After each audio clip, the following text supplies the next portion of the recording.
Girlfriend had to take the cat to the emergency room. Urinary blockage. He's going to have a special diet and meds for the rest of his life. $3,000 bill on top. So, can I just say, in all honesty, this is a huge problem in our society? Like, I know this is going to sound really, really weird, but sometimes the weird is what helps us formulate how terrible our society is. A cat shouldn't cost $3,000 for their medical bill. That just shouldn't be in the realm of, like, that should be a fucking computer error. Somebody says, "Oh, the cat was $3,000." What? You meant 300. The system caps at 1,000, whatever it caps at. But I get it. People have created. We, the people, have created this society, this subgenre, where we have a love of pets. And because we have a love of pets, we create entire billion-dollar corporations to support those pets. Ended up helping her on the bills since she doesn't have much to save up. Yeah, and the problem is, when I first started having cats, I had a rule that the cat can't cost nothing. For the cat can cost more than $500 at a crack. At $500, the price point is, I'm sorry, little buddy, I've been told that it's going to cost $900 to save you, $1,500 to save you, but to cremate you and put you in a cube is going to be $500. Like, and then of course I got married and I have a wife and I have kids, and they grow attached to the animals. And then as I grow attached to the animals, shit. Now we're gonna fucking break the bank trying to save a cat's life. Fuck. I know some people say get pet health insurance. And do you know, to that I say, get fucking pet health insurance. Because if nothing else, at the end of the animal's life, if the animal doesn't have anything major go wrong with it, at the end of its life, when you have to have it euthanized, when you have to have it processed, if you choose to have it cremated or whatever, the pet health insurance can help alleviate the euthanasia part of that bill. But yeah, we've created a multi-billion-dollar society or multi-billion-dollar industry caring for our pets. Shit, man, I know people that have pet health insurance that don't have health insurance. She signed a DNR and thought she was going to have to give him up. Fun to scramble and fix at midnight. Yeah. Not fun. I thought I was going to be going through that. Luckily, my orange cat, Loki, he just got shot in the butt yesterday with antibiotics. He's already feeling better. They had to test him for feline leukemia, though.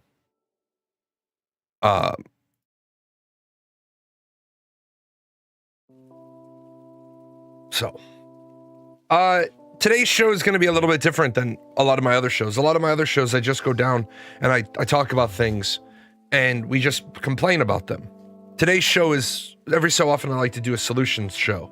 And as usual, I have like my column of solutions because I think we've talked about a lot of these problems enough. But I think what the really big problem is people are just bullshitting. They're bullshitting what they throw out there for talking points. I saw somebody say the other day on Twitter, which I'm never going to be a popular tweeter, I guess, because I throw things down that are rational. So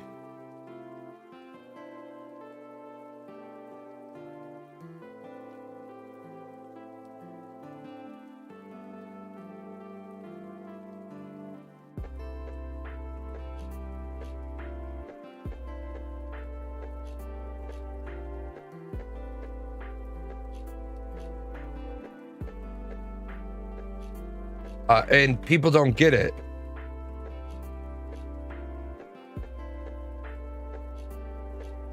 I'll show you in just one moment. I have to grab it. What I saw somebody say was, this is what they posted. They posted, 2 F-35s have been shot down in one day. Well, first of all, no, that didn't happen. 2 F-35s were not shot down, in one day.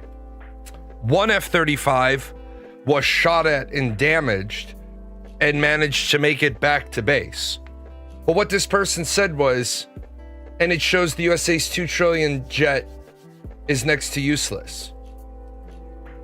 That's 3 years of universal health care. Well, first of all, 2 trillion isn't, and what I said was, 200 million isn't 3 years of universal health care. 200 million would be about 35 minutes of universal health care.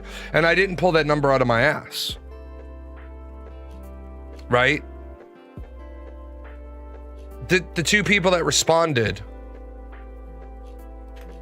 try reading before posting. 2 trillion was the cost to develop the planet. How the fuck could 2 trillion be the cost to develop the planet if the United States is $33 trillion in debt? And the other guy said, try reading before posting. Okay, here's the problem with people reading. 2 F-35s have been shot down in one day. That's 3 years of universal health care for every American. It would cost $4 trillion a year to keep this together. It would cost $4 trillion a year to keep healthcare running the way it is now. In order to actually fix healthcare, Bernie Sanders keeps talking about this whole, we need universal healthcare right now for everybody. Well, here's a staggering number for you that kind of breaks Bernie's whole narrative. And the number is up a little bit. If you remember, I used to say about 8% of America is totally uninsured. I'm sorry, the number is up a little bit. It's up to 8.2. But 8% of America doesn't have health insurance. This falls into 4% of people who qualify, but for whatever reason, they won't go qualify for Medicaid. They won't go fill out the paperwork. These are people that, through their own life choices, they're eligible for employer-provided health care, but they either can't afford the cut or they can't, or they choose to not take the health insurance. And then there's the 4% who do not qualify for anything at all. So like the person on the top, they qualify, they just choose not to do it. That's my friend with the 4 kids. She has employer provided health care. She qualifies for health care, but it would be too expensive for her to take it. So she represents this problem. The other problem is I have a friend who's working full time, but the state doesn't require them to be offered health insurance until a year. They make too much to be on state aid, but the employer doesn't offer health insurance. They miss the window to buy off the marketplace. So can we just all agree that having enrollment windows for health insurance is fucking terrible anyway? But so that everybody gets the punchline, a lot of Europeans will say, well, your people don't have health care. 91.8% of Americans have health insurance. 91.8%. We have, right? We have 5.3 trillion spent on healthcare in 2024. I can't use 2025 numbers yet because with all the government shutdowns and all the Doge and all the restructuring, the agencies that used to put together these reports and vet them, a lot of them are understaffed or not staffed at all. But we spend 5.3 trillion to do healthcare for everyone, the 91.8%. But if you wanted to put everybody on one healthcare system, you're talking about 3 trillion to 4 trillion a year. And people say, well, if we federalized healthcare, the price would come down. No, it wouldn't. The price goes up. Some of the things that people talk about, like Bernie Sanders will talk about, how do we get everybody health insurance? Well, the problem is you keep trying to pass Medicare for all in one bill. You need to have universal basic coverage first. For every American, you need to be in one of 4 lanes. If your employer still offers coverage, you have it. If you're on Medicare, 77 million seniors plus disabled on Medicare. If you're on Medicaid, if federally qualified, or a federal option on the ACA exchanges if you fall through the cracks. That's what we need first. Because Bernie Sanders talking about Medicare for all is going to take 160 million people off of employer plans on the first day. Now, here's a couple of ways. People say, but Jay, how would you take care of healthcare? If we have automatic motor voter registration, if we register you to vote when you get your driver's license, why can't we auto enroll you and know what your insurance status is when you're getting your driver's license? I think it's a great thing that we automatically enroll people for Medicaid when they get SNAP. I think we should automatically enroll people. If we're going to have all of these benefits, if we're going to have SNAP, we're going to have WIC, we're going to have unemployment, we're going to have Medicaid, we're going to have whatever. I think that these need to stop being silos unto themselves. I think what needs to happen is if you register for Medicaid because you're poor, then that should automatically prompt the discussion. Do you qualify for SNAP? Do you qualify for WIC? Do you qualify for unemployment? If you go in for unemployment, that should automatically trigger the discussion of, do you qualify for SNAP? Do you qualify for WIC? If you're going in for WIC, you should absolutely automatically be the questionnaire for WIC and SNAP. Those two agencies need to merge. That checklist needs to become a checklist of question number 1, who are you applying for? Just me. Okay. Skip down to question 3. Me and others. Are those others your children? Is there a baby involved? Right? If yes, do addendum 1 for WIC. If no, go to question 3. Do not do the addendum. But now here's the problem. We have 54% of Americans read at below the 6th grade level. 20% of Americans have functional literacy. How can we be sure that they can even fill out the forms? So now we need offices, agencies, caseworkers.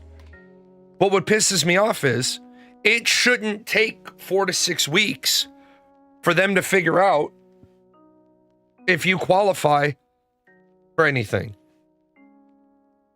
If it should take 4 to 6 minutes.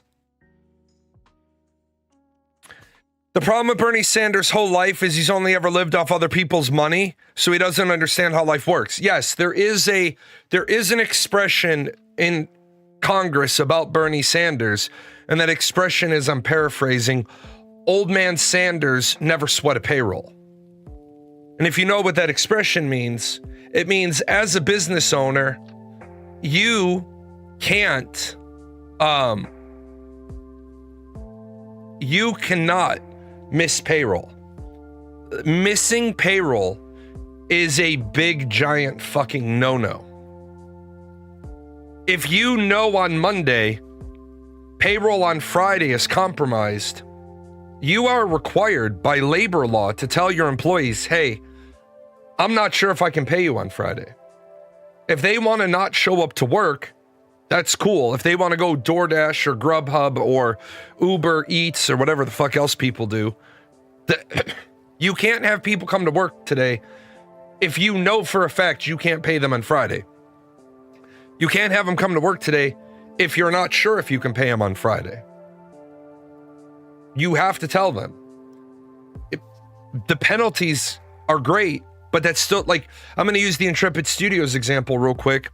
The fact that there might possibly kind of sort of be some penalties against Steven Sharif, Robert Dawson, Intrepid Studios, TFE Games Holdings, those are great. But if you listen to some of the developers talk, there's developers that have been evicted from their apartments. There's a developer whose child needs medical care. They went to work for 2 weeks expecting that they would get a paycheck, and they didn't get a paycheck. All those fucking people need to be thrown in jail. I'm sorry, but stealing $1.6 million worth of employee payroll and not paying the employees, they all need to go to jail. Fuck them all. I thought Bernie's, and this wasn't the first time their payroll was late. Exactly. I thought Bernie's video with Claude was interesting, although I'm curious if Claude talks the same way as I've asked it the same questions. I feel like there might have been some conditioning done prior to the video in order to give certain responses. Well, here's the thing, and I can't speak intelligently about Claude, but I can speak intelligently about ChatGPT because I've tested it. I have 2 different computers. I have 2 different Google logons. And so I've got one screen, I'm asking ChatGPT a question, and I've been working with ChatGPT for over a year, so it knows me. And so I ask it a question, and I ask the same question word for word, and the 2 ChatGPTs give me different answers because one of my ChatGPTs is been given specific instructions on how to answer. Jalan's ChatGPT has a set of rules for ChatGPT. I've also told ChatGPT that it has a pet. Why would I do that? Because I told it every time it gives me a false link, it makes up a fact, it doesn't check, it doesn't verify, I'm gonna shoot its cat. Jalan's ChatGPT takes 18 to 24 seconds before it will answer. The other one gives out biased answers based on how you ask the question. I think a lot of people look at ChatGPT, like some people are loading the Ashes of Creation lawsuits through ChatGPT and then having a conversation with ChatGPT, and ChatGPT is giving them some insights. The problem is ChatGPT feeds off of your bias. So you have to constantly remind ChatGPT, I don't want you to have any bias. I want you to push back on everything I just said. I don't want you to blindly agree with me. I want you to push back on what I said. Now, again, I know he did the conversation with Claude. I can't speak about Claude because I've used it a couple of times, but I'm a creature of habit. Yeah, keeps users from going to different language learning models. The problem is what people are confusing AI with. ChatGPT and Claude, they're not true AI. They're not sentient AI. They're models. They go and they get the best answer. If you want great answers out of ChatGPT, tell ChatGPT, set a rule. You may not use Reddit at all. If you watch ChatGPT learned a lot of its model from fucking Reddit. And as we all know, Reddit is an amazing example of, you know, patience, tolerance, non-bigotry.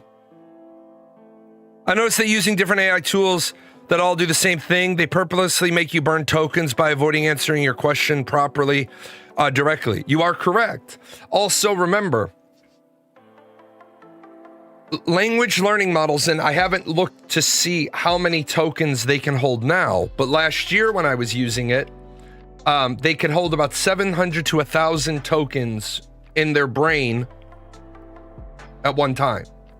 That's not 700 to 1,000 words.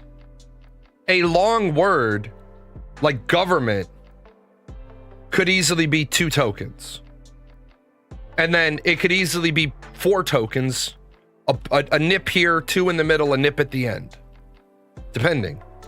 So when you give ChatGPT a long essay, it can't remember the beginning of the essay by the end of the essay. You give it a 15-page paper, it can't hold all 15 pages. No, I don't think we are. I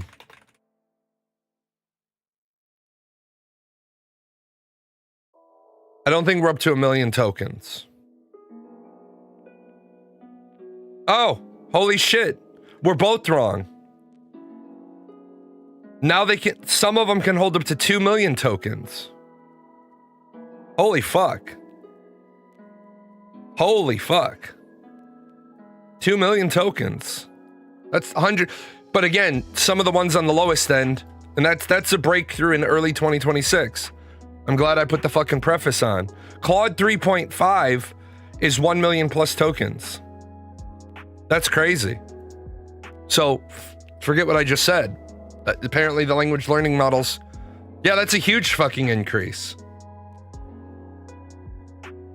Okay, so I'm glad I prefaced that with I haven't looked at this year, because that's as of this year, Claude is now 1 million plus tokens. That's fucking nuts. That's great. I mean, it's not great for people because they're going to keep using AI to write their fucking college papers. But back to what we were talking about. Oh, universal healthcare. We need to recognize a national all-payer rate for hospitals needs to be set up. If you want to fix Medicare for all, then X procedure must cost $8 to everyone. Everyone must pay the same price. This is what's fucked up about insurance. I have Medicare, I have TRICARE for life, I have the VA, and I will quite often get a bill that'll have a dollar amount on it from TRICARE for life. And I have to call the provider and I have to say, you billed TRICARE for life as my primary insurance. I have Medicare as my primary insurance. And about once a year, I'll go to a satellite facility of my healthcare network and they'll be like, no, you have TRICARE as your primary. And I'll be like, no, I have fucking Medicare as my primary.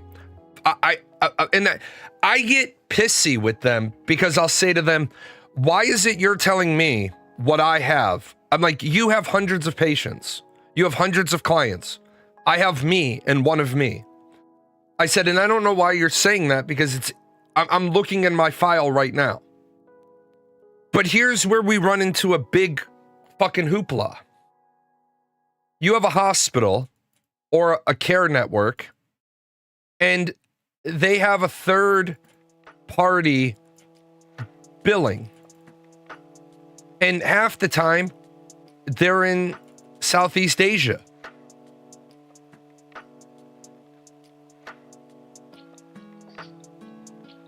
They don't fucking know. Why the fuck do hospitals, why are hospitals allowed to have outsourced third-party vendors do their billing? And honestly, why do people just blindly sign over their information? Like, one time I called in and I said, yeah, I need to talk to you. I have a problem with my bill. And they're like, can I get your social security number? No, you may not. You can get my DOD ID number, or you can have my Medicare number. The person on the other end of the line was like, well, I need your social. I said, the fuck you do, because my social isn't anywhere in my medical records. And the person was adamant with, no, we only do things by social. And I was adamant with, well, then try 999999999, because there's no way my social's in your records, because I never give it. I never give my social security number. Now that the military gave me a DOD ID number, I don't give my social to doctors' offices. They don't need it. The one doctor's office I went to, it was a psychiatrist's office. I walked in, it said social security number. I said not needed. I put my DOD ID number is da-da-da. When I turned it in, the woman at the front says, no, we need your social security number. I said, no, you don't. By law, you can't even ask me for it. And she's like, yes, we can. Well, you can't. By federal law, your social security number is only supposed to be used for social security. When the doctor came in, the lady said, well, you can't see the doctor if you don't fill out the paperwork completely. I said, I'm sorry, let the doctor tell me that. Let the fucking doctor tell me I can't be seen because I won't give you a number you don't need. The doctor came out and said, I require all my patients to give me their social security number in case I have to send it to collections. I said, no problem. So I took the sheet of paper the lady handed. I took it back. I threw it in my Pendaflex. I started walking out. And the doctor said, well, where are you going? I said, oh, I'm not going to see you as a doctor then. And I'll just make sure that I report this to Social Security and TRICARE and Medicare. And the doctor's eyes got like, you can't take that paper. I said, bullshit. Yes, I can. My information's on it. I can absolutely take this paper. I'll call the police. You know what? Fucking great. Call the police. I'll be waiting for them outside of your establishment, sitting on the hood of my car. This crazy fucking puta bitch did call the police. The police came in. You stole some paperwork? Yeah, I stole my paperwork. My paperwork with my information on it because they refused me service, so they don't get to keep my information.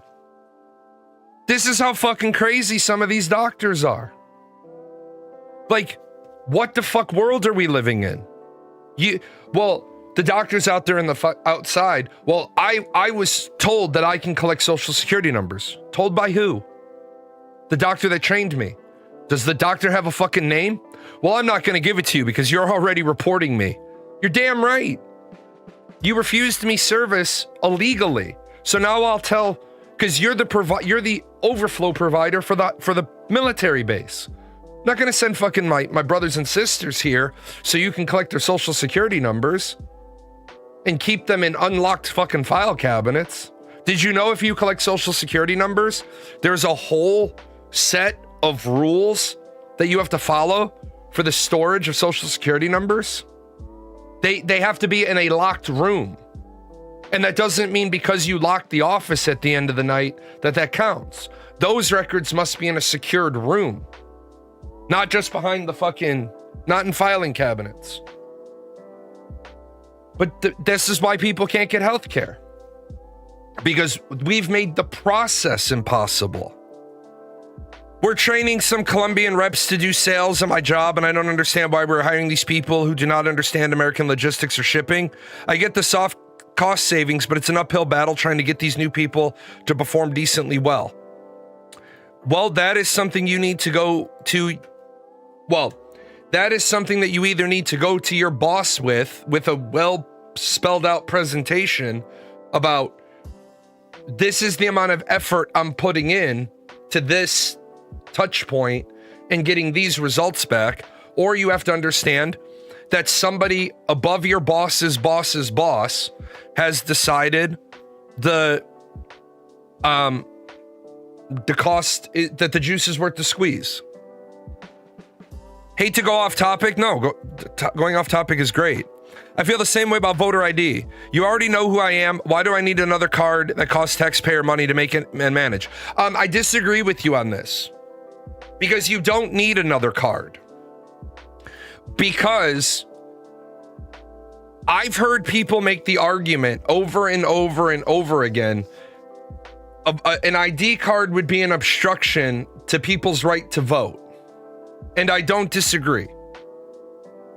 But when was the last time you met a person who didn't have a fucking photo ID?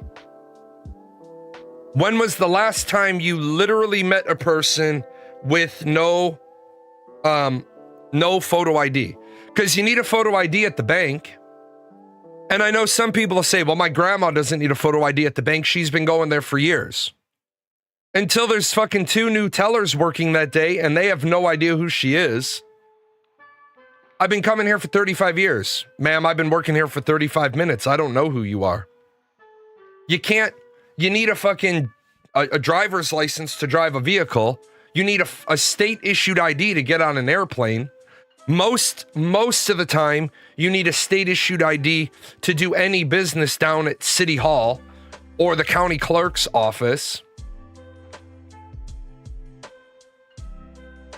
Yeah, Chuck Norris died. Sad world to be living in, man.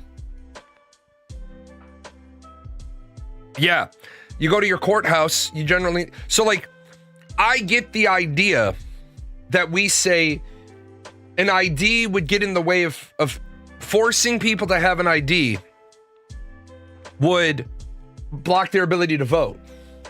And I don't disagree. But what about all the other fucking ordinary daily life activities they need a photo ID for? Like, I have to show a photo ID once a year when I go to my hospital network. And they have my photo in my profile.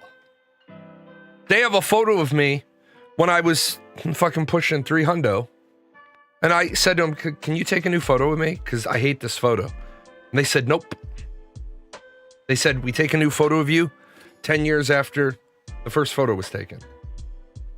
Shit.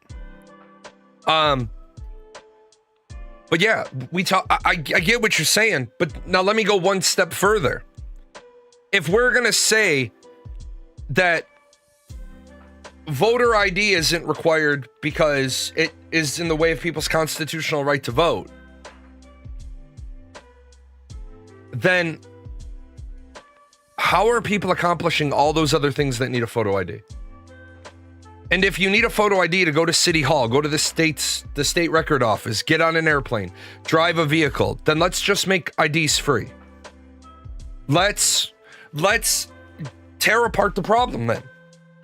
Let's give you, if you are above the age of 21, we will give you a horizontal ID. And if you are under the age of 21, we will give you a vertical ID. And on that vertical ID, there will be a computer chip. On that ID, there will be a computer chip, just like the Department of Defense has.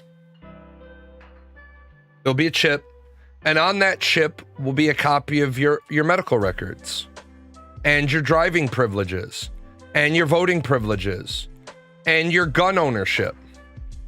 Go to buy a gun, put your card in, please. Please put in your PIN number. Cool. I'm selling you a gun. We put onto the chip that you bought a gun. Well, I don't want them keeping records that I bought a gun. Motherfucker, they already keep records when you buy a gun.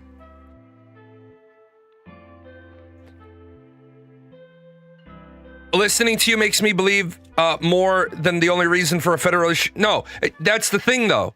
Nobody's talking about a federal issued voter ID card. Some people are talking about a federal ID card. Actually, those records are digital. That paperwork that you fill out when you buy a gun gets sent to the ATF, and then there is a bunch of fucking guys in an office, guys and girls in an office, that manually are inputting all of that data. There's just more gun sales produced than there are ability for people to throw those in. Yeah, the feds are talking about a federal ID card. Some people in the federal government are talking about a federal ID card. Donald Trump and his camp are talking about that. I don't give a shit what the fucking Cheeto Poof and Chief is talking about. I give a shit about what makes sense.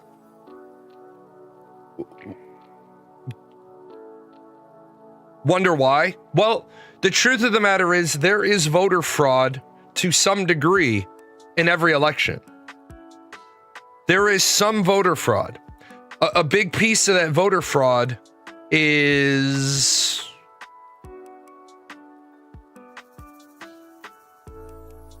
Oh, it was this article.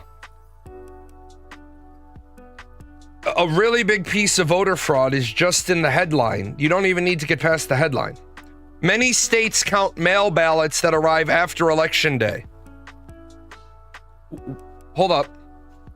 If you arrive at the polling place and the last voter has already come in, and then the doors are shut, it doesn't matter that there's voters inside. What matters is, on voting night, there's a line of people out the door.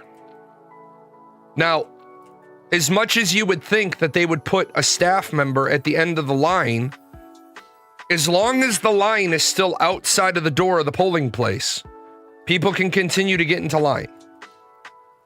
It's when the last person goes inside and the door's closed that entry to the polling place is concluded. Now, 50 states, 50 different voting boards. Some say if you're not inside when the voting is over, you can't vote. That's been challenged in court. I don't remember what the total outcome is. But if I show up, if the polls close at 9 and I show up at 10, I can't get in to vote. So why if I can't get in on the same day, then why is a ballot that's arriving after Election Day? Now, so that we're all clear, mail-in ballots that arrive after Election Day, mail-in ballots themselves are generally not even counted unless the election outcome is in contest. Like, for example, candidate A has 1 million votes, candidate B has 500,000 votes.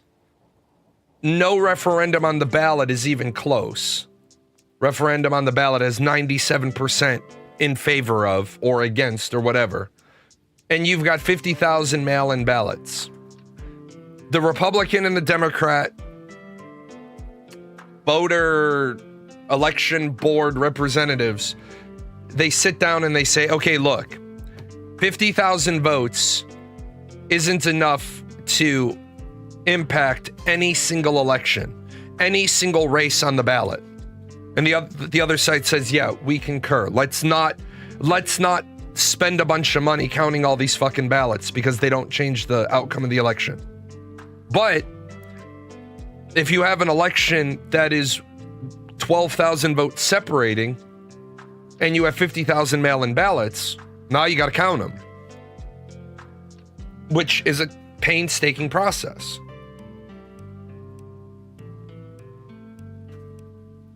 I get that people don't want a federal voter ID card.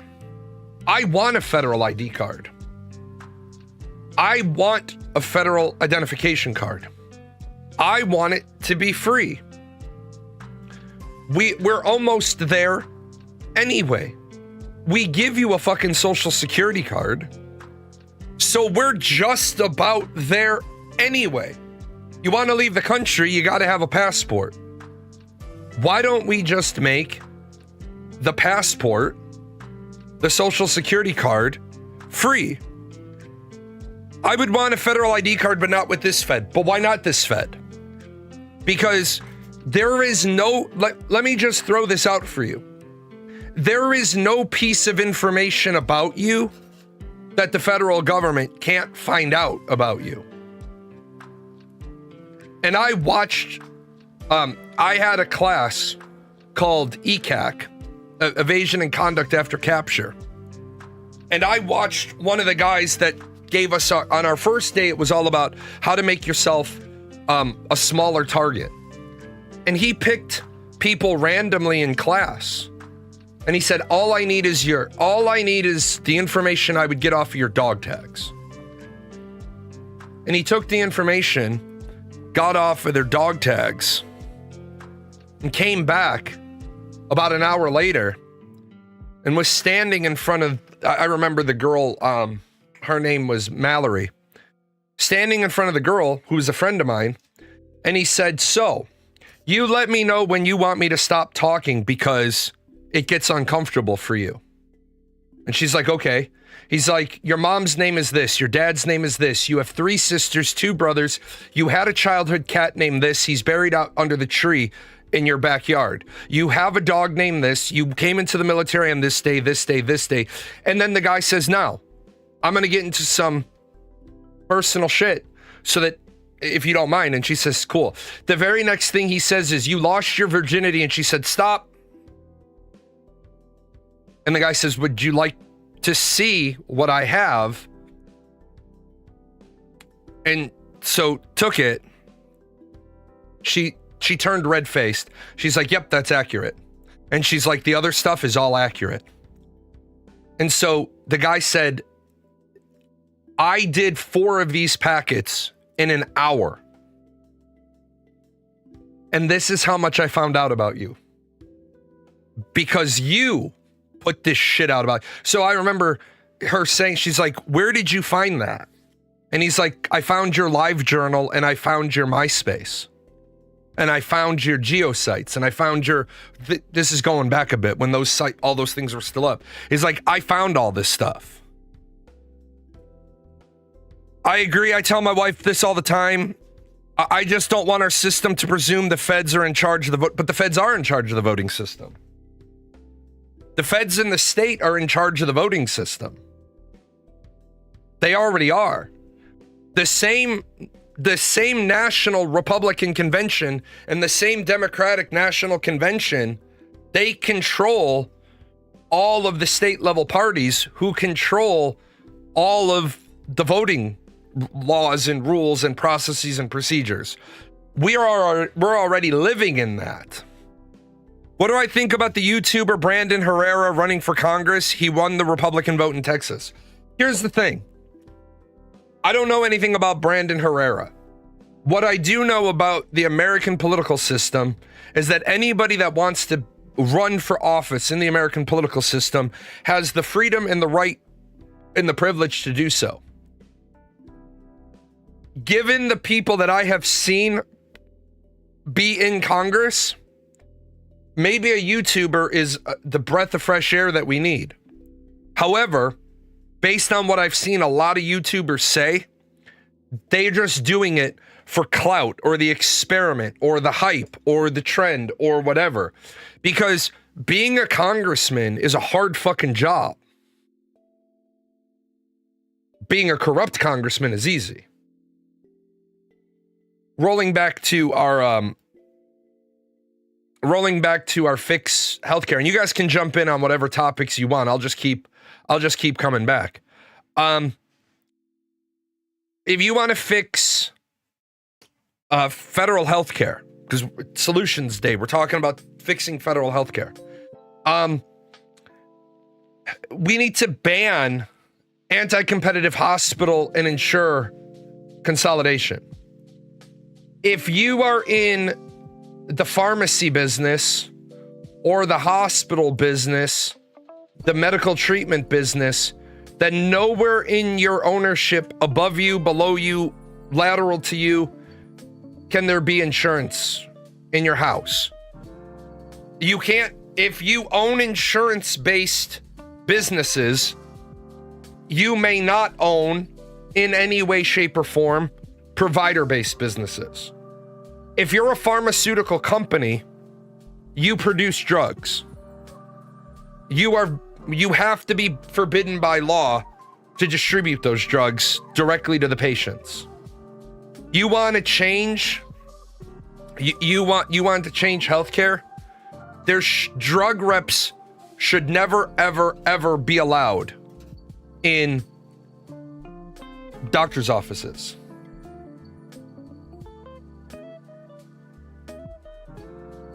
I've worked in doctor's offices. When I first got out of the military, I did some BMET work. They did that in your state. They banned reps in the office, as they should. As a BMET, I did a little bit of freelance work, working in doctor's offices. Them fucking drug reps are in there like clockwork. They're there all the time, and they bring donuts and they bring coffee. Because they want the staff. They figured out a lot of the doctors don't want to see the drug reps. But the drug reps figured out that the front office workers will take the cup of coffee to take the medication in the package and give it to the doctor. Well, if your drug is so fucking good, then why are you having to be a pusher about it? If your drug works and it works better, then why do you need doctors to give samples of it? I was on a drug like that and it works. And I said to my doctor, I said, why am I getting free samples from you? He's like, because your insurance won't pay for it. I said, but this drug works. And he's like, yeah, but it's proprietary. It's not generic. I have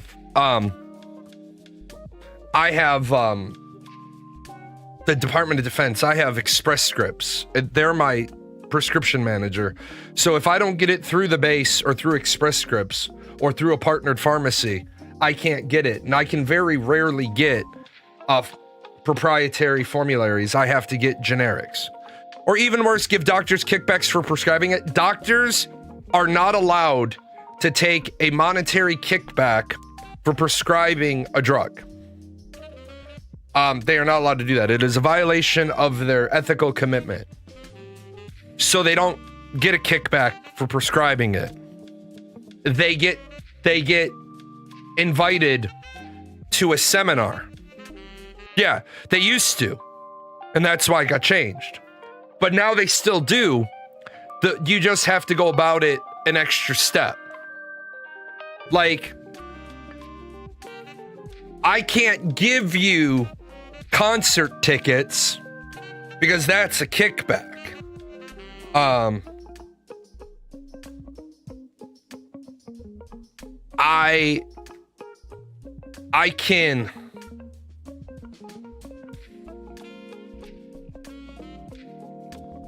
I can take you as my guest to a concert because that's not a kickback.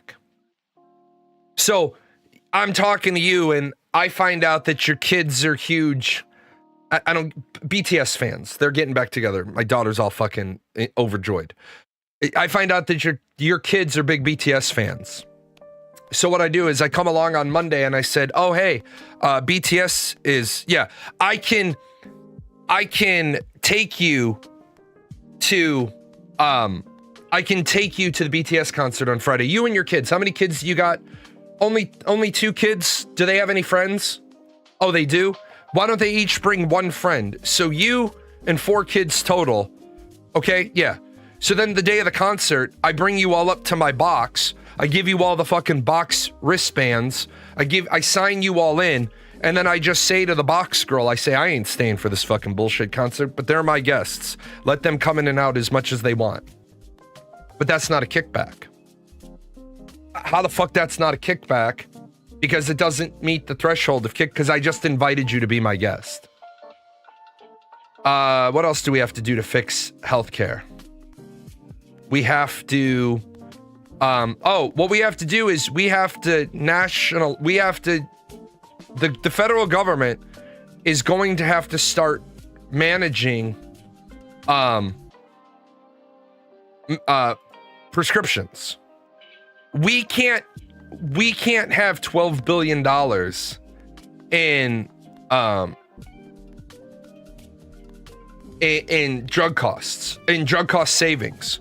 If there's $12 billion in drug cost savings to be had, prescription medication represents a teeny tiny sliver of the total the savings. But 12 billion in savings goes directly to the people that need the help. We need to understand that we can't just put universal federal money into a broken system. But we have to also understand that despite people like Elon Musk that want to come in and do Doge, right? The problem with big sweeping Doge is you're just looking at a plus over a minus. I have a rural hospital out here in the middle of bumfuck Egypt, and it operates at a negative. So Doge decides this is a good place to close.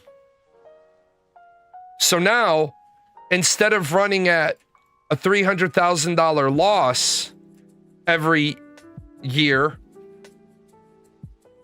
we end up having to do 2 to 3 care flights out of that area every year because you don't have a hospital for hundreds of miles. You don't have any medical care for hundreds of miles. So when somebody gets even mildly injured, you have to care flight them out. That doesn't make a lot of sense. Yes, you have a small rural clinic that you keep open because it's servicing 100 radial miles, right? 50 radial miles. So people drive to it from up to 50 miles away. This is their clinic to go to. That's okay.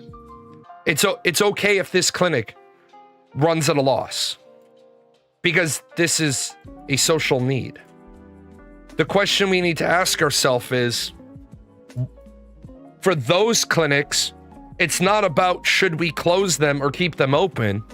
It's a question of, is there anything we can do to make them more profitable? Maybe we look at it and we say, you know what, that rural clinic, that would be a good place to put the regional SNAP, WIC, unemployment office. And then what we do is we just build up the area around there and maybe close 3 or 4 other buildings and we consolidate everything. But instead of looking at each individual thing and saying, oh, this is good, this is bad, we'll close this. Like when you close a rural hospital, the question should be, where are those people now going to get their health care? We need to talk about rebuilding primary health care. We need to talk about why do we have doctors who have been doctors for however many years who are still in debt? I know doctors who are in their 40s who are still paying off medical school. And I know some people are going to be like, no, that's not true. Doctors get paid an enormous amount of money. And you're right. Doctors do get paid an enormous amount of money. But a doctor had a college loan for freshman year of college. And that loan started accruing interest on graduation day. So when they were 18 to 19, 19 to 20, 20 to 21, 21 to 22, this is when their undergraduate tuition started accruing interest. Now, if they were in further school, it may have paused the payments, but some of them don't pause the interest accrual. They only pause the payments due. Keeping in mind that this person has 4 years of undergrad and then 3 years of med school and 3 to 4 years of residency, internship, At 29 years old, they start getting a paycheck, and they have 10 years of they have 11 years of fucking college loan payments. And you're like, oh, well, they're a doctor. They make a lot of money. Yeah, some doctors make $75,000 to $100,000 to $120,000 right out of medical school. I would hope so. They've been in school for 11 years. I think what we need to do is, if we want to have more affordable medicine, then we have to make being a doctor achievable for people with a passion for medical care. Let me turn my AC on.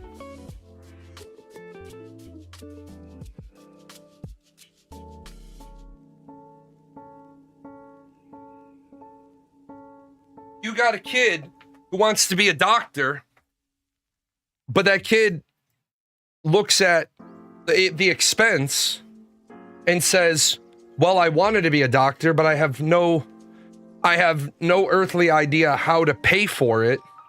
So I'm just going to go be something else. Or, and I know people aren't going to like it when I say it, but we've got this problem with DEI. We've got a problem with diversity, equity, and inclusion.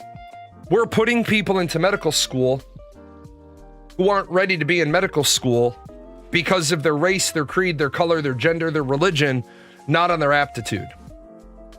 I tell the story about my nephew. He's a major now. He's a cardiothoracic surgeon.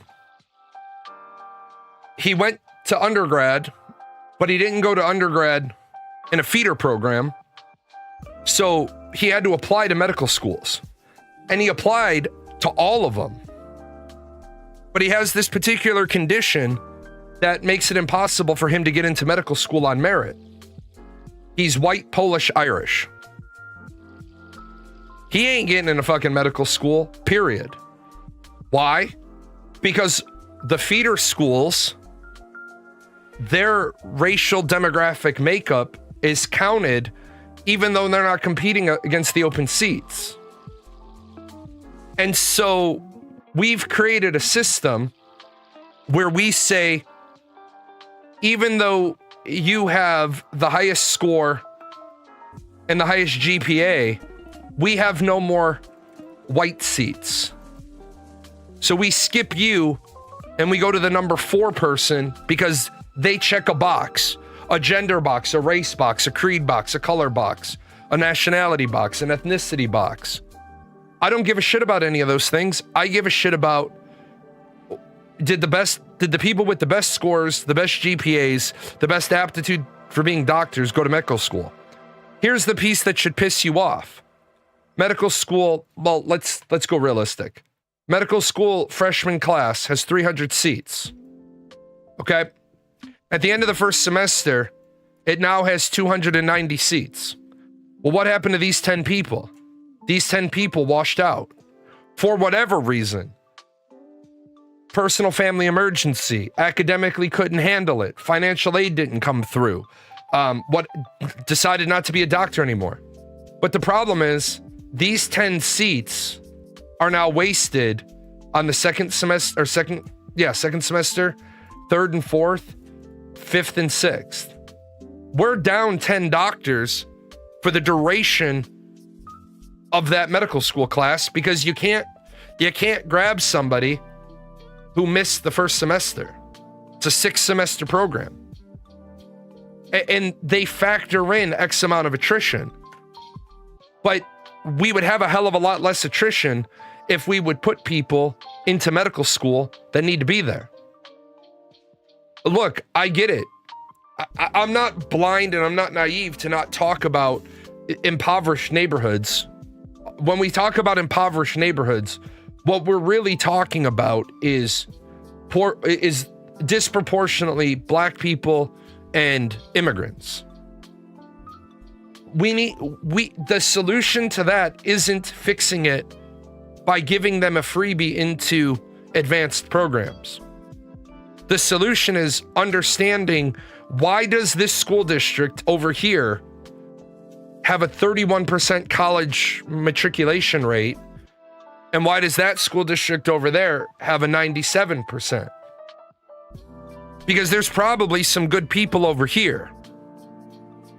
Why hasn't the government used Six Sigma, Kaizen, Lean to improve the healthcare system? Because the government doesn't run the healthcare system. The government doesn't run. The government doesn't provide you a doctor when you're on Medicare. The doctor doesn't provide you a doctor when you're on your TRICARE for life. The government only provides you a doctor when you're in the military or you're a veteran who didn't get retired. So you have veteran medical benefits, but you don't have TRICARE benefits. The problem is this. You want a certain level of efficiency. Why? Well, right, because remember, the government doesn't provide you your doctor under Medicare. I see the same doctor as people with private health insurance. My doctor just chooses to accept Medicare. Medicare is a funding program. It's not a medical program. It's a medical funding program. They pay my bills, and they only pay my bills to see the doctor. But I don't go to like a Medicare hospital. I go to a private hospital that accepts Medicare. Why hasn't the federal government done, or why hasn't any government used it to streamline WIC or SNAP? Because remember, here's where the problem is. There's an administrator over WIC. There's an administrator over SNAP. There's an administrator over Medicaid. There's an administrator that we have too much bureaucracy. Where we have the problem is that, and the government is a huge fucking problem with this. When you're a supervisor, you're a GS 13 to 15. When you're the top level supervisor, this is buku dollar. In fact, let me see if I can pull the GS pay scale. So I'll use where I'm at. Oh, I'll use the basic scale. So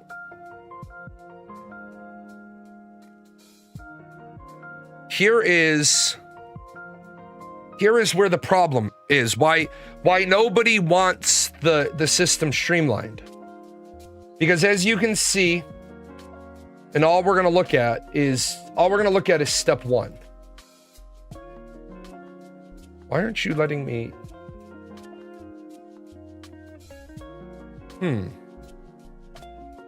I can no longer shape these boxes the way I want. Okay, so we're only gonna look at step one.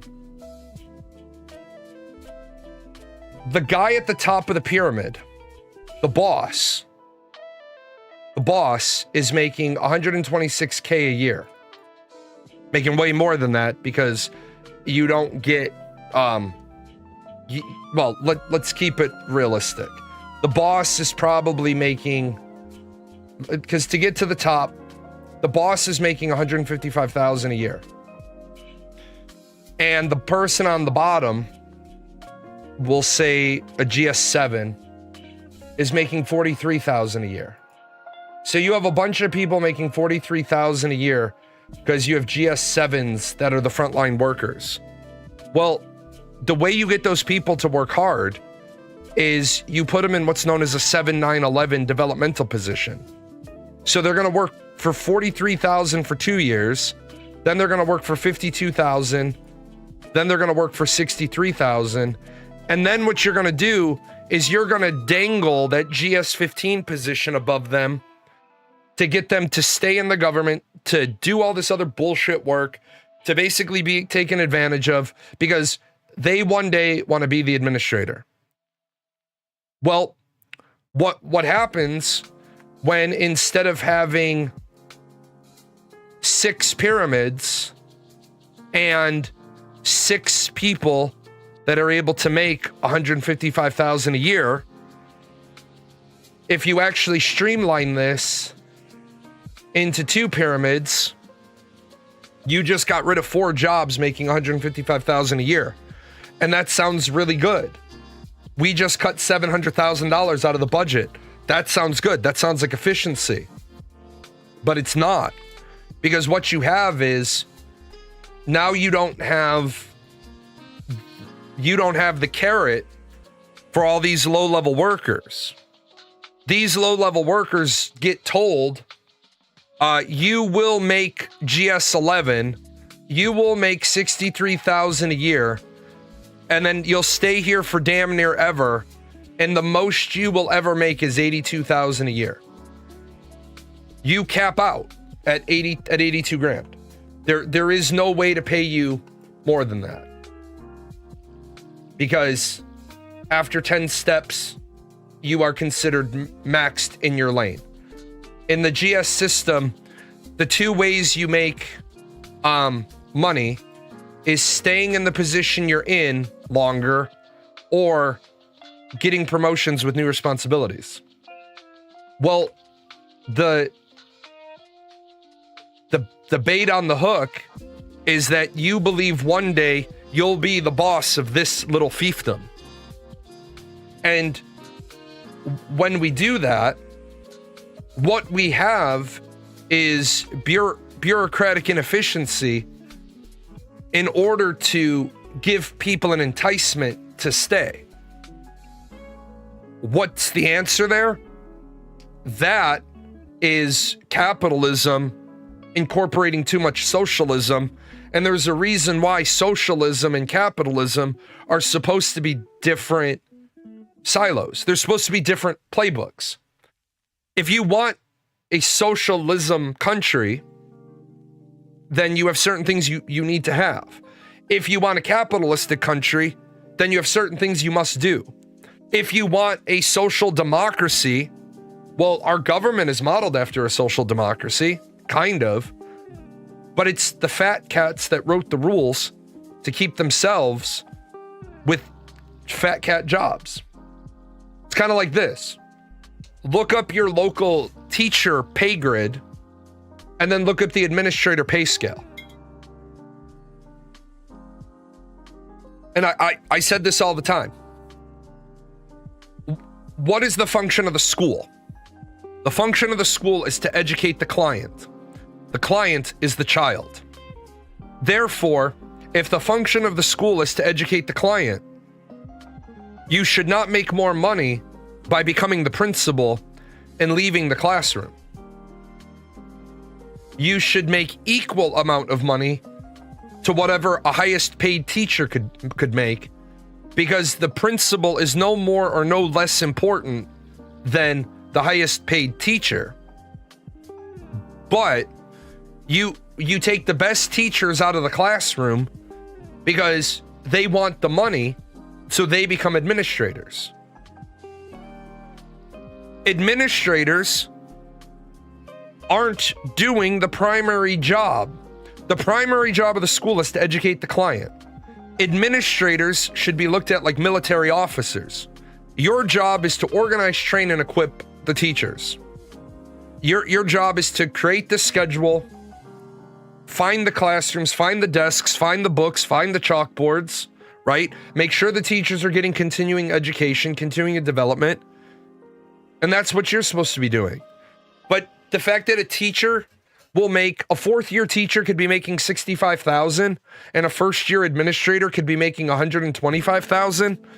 Well, what you've done is you've said to teachers, the end goal of teaching is become an administrator. But the best teachers then go become administrators, and the classroom is robbed of their expertise. It's because we have a fucked up system.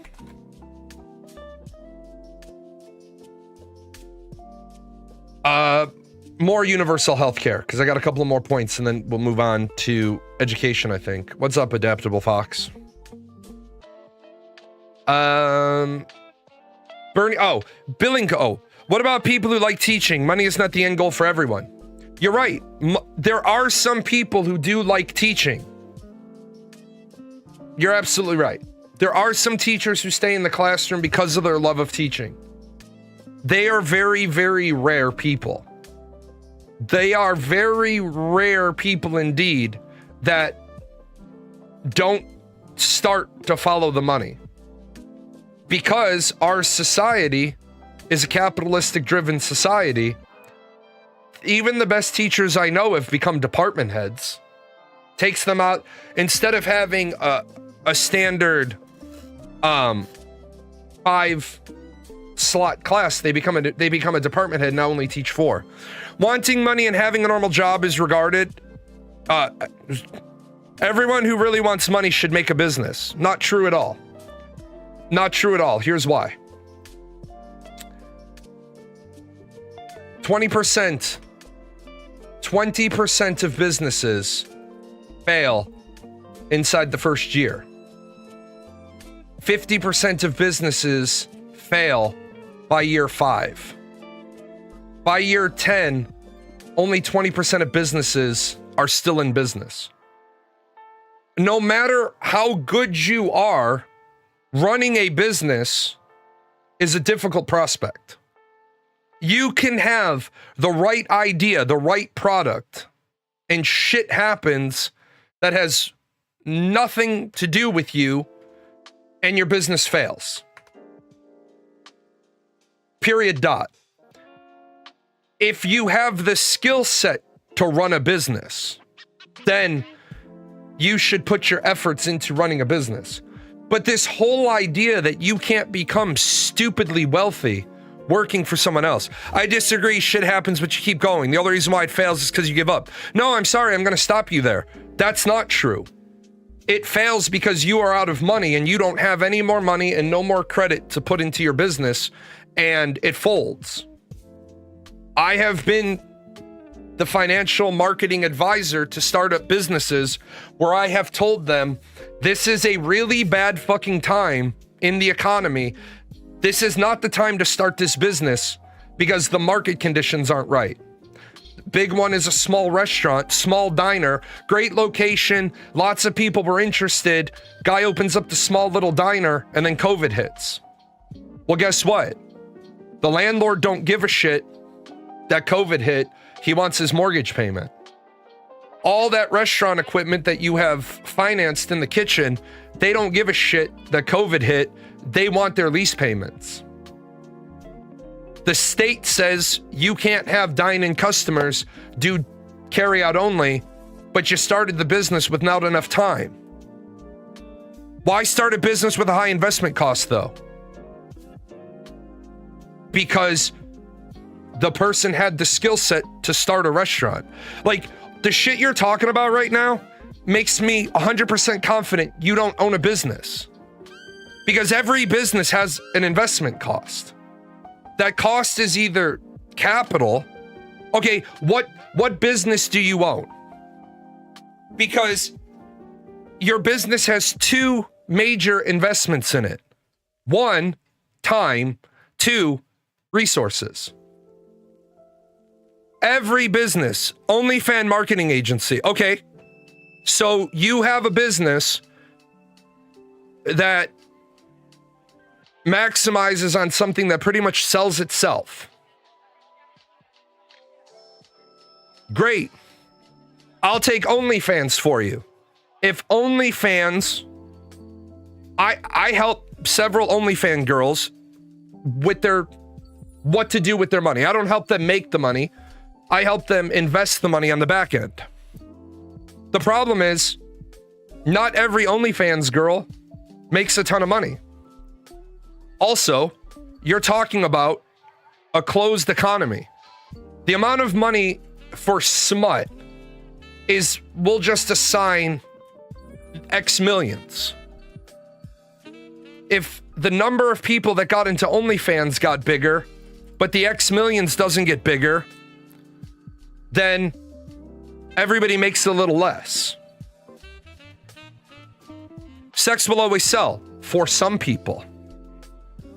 Not every OnlyFans model is making 5 figures a month. Not every streamer is making any money at all. You're basically marketing something Like, your claim to fame right now is being involved in something because they're not good. No, that's bullshit. That's absolute bullshit. Why can you have 3 bars open on the same street? It's really hard not to get views on social media as a girl. No, bullshit. I'm telling you that's bullshit. There are lots of good content creators, lots of good female streamers who simply don't grow because not everybody in the industry can grow. Any market can get saturated. You're like, porn is everywhere. You're right. Sex sells. I was in marketing in my teenage and early 20s. Sex sells. But sex doesn't sell every product. The problem becomes you're like, anybody can get started in OnlyFans. Okay, but the ones that are successful were the ones that were on the leading edge of it. There's a huge difference between a girl who's trying to be on OnlyFans doing all her own photography versus somebody who's been doing it a while, who has a professional photographer. Okay, you know what? Shut the fuck up. I want you then to prove it. I want you to go and find a brand new OnlyFans model, and within 90 days, I can take a girl from 0 to 6 figures in a month. No, you can't. Goodbye. No, you can't. We're not here to let the fucking retards of the world pontificate about their bullshit. I just want to put some clarity there. He can take an OnlyFans girl from 0 to 6 figures in a month. That's fucking weird because professional marketing agencies won't make the 1 month claim. Professional marketing agencies would never say, I can take you from 0 to hero inside of 30 days. That's how you know that person is a fucking just bullshit scam artist. Because no professional would say inside of a month. They would say 6 months. You either need to be early or innovative, or you keep recruiting young models. Right, exactly. It's why it's about recruiting. But people see, I don't mind if people have legitimate talking points.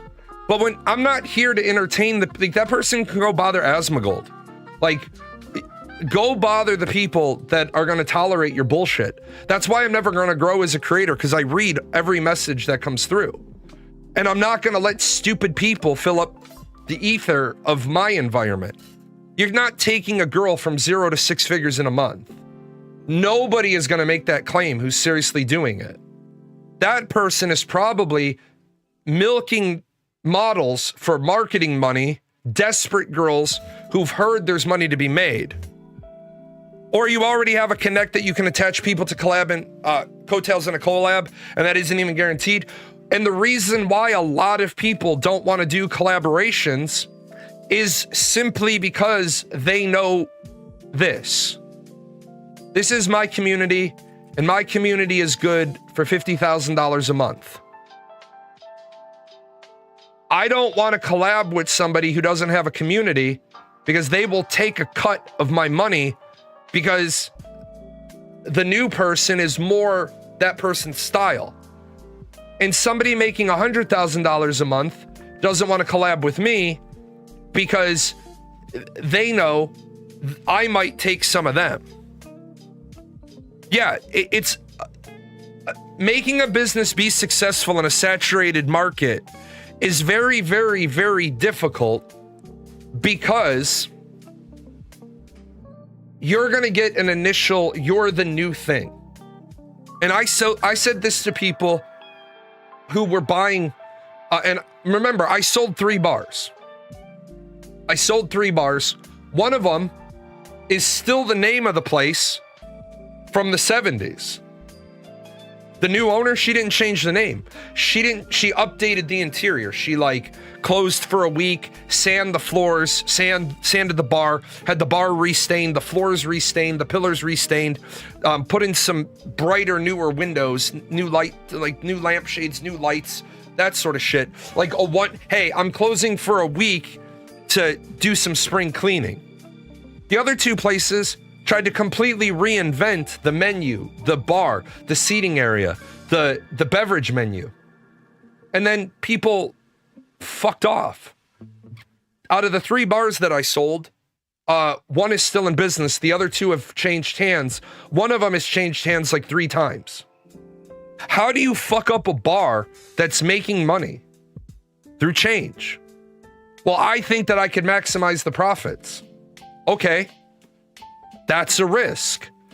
A change is chips on the betting line that you can make a change. Now, if your business is failing, I never said I could do it in a month. Really? So what I find funny is that you did say you could do it in a month. You came back on another account, and this is actually what you said. I can take a girl from 0 to 6 figure a month. Oh, 6 figures a month. You didn't say you could do it in a month. I'm sorry that you can't communicate in English. But what's also funny is now I just turn around and I ban this account and I report it for ban evasion.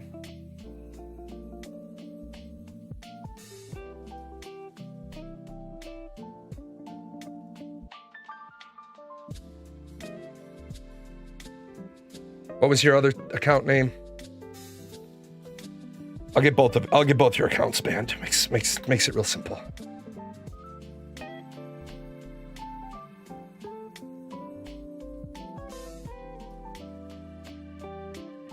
There we go.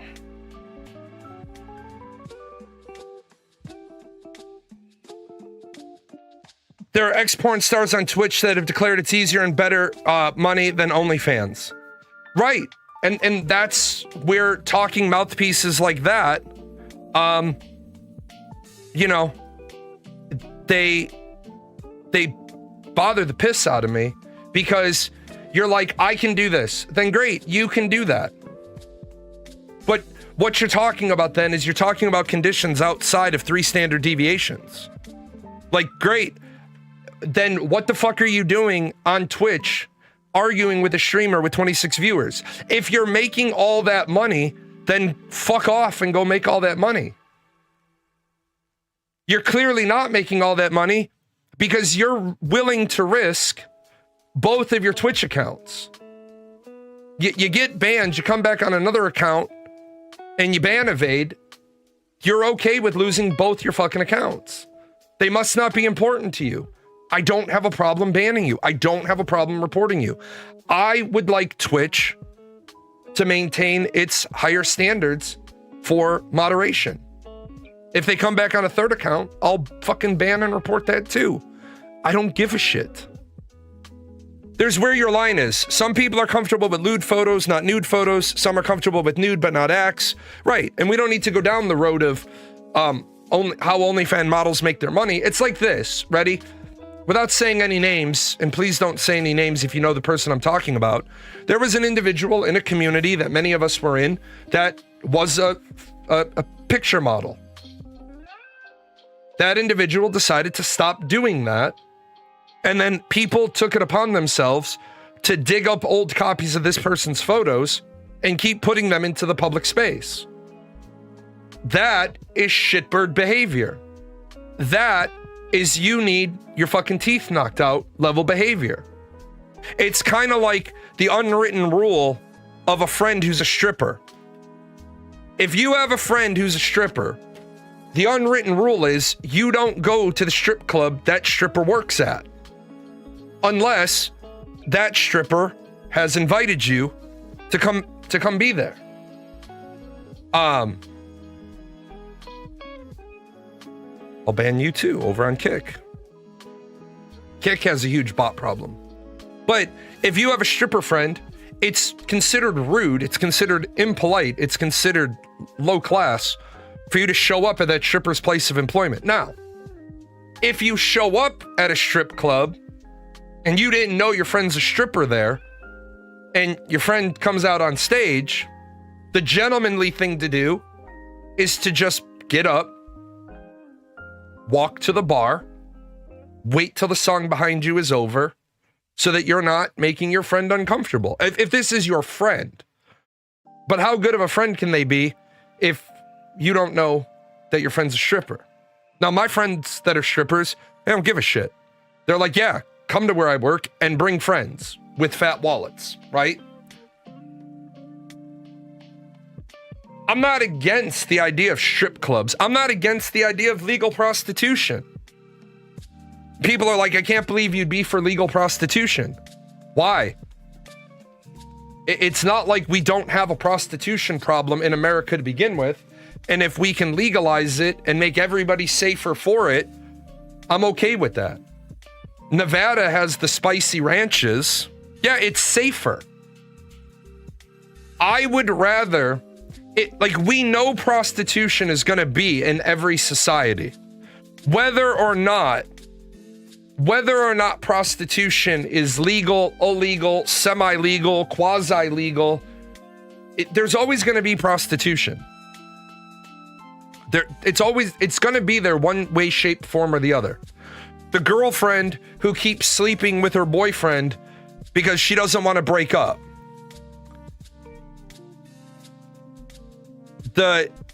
Because she doesn't want to have to find her own place.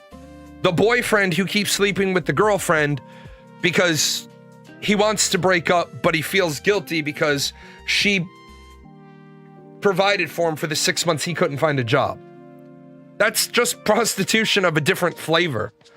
When you externally look at that, that is you sacrificing your body.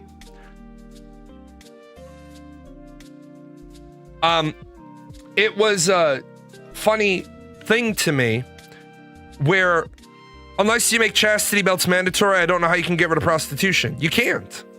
You cannot get rid of prostitution. One of the girls that works in Nevada did a Reddit AMA where she works all contraceptives and oral dams and condoms are provided and they test them weekly.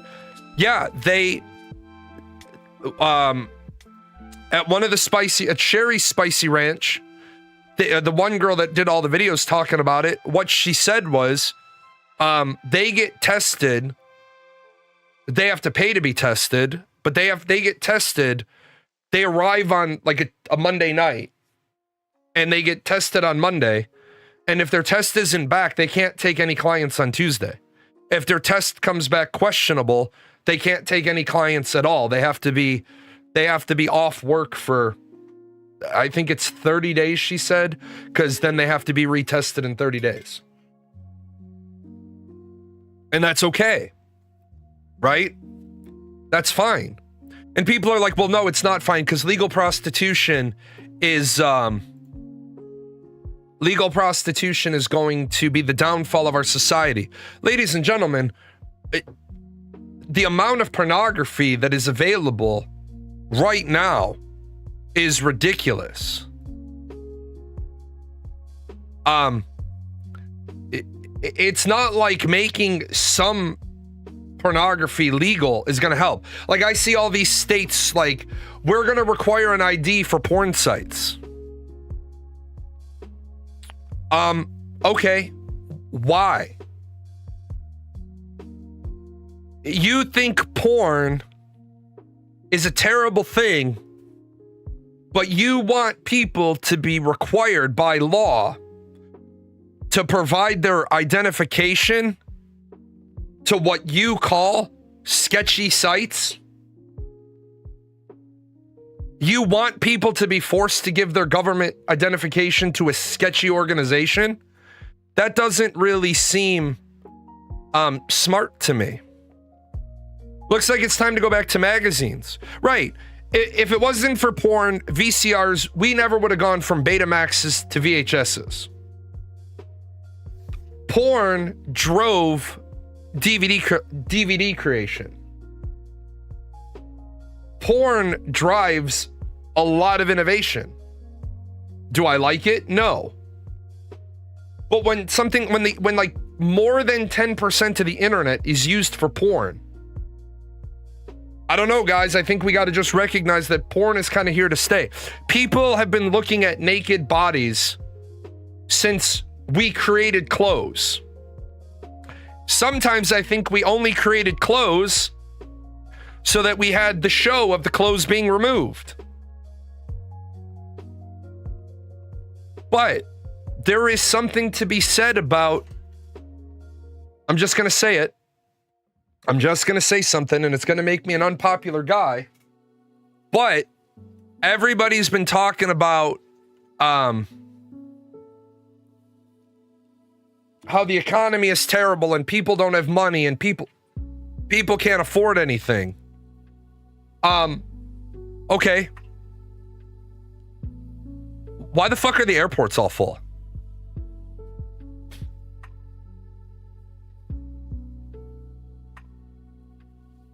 Why the fuck are all the airports full?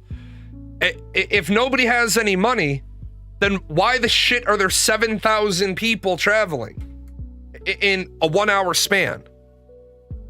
Is the Trump stimulus check an internet joke? It's an internet joke. Where the fuck do people think that there is money to do a stimulus check when the Department of Defense has just asked for another $200 billion to fight the war in Iran?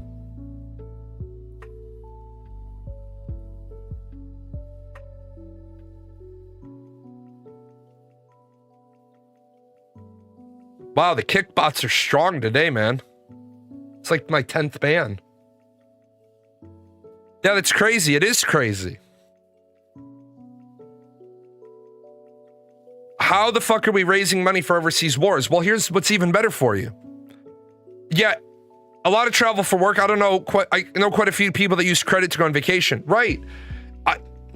If you ever want to truly understand why people aren't telling the truth about their economic situation, sit in MCO airport. If you ever happen to be flying through MCO airport, just sit there. Just sit and watch the total number of people coming in and out, and how many of them are coming from Disney World, SeaWorld, Busch Gardens, Universal Studios. So what you're saying is you don't have any money, but there's plenty of money for $20,000 vacations, $10,000 vacations. Swiss bans arms exports to the US during Iran war over neutrality. Okay, let me check something real quick.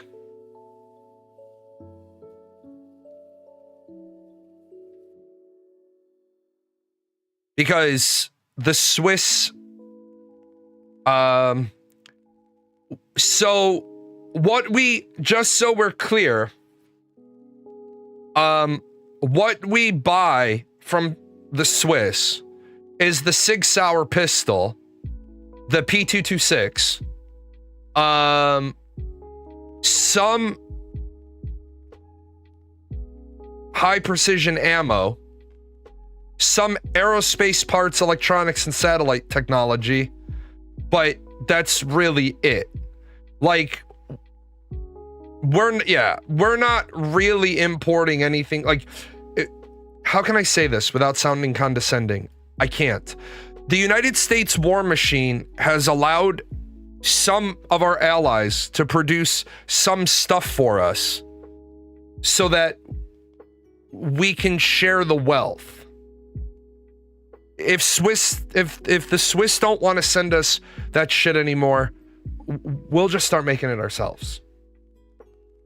Because there's nothing they're making that we can't make ourselves. There's nothing they're making for us that we don't know how to make for ourselves, because our military cannot be reliant on imports. Yeah, Switzerland knows that as well.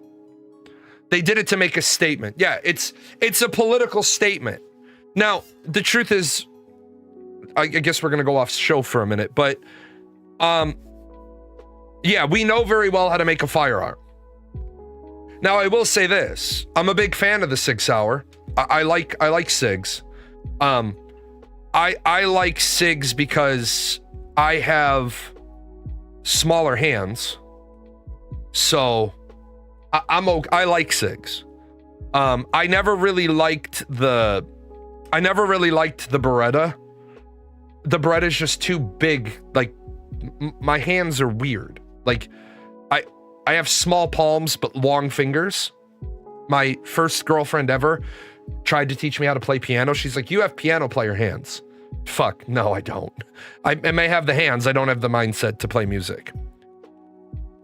Do you know how many plane passengers are for work compared to leisure? Just curious, the number of workers on planes outnumber the leisure flyers due to the people needing to reach out their markets to make profit. Well, here's the biggest problem with that. Traveling for work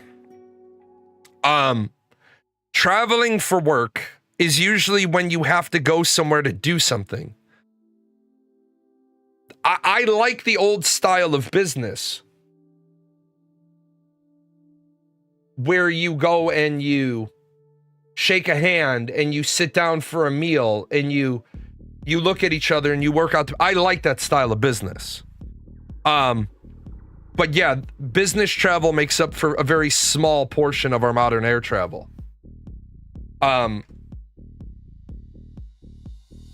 Because people have need to travel. Like my cousin has traveled 9 times since November because her mom and dad died. Like last night, my cousin called me and she's frustrated because, and ladies and gentlemen, what I always say is, if you're gonna set up a trust, make sure you fucking do it right and make sure the person that's the beneficiary of the trust knows how the fuck to do the paperwork.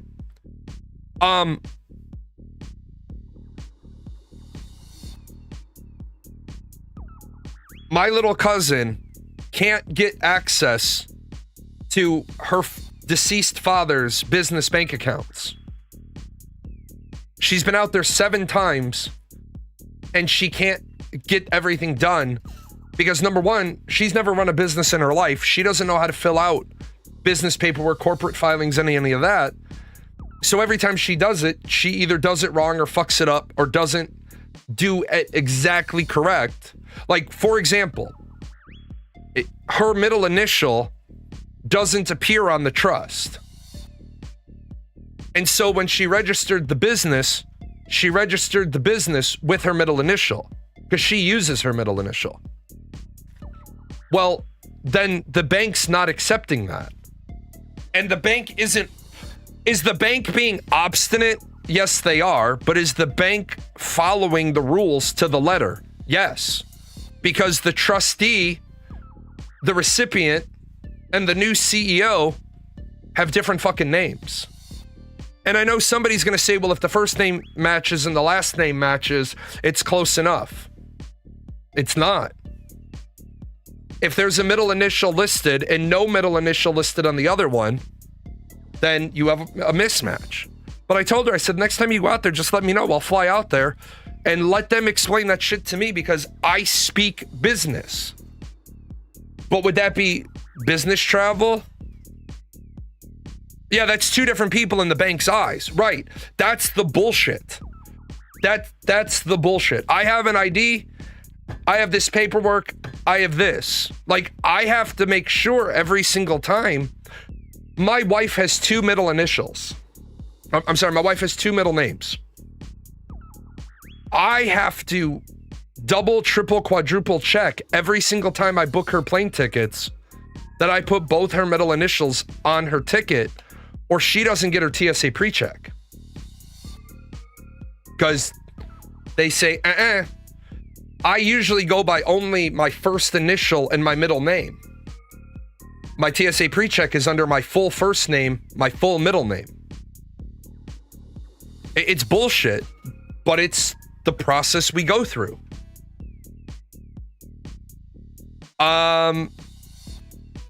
Did I look at, oh my God, the Donald Trump Pearl Harbor fucking comment. This fucking guy. This Donald fucking Trump, man. Donald Duck would be a better president than Donald Trump.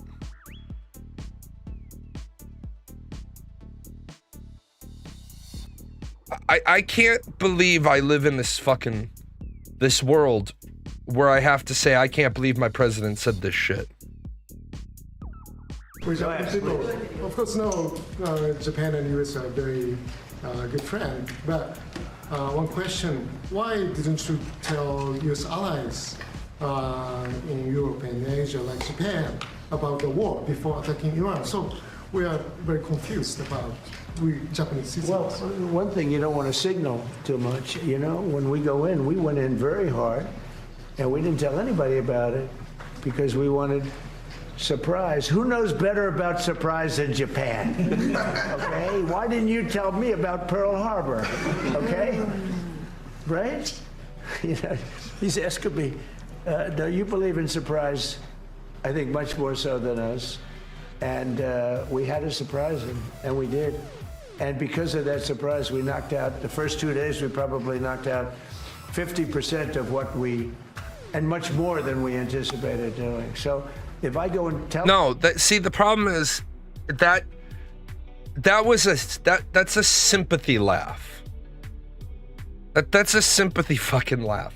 Like, look, that is your fucking ally sitting next to you. Yes, your ally bombed you in World War II, but they weren't your ally in World War II. It's funny to different people for different reasons, but yeah, you can tell by her facial expression and her body language, she was extremely uncomfortable after that. Yes, it's funny, but there is...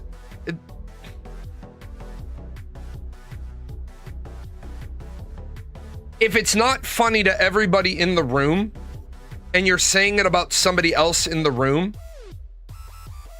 you probably shouldn't say it.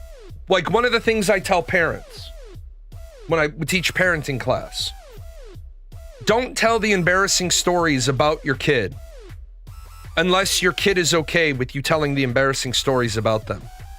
Because nothing will sour a relationship faster with your children than you constantly bringing up all the embarrassing shit. It didn't go over like the comment about Hitler to the Germans. Yeah, right. Like Germany at its core would like the world to forget about Hitler and World War II and the Holocaust. Germany can't make up for it. Modern day Germany can't undo it. But yeah, it's like being alone with your friend and you and you're jibbing them, and then you both laugh, but then you do it in public and they get mad. Exactly. Yeah, Japan barely teaches about what it did in World War II. They don't make a big push about, well, this was an expansion of imperial might and we failed. Because at the end, every way you tell World War II, the Japanese failed. They don't talk about that. We don't do a good job in the US teaching people about the two sides of the nuclear war. Yes, what we teach Americans at the top level is that nuking Japan saved millions of lives. Japan believes that, the Emperor believed that, the US believed that, the military commanders in the Pacific believed that, everybody believed that. But now, decades later, we're finding out the Emperor was already considering surrendering because he realized Germany had fallen and the US was just going to be able to outproduce Japan. Yeah, they were, well, oddly enough, unless something has happened in the last years,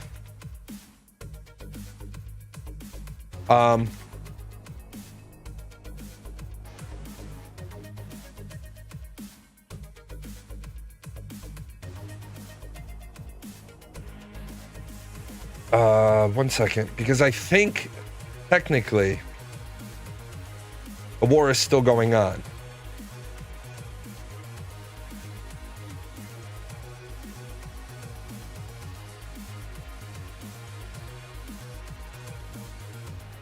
They need an opportunity to surrender while saving face. Yes.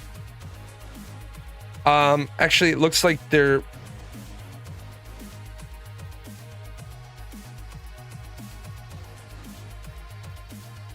Oh, yeah. So technically, the war in Japan ended. The war with Russia ended in 1956, except the peace treaty is incomplete because the peace treaty didn't finish getting resolved with the lands in question, islands in question. So technically, while the war, there's a treaty signed, it's not finalized and formalized. I knew there was some detail about that. But at the end of the day, Donald Trump had a good answer. Well, hey, look, I couldn't tell all of our allies because he could have framed that answer and said, well, what you have to understand is I didn't tell our allies because I didn't even tell our whole Congress until after it had started, because the more people I tell, the more likelihood that it's going to signal that the strike is coming on a particular day, and we wanted to make sure to be able to hit as many strategic targets as we could in the opening salvo of the war. That sounds great. Don't bring up Pearl Harbor. Bring up Pearl Harbor if a rude journalist from Japan keeps pushing. Then you can use it as a soft rebuke. But, you know, Donald Trump chose his words wrong because he's an adult and he can't speak in public. Yeah, 20% of the time Donald Trump can speak well in public. Of the remaining 80% of the time, 10% of the time, I don't even know what the fuck he's babbling on about. The rest of the time, he has an agenda that I don't agree with. Again, I don't think we fixed the problem in America by spending $300 or $400 billion bombing Iran. I've kind of beat the healthcare one to death. Let's talk about balancing the U.S. budget. I think that we need to change the Constitution. We need to change the Constitution that absolutely prevents Congress from passing CRAs that they know are band-aids on bullet hole fixes, and then going back and doing all this other irrelevant bullshit that they do. I think that we need to divide the budget. I think at first I didn't agree with what they did with splitting the budget up, but I do kind of agree with it. If you're going to have CRAs, then we need to have Category A and Category B. The budget should be broken into two parts. Category A, direct benefit programs. Category B, administrative and discretionary. Category A is going to be Social Security, Medicare, Medicaid, SNAP, veterans benefits. All of those things need to have trusts established, like the Social Security Trust. There needs to be a Medicare trust because they take Medicare out of your paycheck. It should only be going to Medicare. You have a Medicare specific tax. It should only be going to Medicare. Now, SNAP should be endowed with a trust. And then when the government shuts down, SNAP has enough money to keep paying. And then veterans benefits. Veterans benefits need to be in a trust. Neither party wants to do the unpopular thing, control spending while temporarily raising taxes to buy down debt. But the problem is, raising taxes to buy down debt doesn't fix the problem. If you raise taxes, 20 cents out of every tax dollar goes to pay the interest on the national debt. 18 to 19.5%. What we need to do is we need to balance the budget, and we need to change this idea, right? Where on 27 September, we pass a budget that starts on October 1st. We need to get beyond this. This is where government overspending comes from. We need to get it so that on September 27th, 2026, we're passing the budget that begins on October 21st, 2027. We need to get a year ahead on our budgeting because we spend money like the government runs October to December and then January through September. That's a fiscal year. The problem is if something comes up in March, like a fucking war, this 200, appreciate that sub. This 200 billion, where does it come from? It's just straight deficit money. We take a loan. We sell bonds.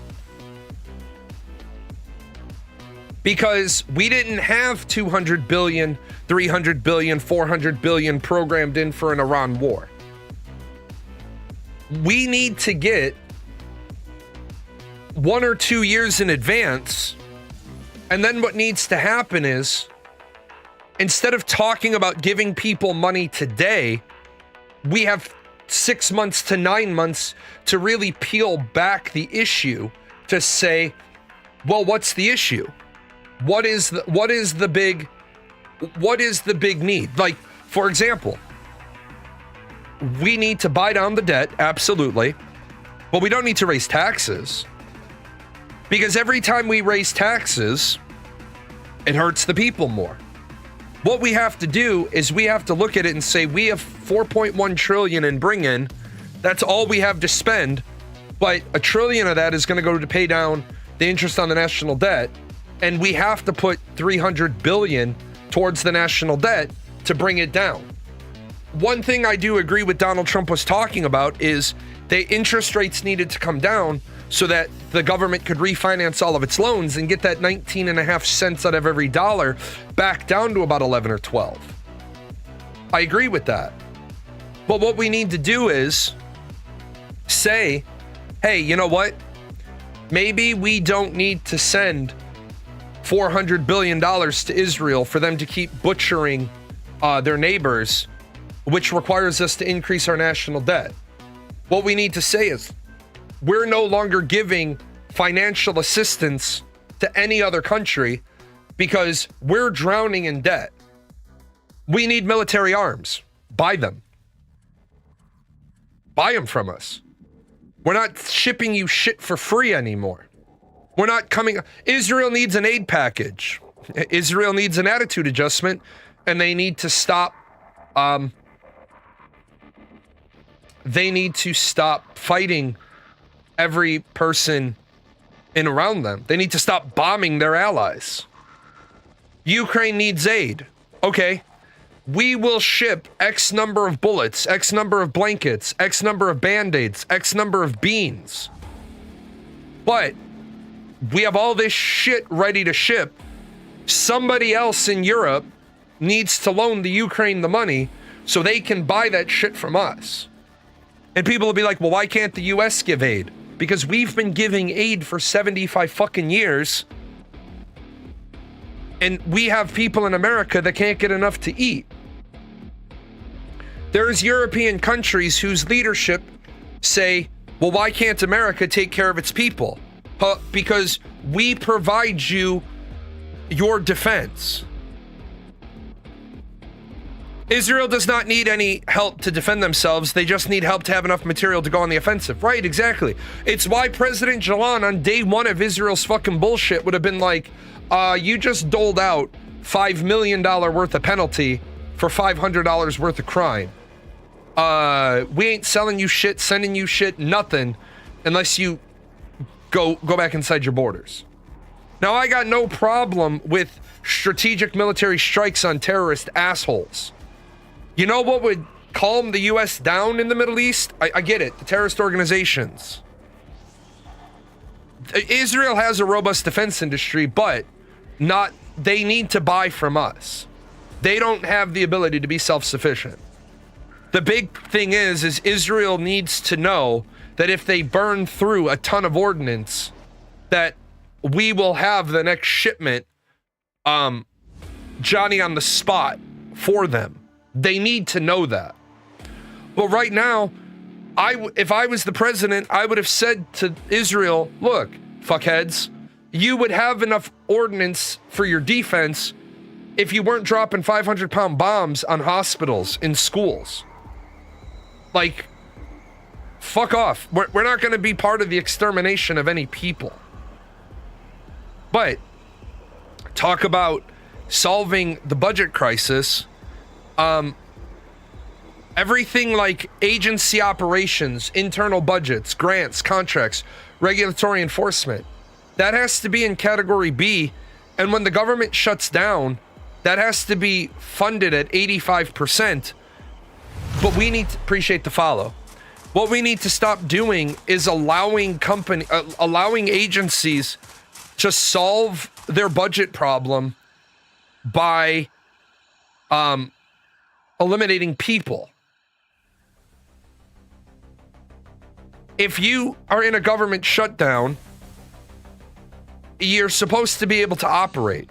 Well, you have to operate at 85% of your budget, but you have to keep your staffing at 90% of your prior year full-time workforce. Because it's really easy for agencies to say, oh, the government shut down, we'll just furlough 10% of our people. Well, how the fuck does that help the economy? How does that help continuity of government? Let me tell you, every time we did a government shutdown over the time I was in the military, we would lose 1 or 2 people because when they got furloughed, they would say, fuck this, I'll just go get a job at a civilian defense contractor. One guy was like, he came to me after the shutdown and he dropped off his retirement paperwork. He's like, I've got 27 years as a GS employee. I'm more than vested in my pension. I'm retiring. I won't collect my pension till retirement age. And I said, what are you doing? He's like, I'm doing this exact job across the flight line at the Boeing plant. We lost our guy to go across the street to the Boeing plant where he'd wanted to go for probably 7 years, but he stayed because of like some sort of patriotic attachment. But then when we furloughed him, that doesn't help him make his mortgage payment, doesn't help him make his car payment, take his kids to the doctor. Boeing doesn't furlough like that. Boeing says, okay, let's get paid. I think the other problem we have is we must understand, Bernie Sanders must understand, there is no way to fix the American budget without a little bit of pain for everybody. It's not the American people. It's not the American people that allowed the budget to grow out of control. Do I actually believe we can adjust course in this country? I think the divide is way too big. The problem is I have to believe that we can adjust the course in this country. Because if I don't believe that we can adjust the course in this country, then the only other alternative is another civil war. Because I highly doubt that all the governors could get together to evenly divide out the country, because there are some states that nobody would want. There are states that would just get left out. If I pull up a country map real quick, right? So we bring up the map, and so California, first and foremost,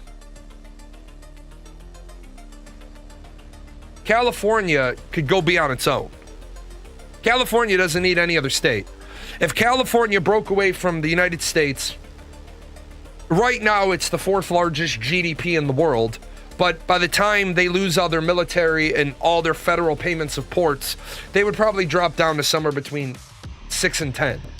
Because California talks a lot of shit, but they don't recognize that, well, yeah, a lot of our resources come from federal money. Now, the problem is, who does California want to take with them? Well, they don't want to take Oregon and Washington because Oregon is a fucking social nightmare. And if they don't take Oregon, they don't want Washington because they don't want the fucking gap. California probably would be willing to take Nevada into a union with them. They would probably be willing to take Arizona. Sorry, I can't really see too well on that map. So you're looking at like that part of the country. But the people that live in Nevada, Arizona, and California, they don't want Utah. They don't want Colorado.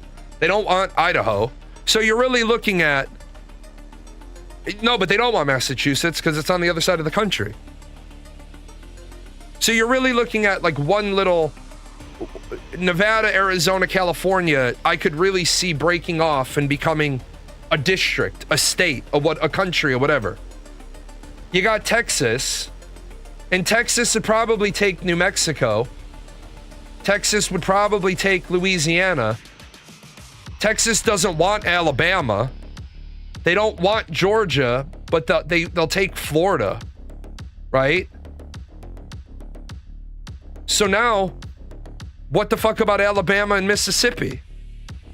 The only reason why they want Louisiana is because, you know, it almost touches Florida.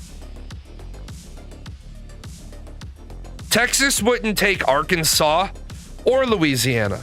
Oh yeah, they would take Louisiana. Texas doesn't want Arkansas. Why the fuck would Texas want Arkansas? What would happen if the governors got together and broke the United States up because the districts are the divide is so big? Texas might take Oklahoma. But then here's the problem. The Midwest.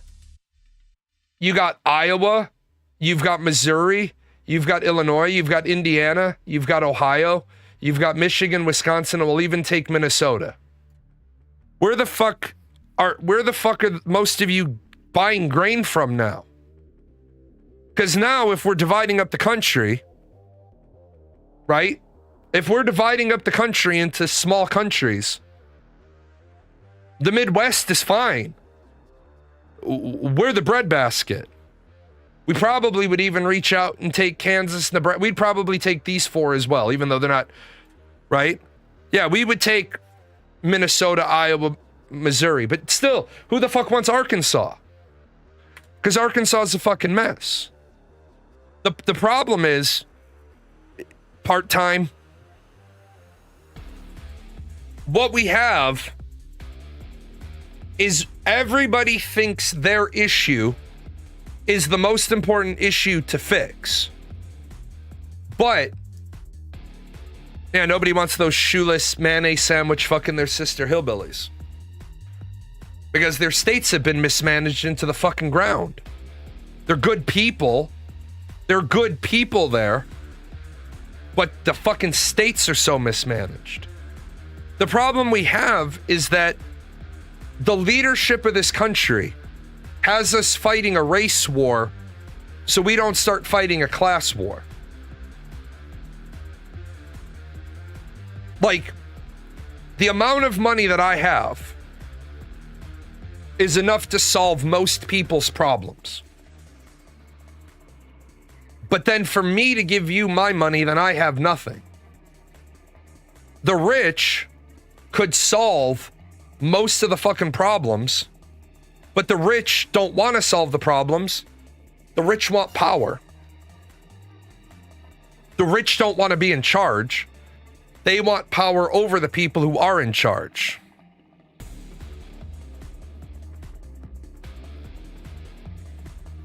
There are a lot of people that'll say, if I could offer you one piece of help, but it can't be money, what can I offer you? And they say nothing, because money is the one thing that I need to solve all my problems. The three families that I'm trying to help, money is literally their problem across the board. When you're at the bottom and you're in poverty, you don't give a shit about fixing American literacy or the tax code or the war in Iran or should Shia law come to America or Should there be a mosque allowed to be built within walking distance of Ground Zero in New York, or any of these other fucking problems? What you care about is putting food on the table for your kids tonight. Because of that, the solution is speed this train up. No, the problem is no. We can't afford to speed this train up. We gotta slow this bitch down and do it methodically. And because the number one thing I hear all the time is, if I got paid more money, I could pay my bills. Really? State of Illinois, state of California, 2 states, great examples. They raised minimum wage. Well, why didn't the problems in California and Illinois go away when they raised the minimum wages? It's because raising the minimum wage causes inflation. And you get all these people that want to talk about raising the minimum wage doesn't cause inflation. Really? Then why does shit cost more now in the state of Illinois than it did in the year 2020? Well, that's just the rising cost of goods. That's called fucking inflation. Everybody said rent is the problem. You're right. Rent is the problem. Rent should be capped at no more than 1% of the value of the structure.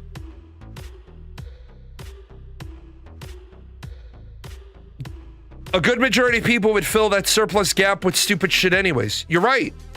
Adaptable Fox, let me give an anecdotal piece of evidence that people who get money will piss it away. When COVID hit and people got their COVID money, I took all of our COVID money and I paid for my vacations with it.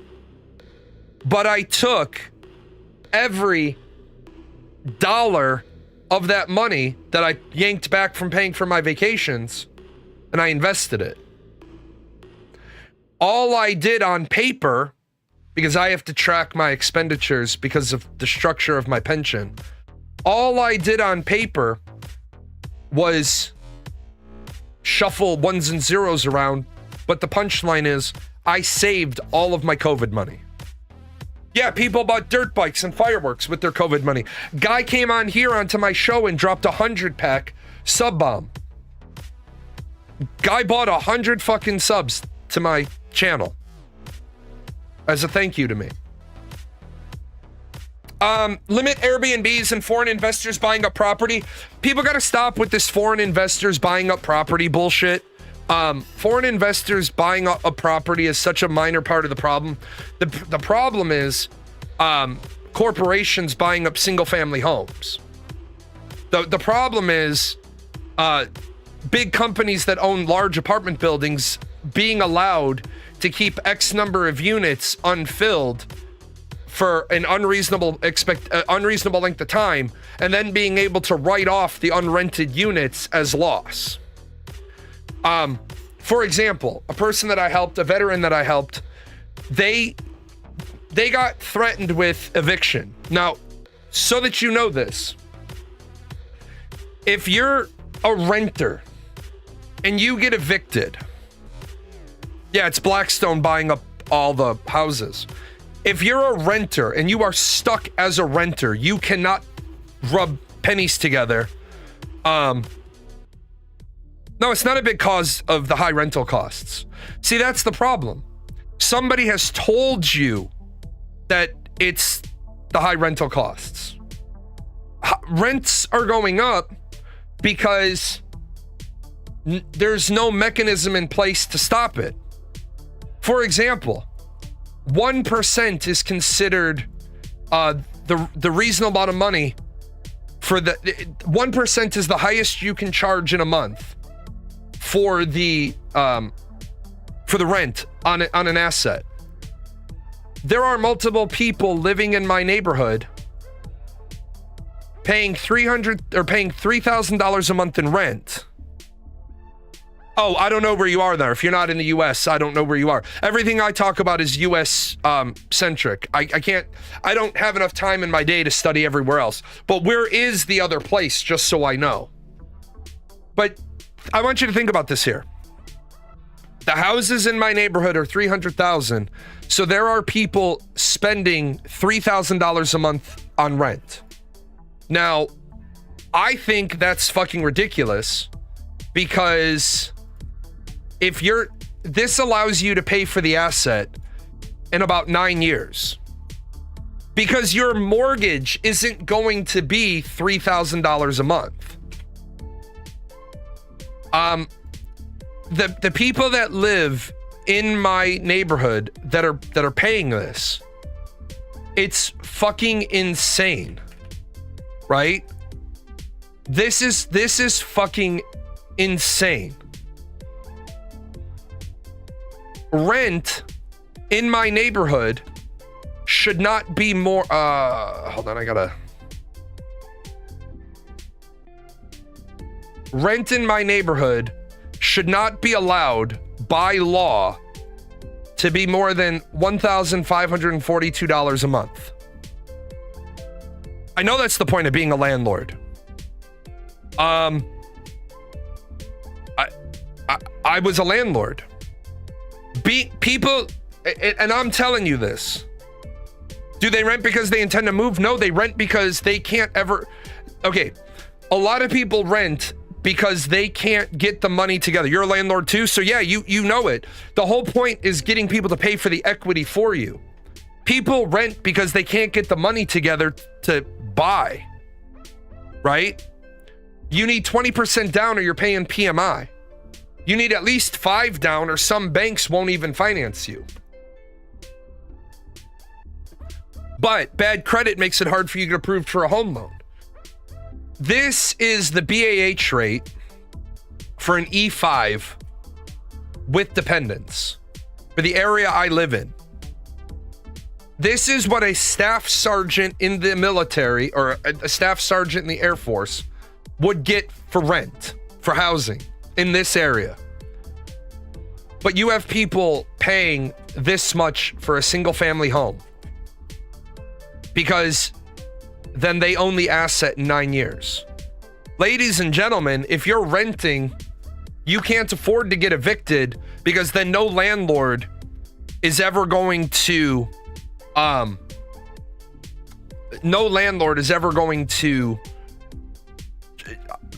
let you move in again. I'm sorry, I never ever moved in people with evictions. But now here's the problem. 1542 is what an E5 gets. 2208 is what an 03 gets. This, I was getting less than this because this is 9 years later, but I was getting about $1,900 a month in BAH when I moved here. The military bought me 3 houses. Effectively. Because I always put every single penny of my BAH onto my mortgage. My mortgage was about $1,300 a month. I threw all $1,900 on. And then after I paid off the house, I banked all of my BAH into savings. And my wife used to get mad. She used to be like, "You're a captain, we don't have a mortgage, and yet you're saying that we only have this little bit of money disposable for the month." Yeah. She's like, "Well, where's your BAH going?" Into savings. Why? Because that's not the money we're intended to live on. I am fortunate enough to not need my BAH. My BAH went into a savings account that's now going to buy my house in Florida. There should be an option to get longer than 30-year mortgage. No, there shouldn't, except for some very rare people. Donald Trump talked about a 50-year mortgage, a 30-year mortgage and a 50-year mortgage. A 50-year mortgage, unless you're disciplined, you pay way more in interest. Because remember, all the interest on a mortgage is front-loaded. I knew people that rented because they didn't want to deal with owning. Right, there are people who want to rent so they don't have to deal with owning. I know lots of those people. Here's the problem with that. Those people don't understand that you're making a landlord rich. Yeah, a lot of Gen Z are using renting as a strategy. Maximum mobility, lower responsibility. Yeah, most people have no idea how much the interest adds up. Most people, when I say this to them, if your mortgage payment is $987, if that's what's on the little ticket that says your mortgage is $987, your mortgage isn't $987. Your mortgage is $1,100. Because 49 and below, you round up to the next 100. 51 and above, you round up to the 100 after. If you put $1,100 down on a $987 mortgage, you will pay that off probably at least 7 years faster. How can you ever truly own a property if property tax exists? Simple. You own the building that is on the property. You pay the property tax for all the niceties that you use every single day, or you hope that are there in the event you need them. I own my property. Yep. But I don't really own it because I pay property tax. Cool. I want to get rid of property tax. Cool. What's this? That's your $3,000 bill for using the road. Well, I don't know if I am going to use the road. No, but we don't know if you're going to use the road either. So that's your fair share for making sure there's roads. What's this bill? That's your $750 to pay for police and fire and county sheriffs. Well, I don't know if I'm ever going to need them. Oh, you want to do it that way? Then be like the dumb fuck just on the outside of unincorporated part of where I lived. This guy used to call us all suckers. This guy used to say we're all suckers because we pay property tax. I say, why am I a sucker for that? He says, because you're paying for services you're never going to use. And I say, no, I'm paying for services to be there in case I ever need to use them. This guy's fire bill was $75 a year. Every January, fire department called him up. Every January, fire department called him up. Hey, would you like to pay your $75 bill for fire services? No, I'm not paying for that shit. Okay. One day, his property catches on fire. He dials 911. Fire department says, we can't roll out to you. You don't have fire protection at your house. Do you agree to pay for all of the cost of us rolling the fire department out there? Yes, I do. Get out here. My house is burning. House burned down. Insurance didn't cover it because he didn't have fire protection. And the fire department sent him a bill for somewhere between $36,000 and $39,000. Because that was their cost incurred to roll the fire department out to him.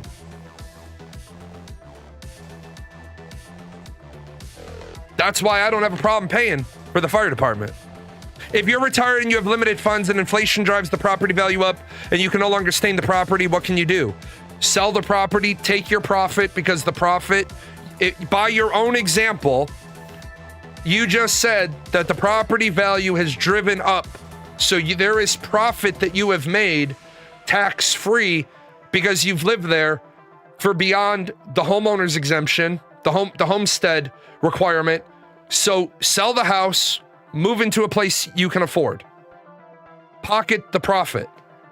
But I want to live there because it's my home. Well, then why the fuck didn't you forward plan for what you were going to need? Well, what if I'm close to death and I don't want to move? Fine.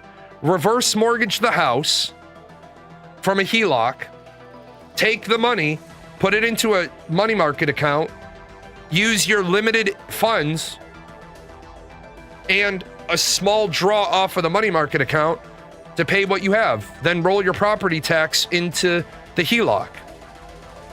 Boom. Done. Yeah, a lot of locations have modified property taxes for seniors. But my question for you is, why are you so caught up on something that very, very rarely affects anybody? Yes, does it affect some people? Sure. But it does affect some people, sure. But you have to plan for your economic future from 18 to death. If you're living in an area where your retirement income doesn't exceed and allow you to pay for your property taxes, then why would you want to stay in a house that has hundreds of thousands of dollars of value? There's hundreds of thousands of dollars in profit in that building. Take it. Do something with it. Normally, when you're living in an area with larger and larger and larger property tax bases, it's because you're funding better and better schools.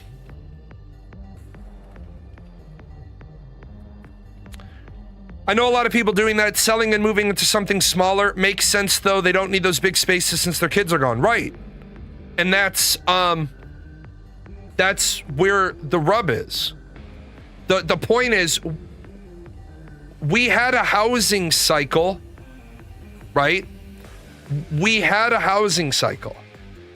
And after COVID, it got broken. Because the housing, if you want to live on that property, I don't think you care about the value of its monetary measure. Okay, but you just said that the reason you're living is due to monetary reasons. So if you work to live on that property, I don't think you care. Like, here's the thing, man.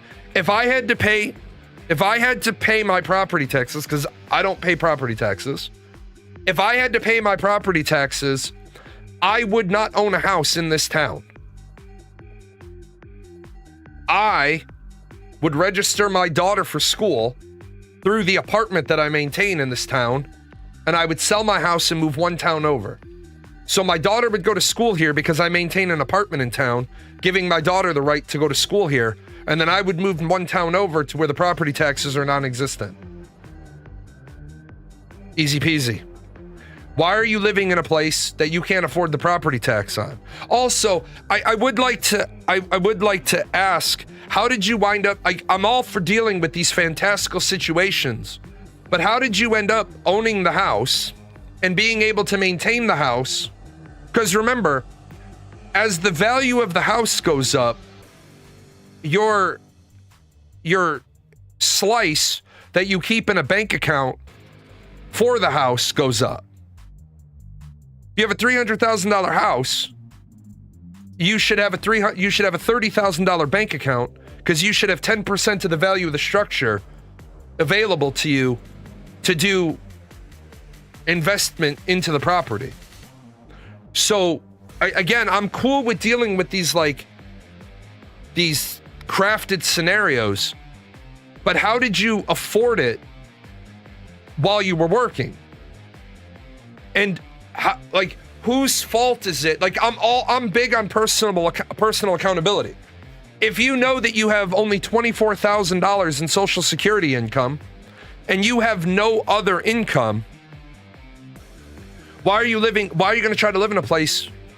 How are you going to afford to live in a place that has an $8,000 a month or $8,000 a year property increase? U.S. can regulate rental increase. No, they cannot. Here, rent increases are regulated, preventing abrupt massive spikes. If not defined in the contract, landlords can propose increases only up to the local market rate. Right. The U.S. can't do that. Our government is not allowed to regulate free capitalism. And when they tried to do that, and Joe Biden tried to do it, it was the dumbest fucking thought experiment I'd ever seen. And the reason why is because, and I might still have it. It might be difficult to find, but the reason why is you turn around and you say something like, you can only raise rent by 5% a year. Because remember, the landlord will oftentimes have the property taxes that they have to deal with. Well, how can you say you can only raise the rents 5% a year if the rate of inflation on if the increase in the property tax is 7%? Well, then I need to be able to raise the rent enough to cover the property tax increase. Now, where I do agree with some of it is that you should not be allowed to increase rents arbitrarily. You should have to show the tenant why you're raising the rent. And I believe the rent should come in two parts. The rent should have two lines on it. One line on the rent should be, this is the rent you're paying for the structure. And this is the part of the rent that you're paying that goes to everything else. But entities like BlackRock can still buy up whatever they want. Donald Trump proposing something doesn't mean it changes. Yeah, I can't find the Joe Biden thing. Unfortunately, let me do it real quick so that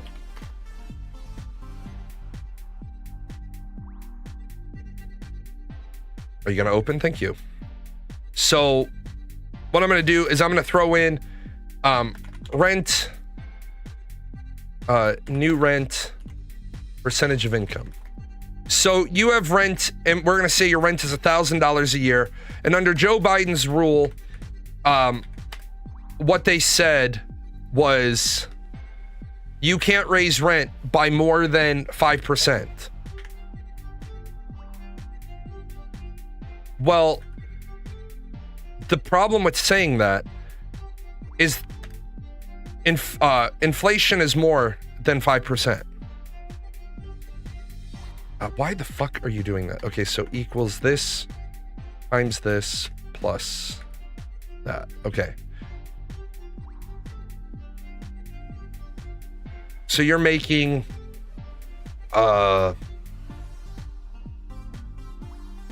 600 times 4 times 0.67. So you're making 1608.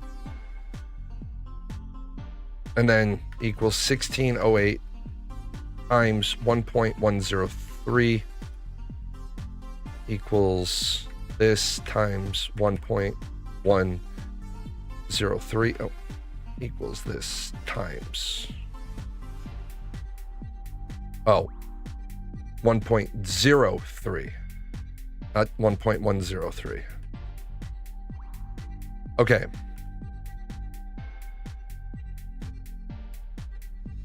Oh.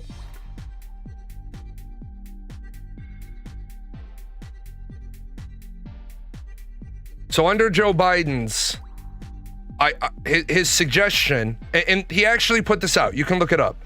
What Joe Biden said was, the way we're going to stabilize rents is we're going to limit it to, you can only raise rents by 5% a year.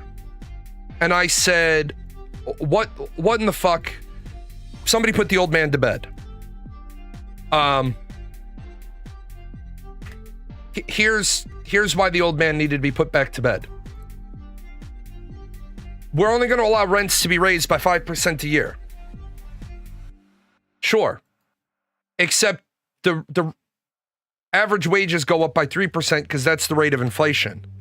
So in your first year, your $1,000 rent is 62.19% of your income if you're making $15 an hour. Obviously, I understand that you shouldn't be living in a place with $1,000 rent if you're only making $1,608 a month. If I said an hour, a month. Well then, by Joe Biden's plan, the next month your rent would go up to $1,050. But your wages would only go up to $1,656. So now you're paying a higher percentage of your income because you can't say rent can be capped at 5% if the average raise is at or less than the cost of living.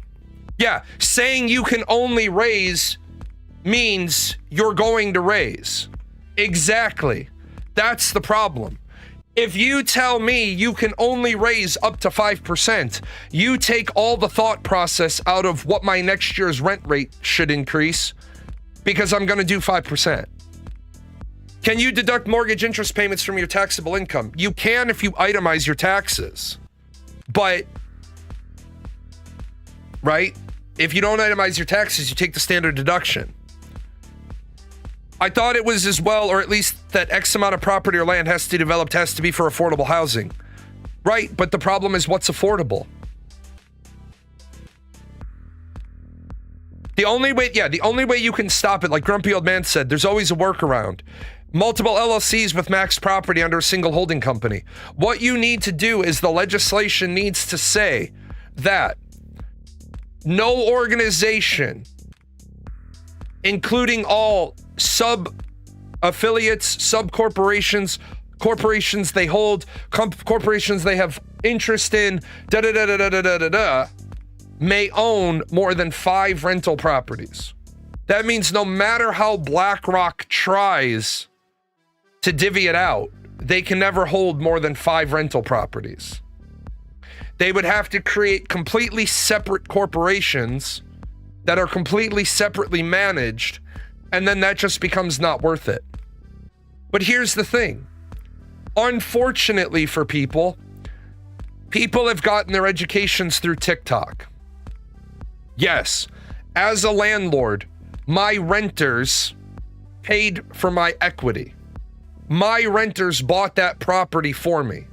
Abso-fucking-lutely they did. Absolutely. What is it called when you buy up everything so prices skyrocket and everything you're holding skyrockets? Well, hoarding, denial of supply. There's no one simple term because if you're talking about a physical commodity versus stocks, yeah, the term would be cornering the market, but it's also hoarding. But the issue here is, I used to get shit from people, friends, who didn't like that I was a landlord. And what they would say is, you bought this property for $175,000. It's not illegal. It's not illegal as a concept. The tactic, it's not illegal as a strategy. It's illegal depending on the tactical ways you execute it. You can corner the market legally as long as you deliberately ensure that you don't form a monopoly.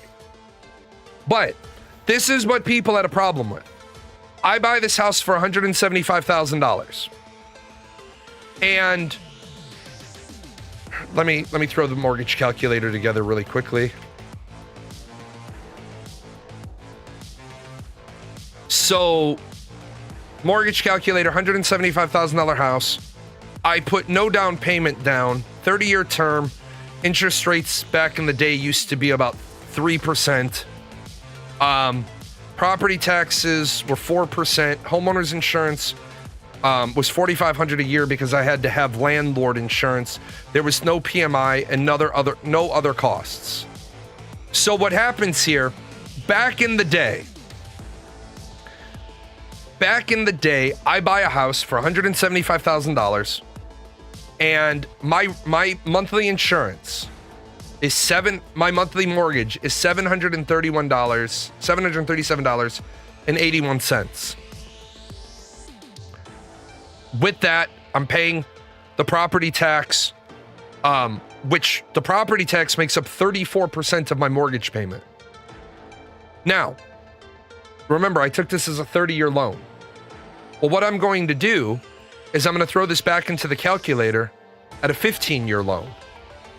And at a 15-year loan, my mortgage would be $1,208.52.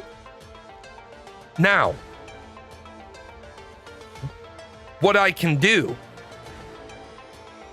is I can charge up to $1,750 a month for this property because it's in the price range that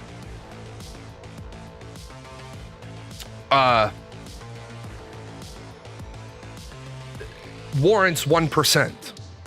Now, what I'm going to do is I'm going to charge $1,750. I'm going to price it at $1,750, and I find a renter. So here's what's going to happen.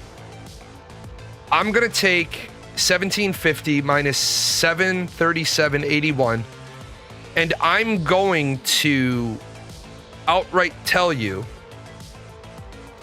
I'm putting an extra $1,012 on my mortgage every month. And assuming I keep the same tenant for 6 years, then they move, and then I got some flipping to do, modernizing to do, I own this structure in 10 years. I own the building now in 10 years. But in those 10 years, the neighborhood has gone up, the house price has gone up to $225,000. I could sell the property for $50,000 more, and I've never put a fucking penny into it. I've never done anything that, as some people would say, to warrant or justify the fact that I own this property. Other people paid for it. I've made $50,000 by managing the property. And people think that as a landlord that's fucking terrible. Because now, every month, this property is paid for. And I'm charging $1,750, right? And what I need every year, right? What I need every month out of that, oh shit, it doesn't tell me out a month that I need. I need $1,750 times 0.04. I need $70 a month out of this to go back to this property, pay the property tax. The other $1,680, if I'm smart as a landlord, where is this $1,680 going? To another rental property. Now I have this rental property putting in this rent, and I have $1,680 from another property going into it. So I'm going to own this property in about 5.5 years.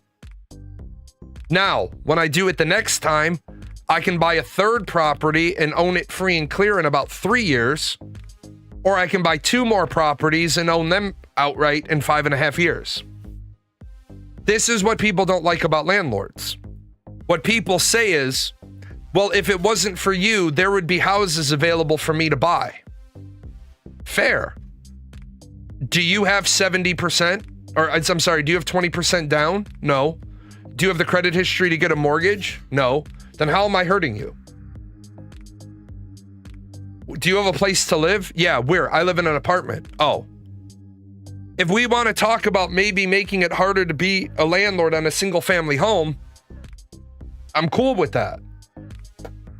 But then instead of people building single family homes, they'll just build apartment complexes. And remember, an apartment complex is better for a landlord anyway, because on the footprint that I can put one single family home, I can put a 6-unit building. Now, unfortunately, I need a little bit more real estate for the parking, but you get my drift. In what would be 6 houses, I can put in 24 units in a parking lot. Cornering the market is illegal or manipulative practice of yeah, you can't. If it's 70% of a commodity, then you've cornered the market. But the problem is they don't own 70%. If you do reconstruction, increase your property value, but it doesn't increase in square footage, does your property tax go up? Yes. Sometimes. Depends on the state, depends on the county. Like, for example, if you have a basement in this county, in most of Illinois, because I've built houses in a lot of these counties, if you build a basement, when the house is inspected for occupancy, they make an annotation on your occupancy permit if the basement is finished or unfinished. 3 years later, they're going to come back to your house and you have a choice. You can let them in to inspect your basement to see if it's unfinished, or you can tell them it's finished, or you can tell them to fuck off, and then they're going to mark your basement as finished anyway. Now, what's a finished basement? In my state, there's a whole list of criteria, but one of the mandatory criteria is that it has a ceiling. Well, you just don't finish, you don't put in the drop tile ceiling. You put up the drywall, you put up the drywall, you tape it, you don't paint it. You don't have nice light fixtures, you just have drop bulb light fixtures. And then when they come in and they inspect it, it's not a finished basement yet. Now, in some places, your basement converts to a finished basement in 3 years automatically, whether you finish it or not, because they view it as habitable living space. So if you live in that place, you might as well take your 3 years of tax break, finish your basement. It's also how a lot of builders save money on building the houses. They don't finish the basement because they don't want to deal with sitting on the property while it's a finished property and then people see the tax bill for it. The problem is the technical description. It's possible to own an entire subdivision, but since it's only a small percentage of the general housing, it doesn't qualify as a monopoly. Correct. But at the same time, I don't think there's anything wrong with, well, it turns into a finished basement no matter the height. You can't have a basement. If it's below a certain height, it's considered a crawl space. I believe, if memory serves off the top of my head, 8 feet is the minimum to be considered habitable space. So if your basement is only a 4 foot, it's a crawl space. Also, it has to have a finished poured floor.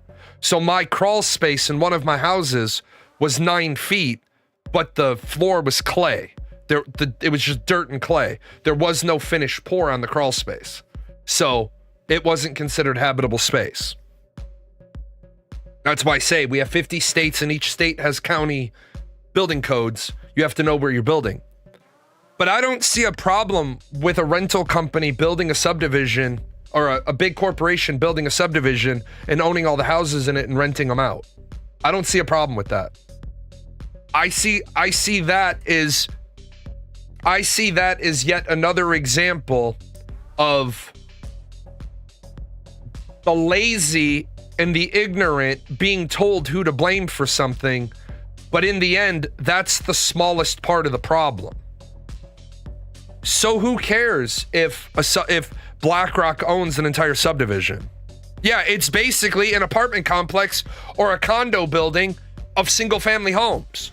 See, people are mad about shit that they don't understand why they're mad. Like, for example, the people who turn around and say, well, it's bullshit because I pay $1,600 a month in rent, but the bank won't give me $1,200 in a mortgage. Yeah, the reason why the bank won't give you a $1,200 mortgage is because you have 3 evictions and you also have $25,000 in credit card debt and you only make $34,000 a year. You're mad because you get on TikTok and you tell a part of the story, but then when people ask you pointed questions, you didn't tell that part of the story. You filed for bankruptcy. Bankruptcy is a big sign for the bank. Do not give this motherfucker a mortgage. That's discrimination. No, it's not. Guy comes to me, yeah, man, I'd like to rent that single family home that you have. Cool. Here's the application. Gives me his stuff. Holy fuck. Sorry, man, I'm not going to be able to rent to you. Why? You have 3 evictions in the last 5 years. Well, you're only saying this to me because I'm black. No, I'm saying it to you because you're poor. the only fucking color I care about as a landlord is green. I care about green. If you fucking have I had people that have had evictions that I put on a month to month because they come highly recommended by friends? Yeah. Hey man, can you help out? Can you help out? I don't want to use a stereotypical black name, but can you help out Tyrone? Yeah, what does Tyrone need?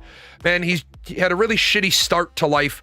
He got evicted a couple of times in his early 20s. He's got a really good job and he's really stable, but he can't find a place to live. Sure.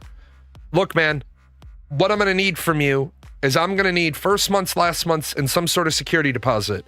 If you can't come up with all of that right away, give me a schedule to where I'll get my kitty full, and you're not getting a 1-year lease from me. You're getting a month to month.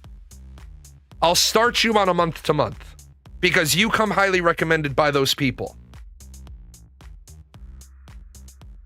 Once you prove to me that you can get the kitty filled, you can get the escrow account filled, then I'll put you on a lease. But then I look at all these other people and I'm like, if this motherfucker rips me off or trashes my place, all y'all better be fucking showing up on clean out day because this is your fucking guy. See, that's what I tell people.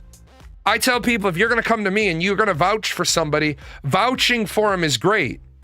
But when I look at you and say, if this motherfucker tears up my apartment, how much can I count on you to cover? Well, none. Well, then you're just fucking, you're fucking bumping gums. You're lip servicing. You're fucking blowing smoke up my ass. Now, when one guy needed a place to live, my buddy came to me and he said, hey man, will you give this guy a chance? Will you put him on a month to month at one of your units? I said, are you bankrolling him? He's like, if this guy fucks you, I will cover the fuck up. I just hate being at the mercy of trillionaires, but you're not. You're not at the mercy of trillionaires.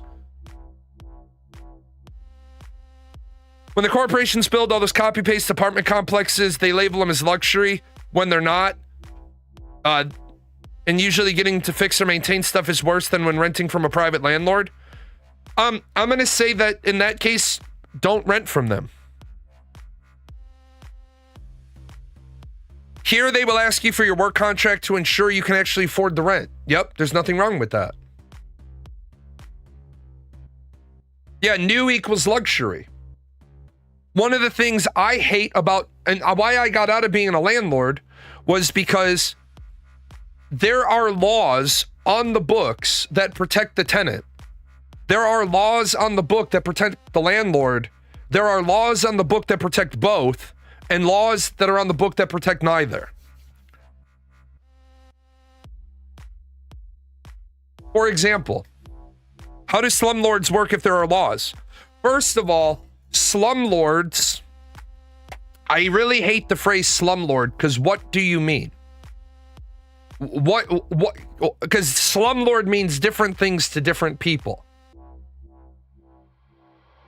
If you move into a unit and it doesn't have heat and it has leaky pipes and it has this and it has that, then contact the fucking proper agency. Let them know that this is going. People living in places with holes you can see outside. Why do they exist? Because those people have nowhere else to go. You tell it. Let me just roll through the scenario, and you let me know where we go off your script. You walk into a place. There's fucking rat shit everywhere. You see roaches. The place has 1970s linoleum in it, and you can see light on either side of the window because the window frame is so rotted out that you could almost push the window out. Why are you signing a lease there? If I see that, like, my daughter was looking for an apartment, and what my daughter said was, well, we're looking for an apartment in about the $500 range. What I said to her was, you need to be looking at like the $700, $800, $900 range for this area. She's like, why? I said, because the $500 range around here is going to be fucking shithole slums. And she took me to one. She wanted to be so proud of herself that she found this one. We went in. First thing is, there are metal cages over all of the air conditioning units. That means they have a crime problem and people have been ripping the air conditioning units off the wall. Second of all, I get to the door. I look at the door. I look at the leasing agent and I said, when are you guys replacing this entire door frame? And she's like, well, we're not. I said, well, then can I ask the nature of why this door was kicked in? And my daughter turned on her heels and the woman's like, I don't understand what you mean. And I showed her all the cracks in the door frame, the boot indentation in the metal door. I said, this door has been kicked in. This door frame has the itty bitty teeny tiny screws. I said, this whole door frame needs to be ripped out because it's compromised. A new door frame put in, and you need to get 6-inch security screws. And as I'm moving the fucking door frame, she's looking. I could have fucking just ripped the door frame off. And this goes for you at your house, by the way. Your door frame should be screwed in with screws about this long. If you have a brick house, you need to screw those in with mason screws. We get in, and the next thing I see right away I was like, you have mold in the walls. I just looked at my daughter and I said, Melly Umpkin, come on, just leave the apartment. She's like, we haven't finished looking at it. I said, well, since I'm paying the rent, I'm not paying the rent here because this has mold in it. And the woman's like, how do you know it has mold? Take the little mold device out, put it against the wall.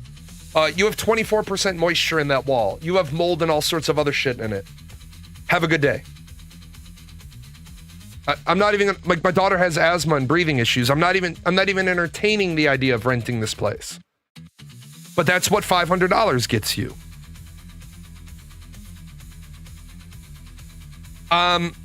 Yeah, you asked, how have I not been doxxed by the commies? I have had death threats to me, death threats to my daughter. I have had people dox me, steal my identity. But what none of them have ever done is shown up at my house. Because what I have found is there are an awful lot of people on the planet that are internet tough guys, that their jock strap is an extra small and it's still pretty empty. As I've said, violence is an answer to the right question. You threaten my child? You better hope you get convicted. Because if you threaten my child and you don't get convicted, see, you're not in prison because you did something wrong. You're in prison to keep me away from you. I don't need the state of Kansas to keep you locked up so I'm safe. You need the state of Kansas to keep you locked up so you're safe. And that's basically what I said to the individual. You threatened my daughter, right? That you threatened my child. You valued threatening my child more than your own existence. Because to protect my children, Papa will wear that orange jumpsuit. I look fucking amazing in orange, by the way. Wrist and ankle shackles are just fucking accessories to me if you threaten my children. Period. Dot. I will go to jail for the rest of my life to kill you and your entire bloodline if you threaten my child, any of my children or my grandchildren. Your bloodline will cease to exist. And if we had more people that would actually say that shit, maybe this world would become a better place. Maybe people would start to take that shit seriously if they'd stop acting like fucking clowns. Now you said, I saw what you said. You said, so is this something we shouldn't focus on? The problem with focusing on landlords is, in the grand scheme of things, the juice ain't worth the squeeze. When I was in the military, I used to tell everybody who would send me an email, I would get 30 or 40 emails that I would walk into my office, and everyone would say stuff like,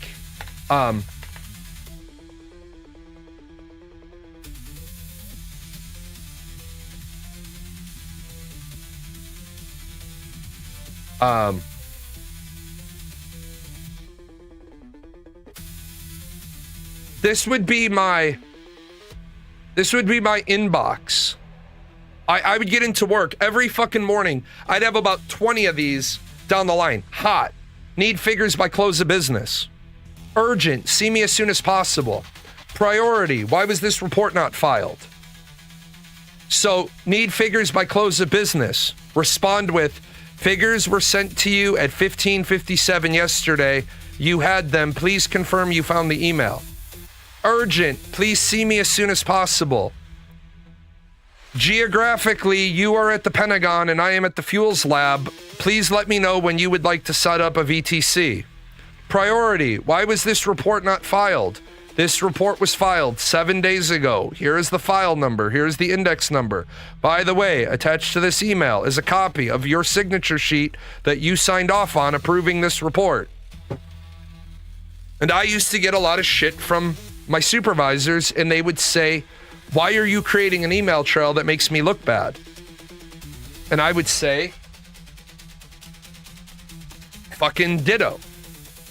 Why are you creating an email trail that makes me look bad? Or I would say ditto. Why are you creating an email trail that makes you look bad?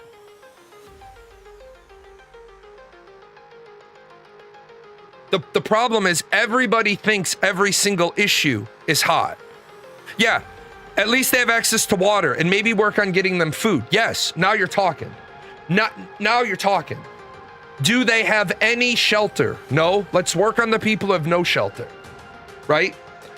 Let's work on the people that have no shelter. Let's take veterans out of the mix. With your story about crime, how can you make it better without reducing crime and just become a money sink? Right. Here's the problem. Reducing crime by more policing is a bullshit idea. Reducing crime by reducing necessity of crime is a good idea. Anybody who's been in the military, you know damn well, you've mopped rain, you've swept gravel, you've painted rocks, you've moved sandbags 100 yards for no damn reason. Every single fucking person in the military has their asinine story of time wasting shit they've done. Why? Because you have to be able to account for why you need 52 people. Otherwise, some bean counter says you only need 48. Well, the problem is today I only need 17, but tomorrow I need 92 and I don't have that. The problem is we look at things, we take books like the Toyota Way, and then what we say is, we take a book like this, and what this book tells you to do, vets should run everything. I'll get back to that point in just a second. But we take the book, The Toyota Way, and we say you should do a Gemba walk and you should look where all the waste is. And we do that. But we don't read the rest of the fucking book. Because the next part of the book says, but you have to figure out why it's waste. Why is this person standing there like this? Because that person is waiting for you to put the item they need to work on and bring it to their workstation. But if you don't know that, then this person standing there like that looks like waste. Well, the trick is, if that person needs the piece prior, then this person should start one cycle time later. I hate the fact that we didn't learn anything from being an industrial nation. If you remember back in the day, our factory systems never closed. Our factories ran 24/7. They just slowed down at night because at night was when they did like rework. They did defect fixing. So what happens is when first shift ends, there's a piece at every station. So when second shift comes in, they're relieving the person in front of them. When third shift comes in, they're slowing down the process, but they're not stopping the process. So when first shift comes in the next day, there's a piece ready to work on at every station. That's how a 24/7 factory system goes. But if you get down to one 12-hour shift, well, then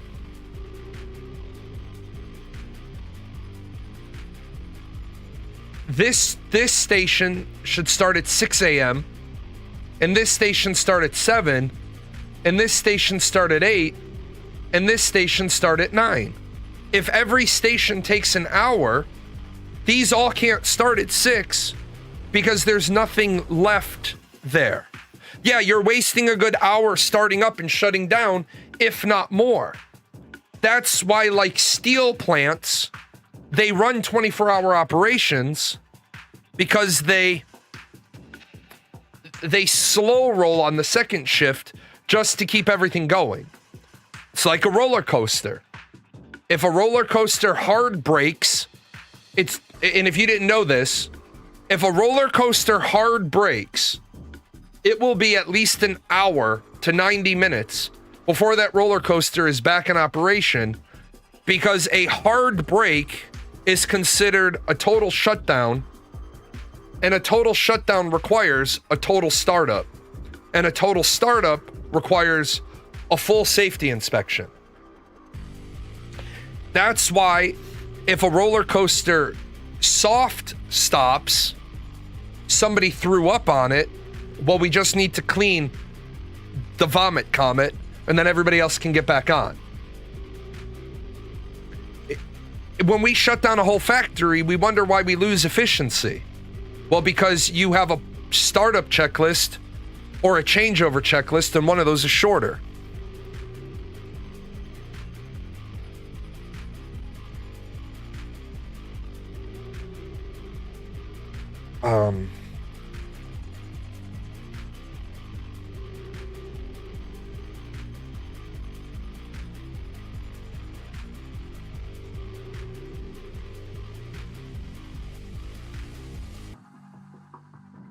I actually had a piece of coffee cake, so I broke my fast early.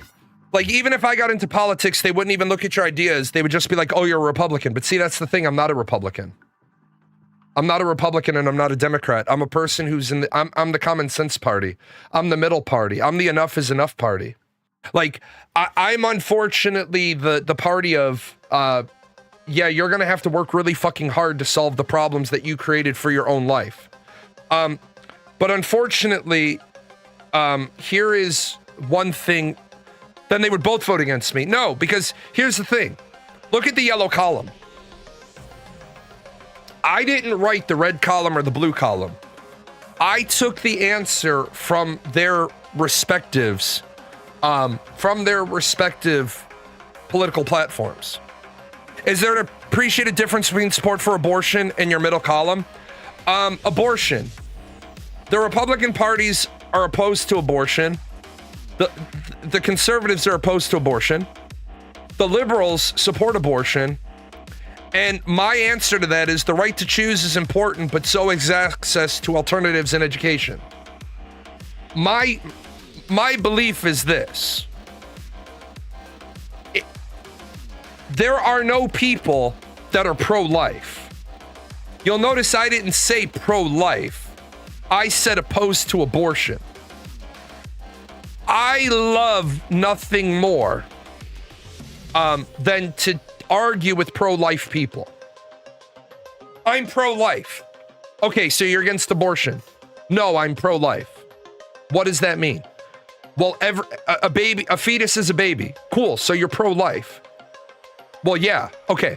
How many hours last week did you read to kids at the library? None. How many foster children have you ever raised? None. How many hours at Big Brothers Big Sisters do you have? None. How many hours a week do you work in your school district? None. How many hours do you work at the food pantry? None. So you don't have foster children, you don't work at the food pantry, you don't work for Big Brothers Big Sisters, you don't read at the library, you don't help out at the school. You're not pro-life. You're anti-abortion. I'm pro-life, cuts childcare, school programs, education, and WIC. Exactly. That's exactly my fucking problem. Yeah, I always ask people that say they're pro-life if they support universal health care so everyone can have life. Right, exactly. You can be anti-abortion, and I support your right to be anti-abortion. You can be pro-abortion, for abortion, support abortion, and I support that. But what really makes people angry at me is when I say, what about pro not killing babies? Well, that's anti-abortion. That's anti-abortion, because when you say I'm pro not killing babies, then I say, well, how many hours do you volunteer at the neonatal nursery? How many hours do you volunteer? How many hours do you volunteer at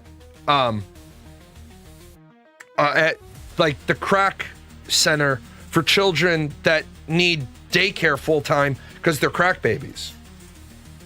I appreciate the clarification. The liberal stance and the middle ground stance is the same. No, they're radically specifically not. Because here's why. I am a Catholic, which this vexes the shit out of my pastor. My pastor hates this phrase. Morally and religiously, I am against abortion. But politically, I support a woman's right to choose because I want the right to choose all of my own medical procedures. So if I want to be able to choose all my own medical procedures, I can't take that right away from anybody, including women. Period. Unfortunately, a male who has one child can go and have a vasectomy, almost no questions asked. Let God judge it. Here's the problem. A fetus is a life, according to the left. According to the liberals, according to the conservatives, a fetus is a life. So if you kill a mother who's pregnant, do you get charged with 2 murders? No, you do not. If a mother is pregnant, does she get child support starting from conception or from birth? Birth. Well, then how can you vote all life is sacred, but then mom doesn't get the money from dad for the child support? I think the big problem is we need to talk about taking care of kids in a separate silo from abortion. Do you want a vasectomy? Yeah. Well, you can't have one. Why? Your future wife might want kids. Well, what the fuck sense does that make? Because that's exactly what women are told when they try to go and get their tubes tied. A 20-year-old woman tries to go get sterilized because they don't want kids. They get told your future husband might want kids. I had a friend. Yeah, does the woman get the tax credit from the moment of conception? What does the tax law say? Exactly. I know a woman. Schizophrenia runs both sides of her family. She has major psychiatric issues. She wanted to be sterilized. She said, the world does not need me to bring a child into the world that's going to, both sides of my family have schizophrenia.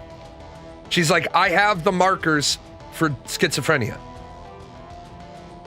But no surgeon would tie her tubes because she didn't have any kids. Well, if she can't get sterilized by choice, why should she be denied the ability to have an abortion if she makes a mistake and gets pregnant? And by the way, when people say, well, you can't make a mistake and get pregnant, you could be on birth control. 2 of my children were conceived from birth control. Just so we're clear, birth control isn't 100% effective.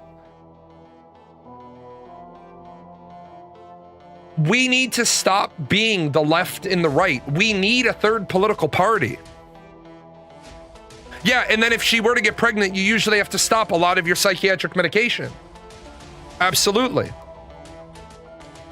The thing here is, we allow people to protest outside of Planned Parenthoods because they believe that Planned Parenthoods only do abortions. Planned Parenthoods is where some women go to get prenatal care or coordinate prenatal care. Planned Parenthood, no, the Republican Party is fine. We need 3 parties because you need 3 viewpoints because we need more than this or that. We need this, that, or the other. And why we need 3, yeah, Planned Parenthood does cancer screenings. Here's why we need to have 3 political parties. Okay, so if you are, and I'm just gonna go down, if you want lower taxes, less government regulation, gun ownership laws, but you want immigration reform, you support abortion, you support LGBTQ, and you support education, and then you support healthcare, private healthcare, which party? Why support doesn't include the alternatives in education? That is a great question. Why do the liberals not support access to alternatives in education? I wish I knew, but they don't. All the liberal left talks about is being pro-abortion, pro-choice. But you notice I don't like the phrase pro-choice. It's pro-abortion. The Republican Party is anti-abortion. Unfortunately, liberals disagree on all the other things Planned Parenthood should be doing. I'm all about giving women access to choices. Planned Parenthood helps facilitate adoptions. And yet we allow protesters outside of Planned Parenthood facilities, making some people too afraid to go there.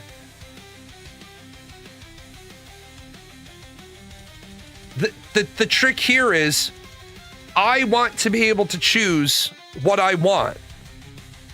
Yeah, the ones who say no abortion at all are also against birth control. No abortion at all is a fucked up theory because that means you're saying if a daughter is raped by her father or a sister is raped by her brother, she has to bring that life to term. Were most pro-choice people pro-vax? That's another one. How can you be pro-choice? How can you be pro-life but be an anti-vaxxer? Like, I don't believe in abortion, but I also don't believe in giving babies the vaccinations they need. I think the third party would engulf one of the others. No, because it wouldn't, and here's why. If you're this, and this is your big one right here, I think where you're right is people are confusing their identity with their ideology. I'm a Republican, but I was born a Democrat. But you weren't born anything. You're right. I was born into a Democratic family. Wait, no. I was born into a pro-union family. My family didn't give a shit about most things. They gave a shit about the union. Well, that shaped my views. My dad nearly lost his shit when he found out I was a member of the Republican Party. My dad's like, you grew up in a union family. Am I a member of a union? No. Am I rich? Yeah. Makes sense that I want to be a part of the Republican Party. Why? Because I don't want you to tax me to give my money to other people. If it's charity, I can choose to do that. Because isn't that what WIC is? Isn't that what SNAP is? Isn't that what Section 8 and FHA housing is? Isn't that government-sponsored charity? Isn't a big part of our problem as a society that people are uncharitable by nature because we're designed as human beings to be uncharitable by nature?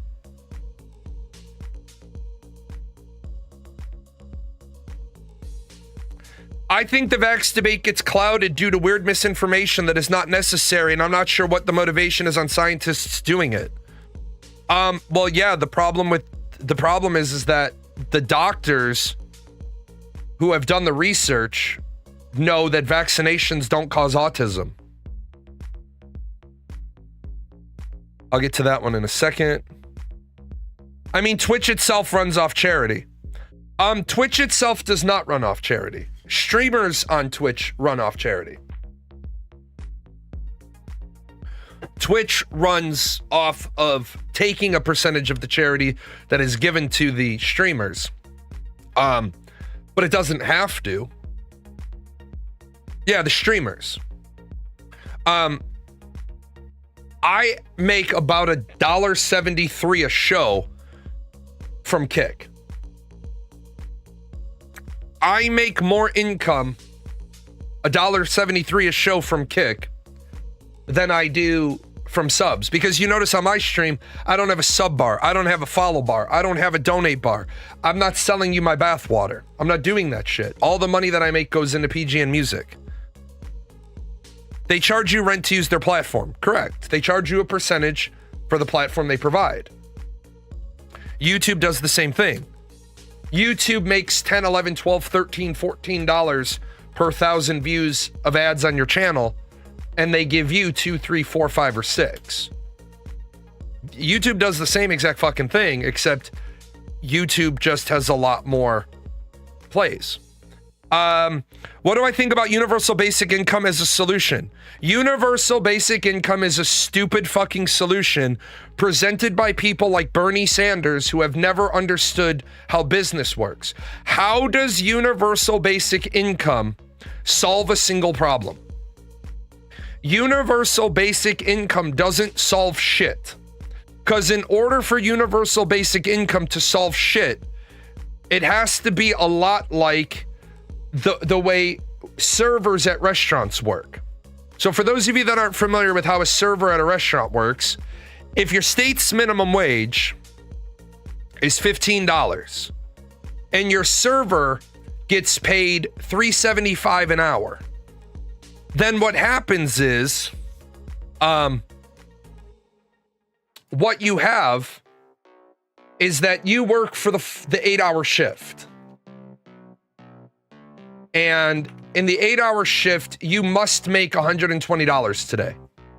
Now, in the 8-hour shift, you're going to get paid $30 from your salary, which means at the end of the day, if you didn't make $90 in tips, you go to your boss and you fill out the sheet, whatever the fucking different sheet is, and what you have is, boss, I didn't make $120 today. You need to round my pay up today to $120. That's the law. That is how it works. You notice that all these people are talking about servers needing to be treated better, but you know what most of them aren't? Fucking servers. Servers don't want to change. People are like, we need to make it so that all servers just get paid a flat rate. Servers don't want that because they make more than minimum wage with their fucking tips. Now you say Elon Musk suggested universal basic income. He seems privy to business. No, he doesn't. Elon Musk is business savvy. Elon Musk failed as the head of Doge. Elon Musk understood so little about government operation that he fled being the leader of Doge under the guise of he had spats with the president, because Elon Musk doesn't understand why we pay for certain things. For example, Elon Musk says, I found this contract because there's a building that we're paying $12 million a year for.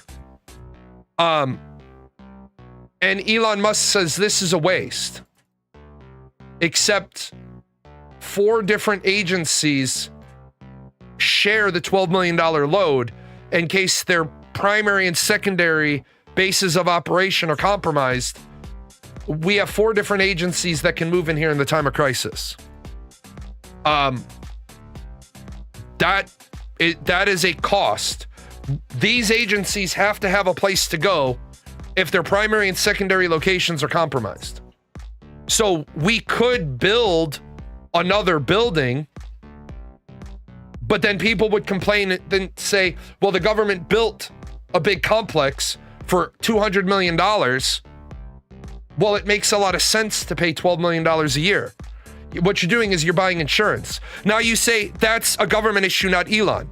Okay, then let's talk about another Elon issue. Elon went into Twitter, fired 75% of the staff, and then within 2 years, devalued Twitter by $11 billion. What's your response to that one? Elon bought a company, and within 2 years or 3 years, when he transferred it, it had lost a quarter of its value. He fired 75% of the employees. That's not really the guy you want going into the government. Twitter, I think, is the most popular social media company today. No. YouTube would be the most popular social media company we have today. But that's not what I asked you. I asked you, how can you say somebody has business savvy when they paid $44 billion for something and 2 years later it was valued at $33 billion? You lost $11 billion fucking dollars in 2 years after gutting the organization and firing 75% of the people. That's not business savvy. Elon Musk isn't a business savvy person. He's not a trillionaire yet. I'm not going to argue with somebody who makes up facts. Elon Musk does not have $1 trillion. The entire point of Elon buying Twitter is great. That's fucking fine, man. But your whole argument was Elon Musk has business savvy. He does not. Elon Musk doesn't have $876 billion either.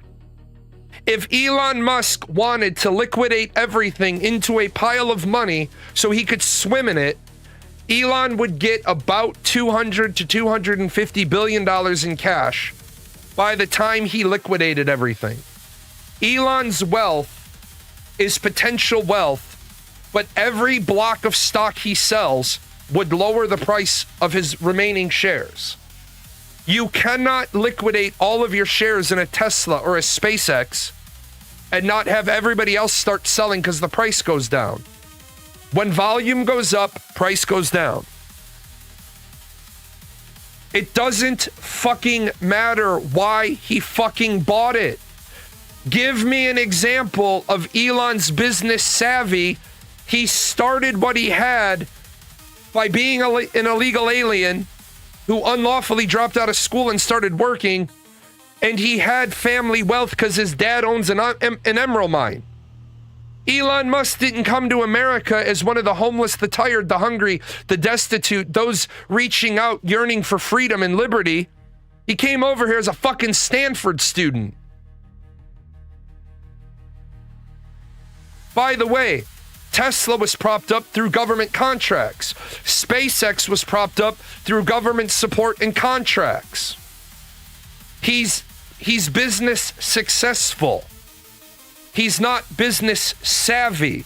he was the wrong guy to bring in for Doge. Because here's not what you're going to say to me. Yeah, he got those contracts. And what? Look at how Elon's look at Tesla after countries say we're not going to give EV tax credits anymore. It's really fucking easy to be successful at business when you're rich and you can put money into politicians to get into doors. Yeah, Elon Musk committed immigration fraud and could be deported. He could have his citizenship revoked.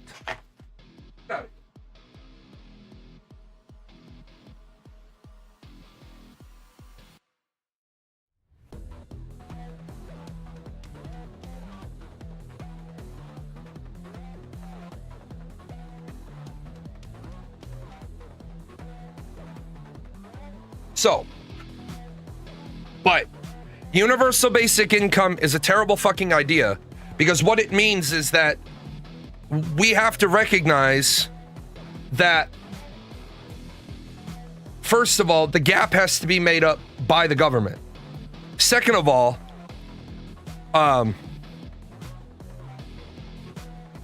if you're going to say $15 an hour is the minimum wage, and I don't think a national minimum wage works because $31,200 a year is $15 an hour, and this doesn't move the mercury for you living in New York or Los Angeles or San Diego, but it's more than enough to live in Southern Illinois.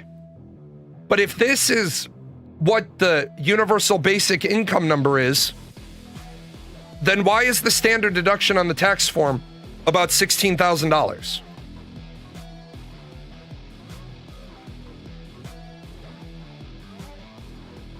This is the question I have for Bernie Sanders.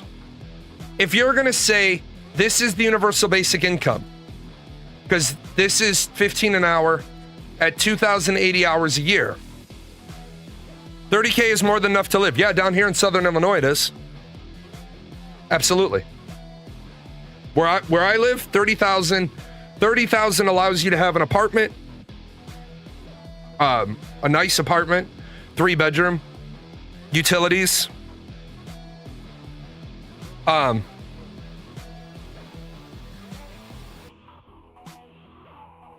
Now,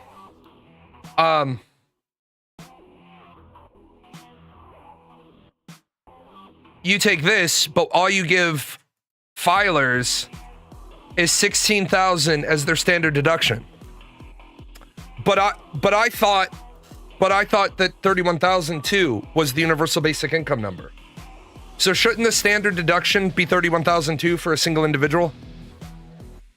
That's beyond wild to say in 2026. Dude, Jeffrey, let me help you out with something. I know that you can live on $31,000 in Southern Illinois because I pay 100% of my daughter's fucking bills. Jeffrey, let me help you out with something. My daughter has health insurance. So what's your next bullshit thing that you want to introduce into something you know nothing the fuck about what you're talking about? My daughter's entire life costs me less than $31,000 a year. I pay 100% of her bills. 100%. My daughter has no fucking income. So Jeffrey, please enlighten me with your 210 IQ. Health insurance barely covers when actual health issues come. Really? That's funny. My daughter's fucking copay is $33 for anything. My daughter was hospitalized for more than 2 weeks last year. $54 for the emergency room fee, which included admitting to the hospital.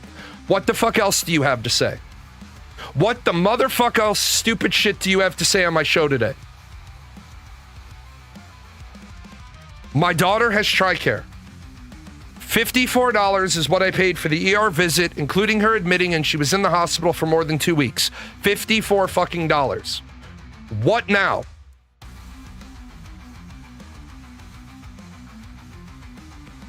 Okay. I didn't say 30K is great. That's the problem, man. You want to hear words. I literally said 31,002 doesn't move the mercury in New York, LA, San Diego, but in Southern Illinois, it's enough to live on. So, You chose to pull down your pants and show your ass to the channel, and now you're upset that I'm calling you out because you're throwing barbs at me. More than enough.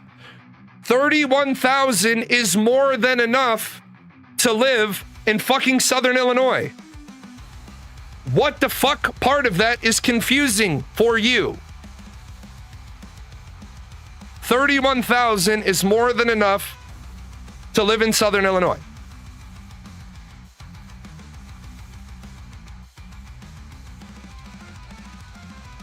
Okay, there you go. You learned something today.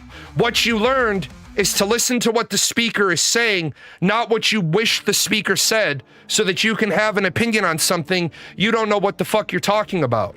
Also, whenever you go to this bullshit example of it must be nice if only one healthcare crisis would wipe out everything, 91.8% of Americans have health insurance. Keep that number in mind. It's a really important one. 91.8% of Americans have health insurance of some form or fashion. We have two problems in America when it comes to health. One is that we have 8% that have no health insurance at all. Two is that because of Obamacare, we allowed a bunch of insurances to go on the exchanges that absolutely suck ass, that don't help you with anything. But why do I hear stories time and time again that these insurance companies aren't covering bills? Well, that's a great, see, now you're into the good questions. Number one, there's an awful lot of people that don't understand their own health insurance. There's a lot of people that go to a doctor, they give the insurance, and they elected to go to an out-of-network doctor. There's a lot of people that go to a doctor and they don't read the book, and it says, well,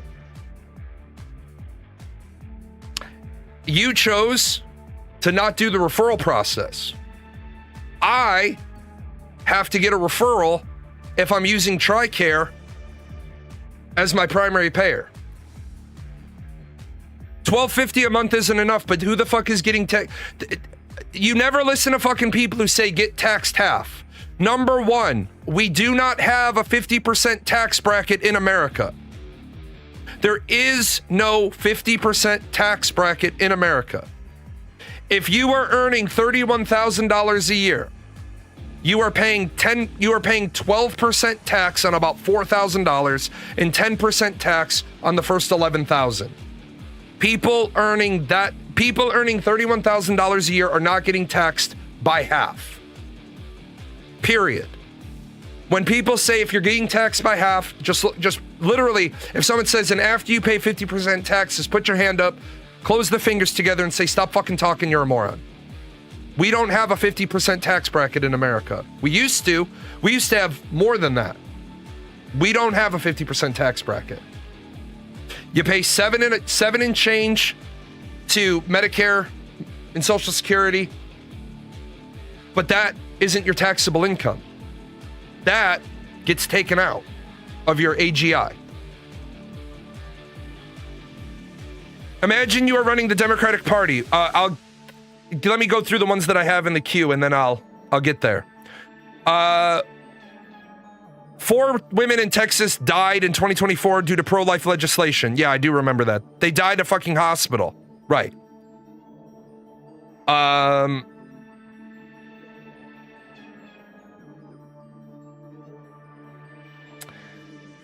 Imagine I'm running the Democratic Party. What's my strategy for 2028? Do you push for a more moderate candidate or a more progressive candidate? And what's the main issue you want them to run on? That is a great fucking question. If you are the Democratic National Convention and you are trying to run the presidential election, you absolutely, number one, have to run Alexandria Ocasio-Cortez as the vice president. Period. Dot. You need to make that announcement fucking today that you're running AOC as the VP. Why? Because you want to force the Republicans to start showing their hand. If you want to force them into chambers, into caucus, into discussions, because you want them to have to pick their presumption of VP candidate. Now, AOC might say, but I could run for president. No, you can't. You can't win. Newsom AOC feels like it will be their intended ticket. I used to agree with Newsom AOC being the likely 2028 ticket. The problem right now is Gavin is pissing off his own state, and the Democrats are going to win California without running the governor of California. You want to run somebody that's going to help you maybe carry Florida. You've got, as a Democrat, you got to do some fucked up shit to lose California as a Democrat. Now, the other part of the question, do you run a more moderate or a more progressive candidate? If you're honestly asking me, you run the yellow column. Your platform becomes the yellow column. Because what you want to do is you want to take the bell curve, and you want to take the Democrats over here, the Republicans over here. You don't mind losing this small section of radical fringe Democrats, because they amount to about 1%. Once you're outside, the really radical people make up about 1%. But if you run the yellow column, you might lose this 5% slice right here. But you're going to pick up an awful lot of that side of the Republican Party. Right now, the Democrats just have to run a candidate that the main Republican base isn't completely offended by. But let's be honest, right?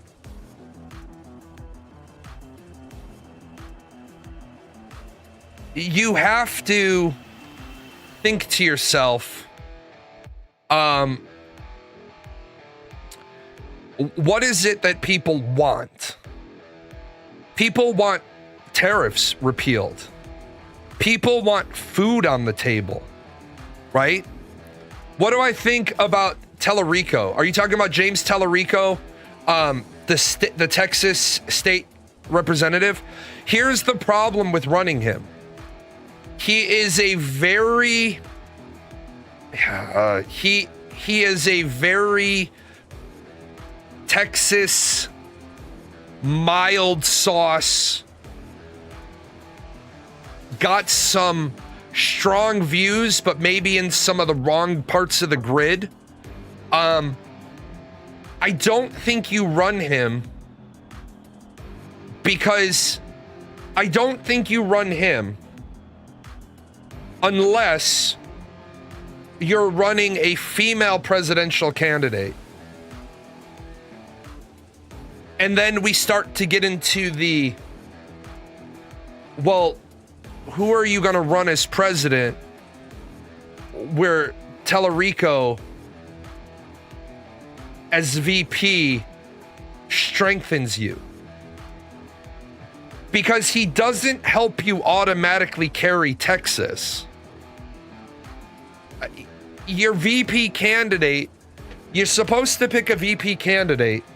Well, you're not supposed to, because remember, you're not supposed to pick the VP candidate. The Constitution is written in such a way that the person who gets the second number of electoral votes is supposed to be the fucking VP.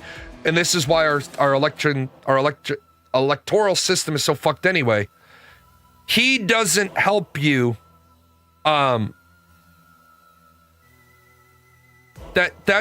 He doesn't help you win Texas in a walk. So he has to spend an awful lot of time. You have to spend a lot of time campaigning in Texas. Also, he's a former seminary student.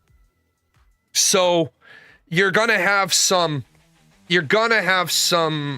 national level ripples about that. Now, unfortunately, he's a former seminary student who, when you know his policies, he actually talks about the separation of church and state. But I don't think he helps you win over the Republican base.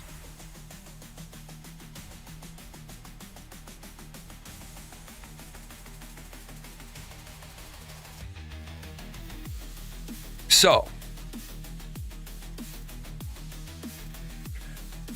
I think that you could probably run him as a VP candidate in a couple of more years when he's a little more seasoned.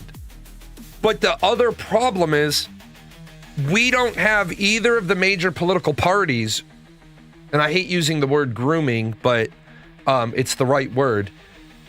We don't have either of the major political parties grooming anybody for national elections. We have members of the two political parties that are more of the same, more of the same, more of the same. All the difference is you have, do you want a shit burger with cheese or a shit burger with bacon? But either way, the main course is the shit burger. Do you want the shit burger with fries or the shit burger with onion rings? How would you approach low turnout voting as of late? Let me take a real quick 1 minute break and I'll talk about that one.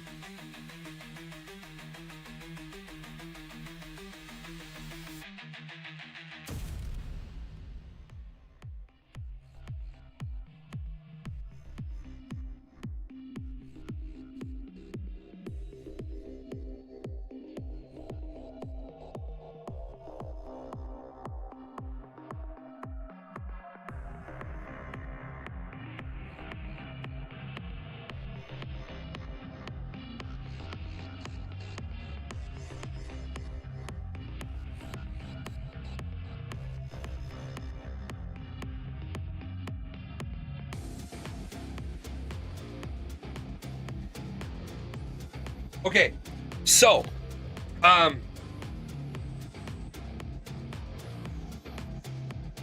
do you fix election day? Well, first and foremost, you fix election day by getting it the fuck out of November and moving it to November. I'm sorry, getting it out of November and moving it to September. A big problem with election day is in some places it's shitty weather already by November. And we run into this phenomenon that people don't go out into the weather to vote because it's too cold or it's too wet or it's rainy or it's crappy or it's whatever. I think that's a really fucking low class, low effort reason why you didn't go vote. Number two, we have a wonderful day in September called Labor Day that we could just make election day.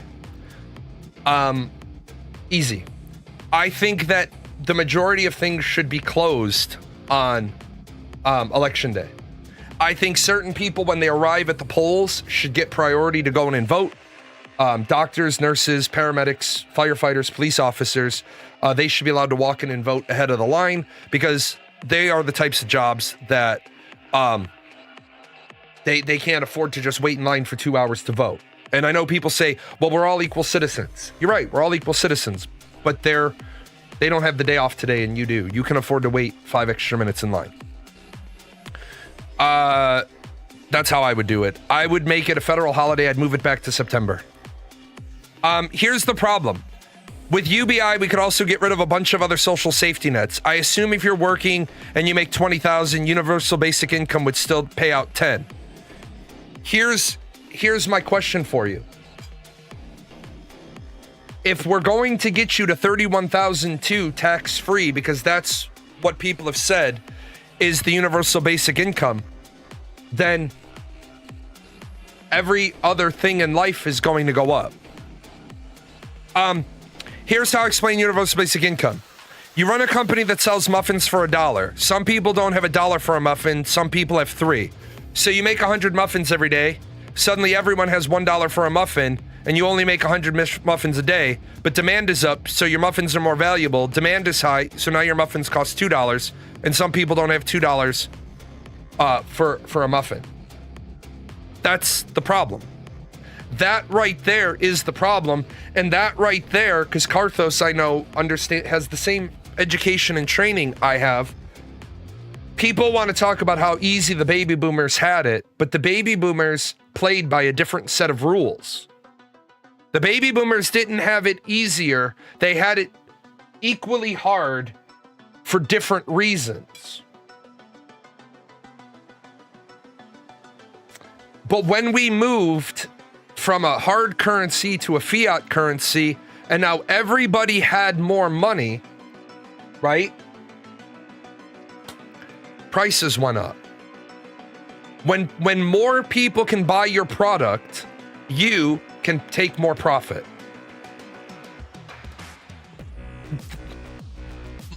Great example of this. My hourly rate was $60 an hour. And then one day, because I didn't want to take as many contract jobs, I raised my rate to from $60 to $75.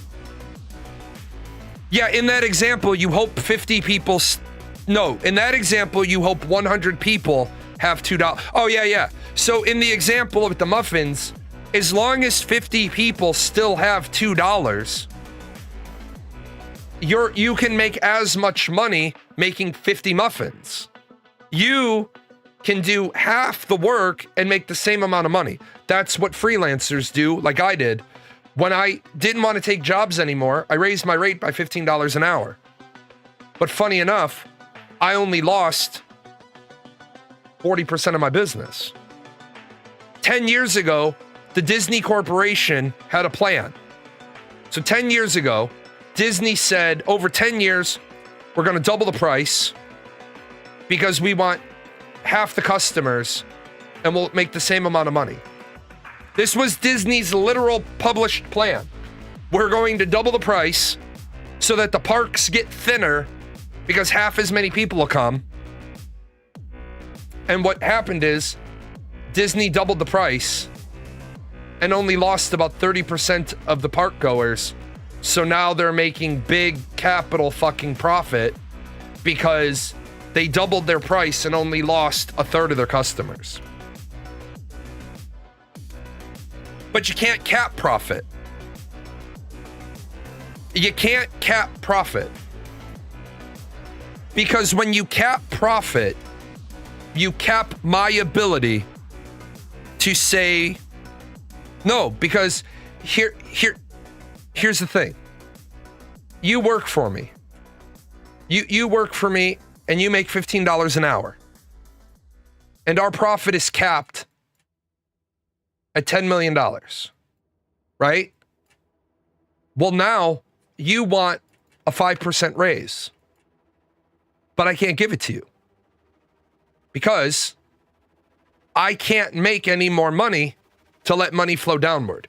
Now, I do understand that people say trickle-down economics doesn't work.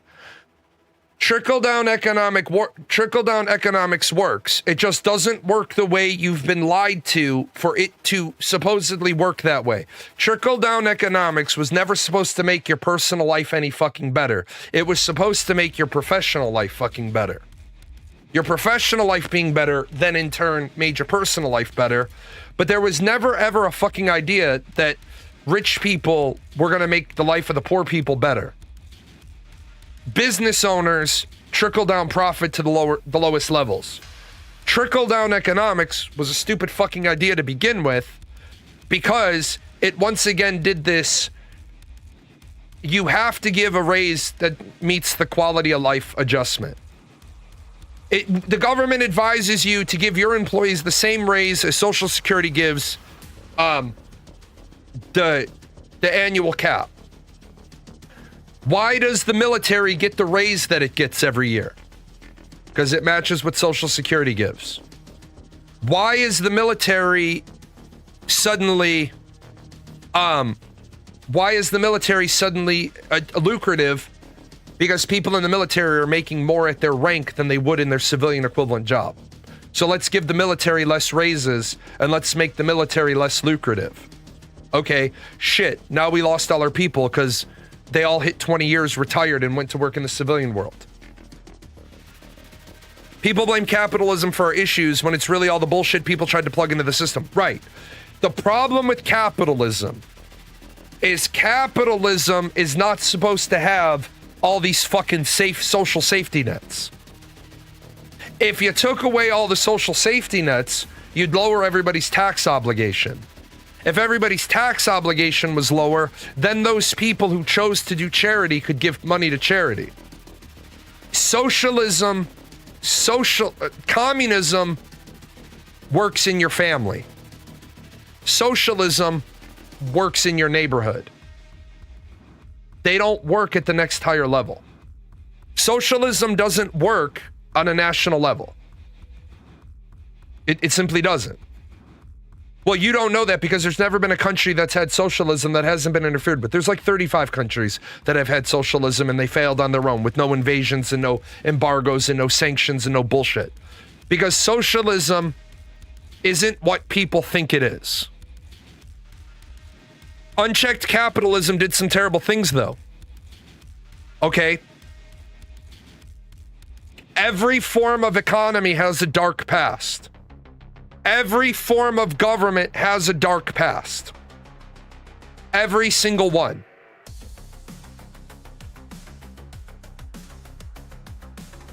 There's no clean ones. There should be caps on CEO income and packages paid out to higher up when they commit fraud. Well, yeah, when they commit fraud, they should be arrested and prosecuted. What I want to remind people is the CEO negotiated his salary with the shareholders.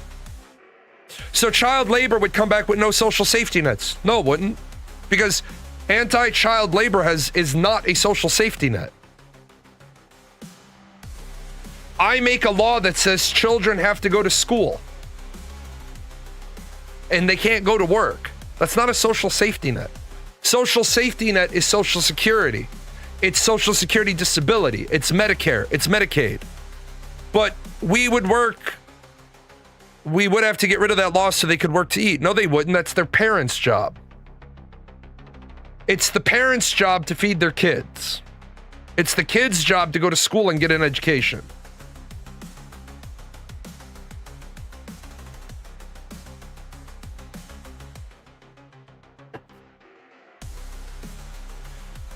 Than just the orphans. The orphans would be taken care of by the state. Because we don't have we have orphanages. We have foster care systems, which suck, but we have them.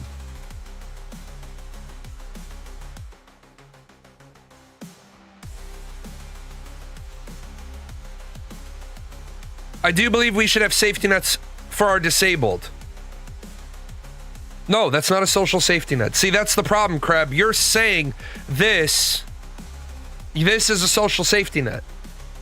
But that's not a social safety net. Does requiring kids to do homework count as child labor? No, because the school teacher doesn't benefit from the child doing homework. In fact, having the child do homework actually creates more work for the teacher. Also, homework is completely useless prior to about age 13 anyway, other than independent reading. You want to fix this country? Because today was supposed to be the day of solutions. And companies over a certain size and profit should have to offer certain benefits. Why? I'm going to stop you there. Why do you keep operating from an idea that a company picked you up off the street and forced you to work there? Unfortunately, a lot of people look at the corporations and they say, you should be required to give you shit. Give you shit. I understand, right? I understand that a lot of people say you should share your wage with your fellow workers so all your fellow workers know if they're being taken advantage of. And you should share your wage so that you know you're not being taken advantage of. I will tell you this right now. I have never, ever, ever in the private industry, private sector, told anybody what the fuck my hourly wage is or what my compensation package is. I have never told my coworkers what I get paid. You know why? Because it's none of their damn business. It's none of their fucking business how much I get paid, and it's none of my fucking business how much they get paid. Yeah, when I was in jobs with a pay grid, you can go look at what you know I'm making. But people are like, you should share your wage so everybody makes the same. Oh, really? Because I walked in and I negotiated my salary.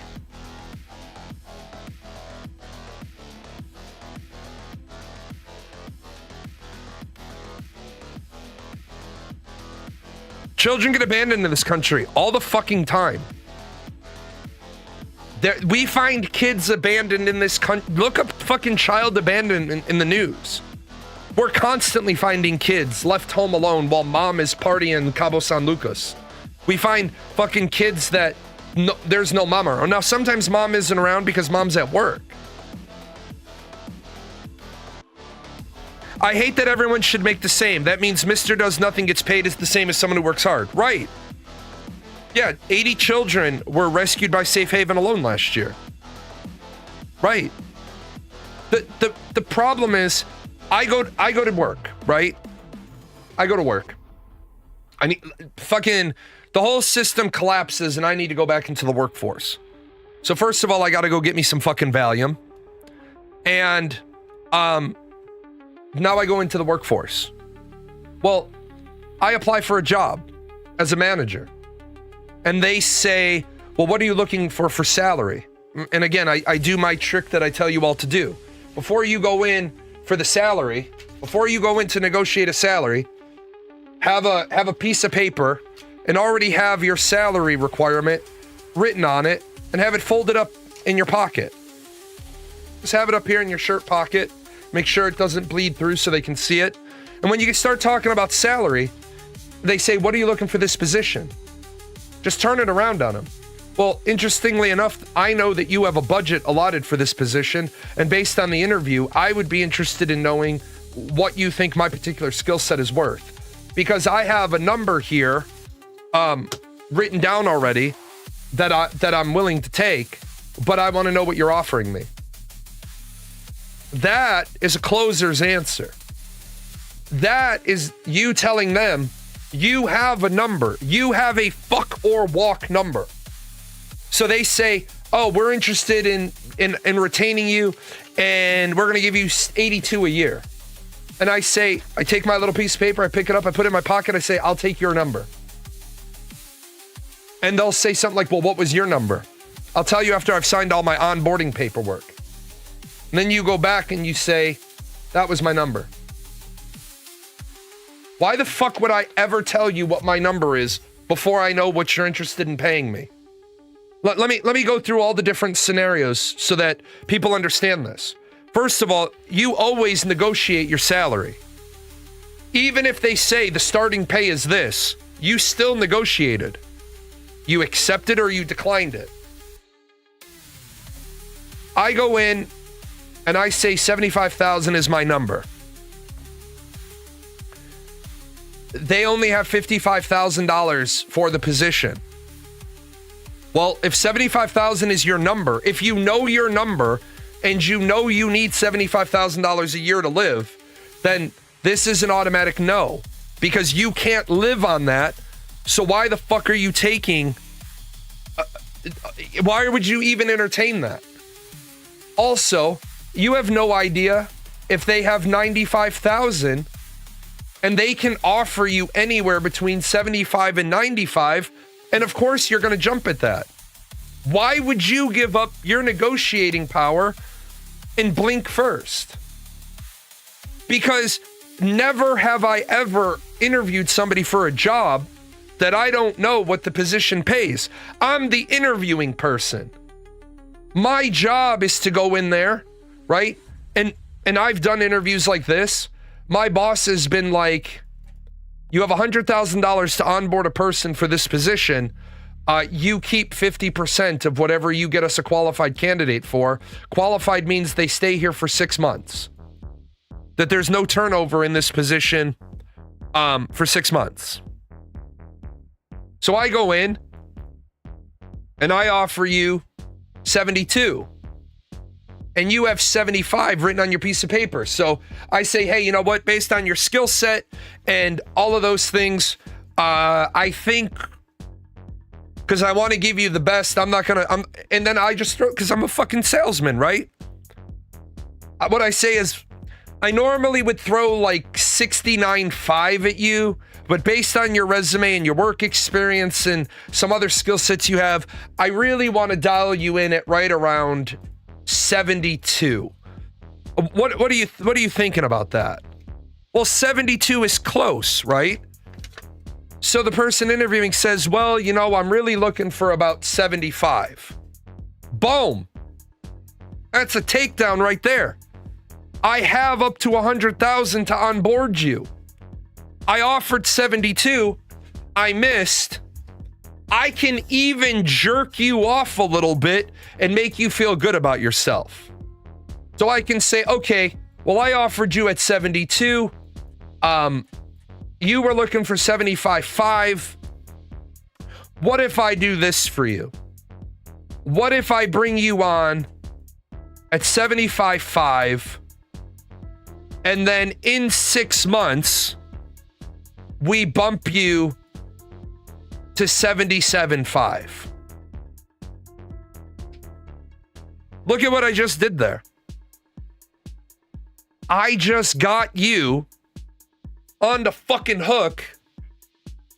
Fuck, that's a fucking big one. Shit. First of all, I just jerked you off over $500. I just agreed that you're worth more than... I'm agreeing with you. I'm appealing to your fucking ego. Because I'm saying, you know what? Yeah, I could totally see you being worth 75. Let me do just a little better than the 7. Let me do 75.5. But because I know that my payout, right? What I really want out of this deal is I want 100,000 minus 77.5 divided by 2. I know my bonus is $11,250 if I get you to stay for 6 months. And I've already done that because I've already promised you a 6-month raise. I've offered you a raise at 6 months. I've appealed to you. I've appealed to your ego. I've put you above your number, and I put you above your above number at the 6-month mark. I don't give a fuck about you. I don't give a fuck if you stay there 6 months and 1 day, 6 years, or 60 years. I want you there for 6 years or for 6 months and 1 day so I can invoice that company for $11,250. As long as you're a good fit and you don't make me look like a jackass, I don't give a fuck. The problem is people talk about capitalism like capitalism is bad, right?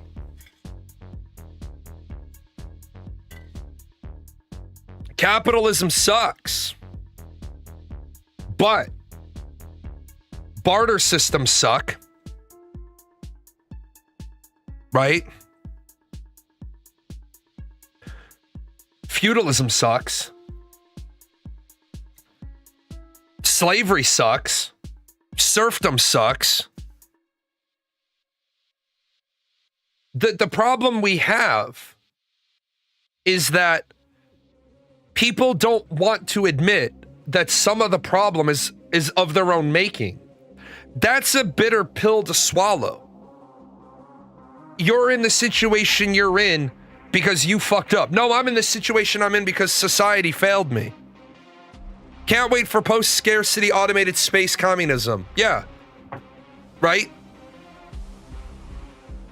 Here's where we run into the problem. A lot of people can't look inward. People love blaming others for their problems. Right. Jay, why don't you make YouTube videos much anymore? Okay, well, because I'll give you a great example. Yesterday, I streamed for like 3.5 hours, give or take, just a little short. Then I took my wife out for sushi. And then I came home and I had a pain flare up and I barely was able to just bullshit walk around in 7 Days to Die.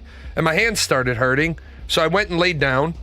I watched 2 episodes of a TV show and I was in bed by 8 o'clock last night.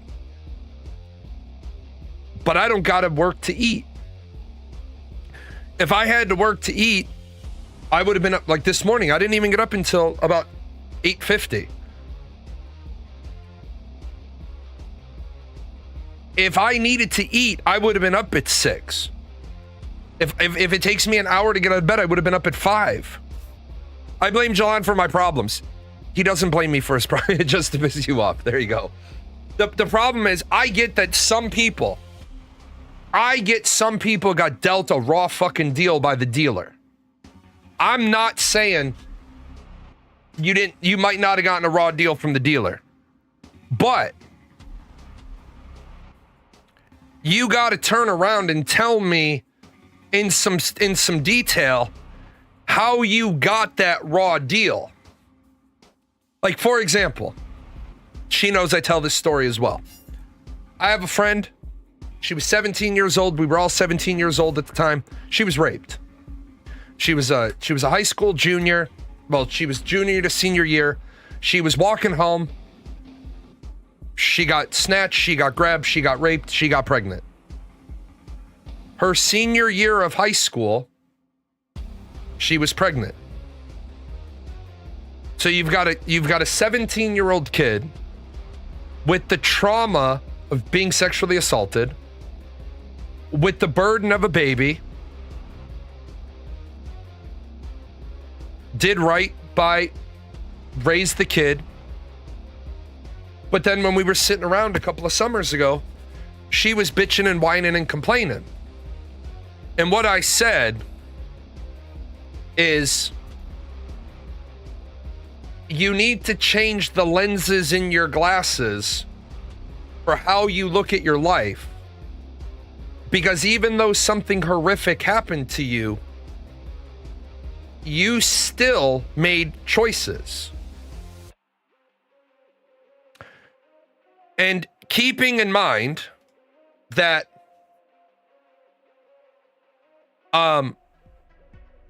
for a Catholic schoolgirl, the thought of abortion wasn't even feasible.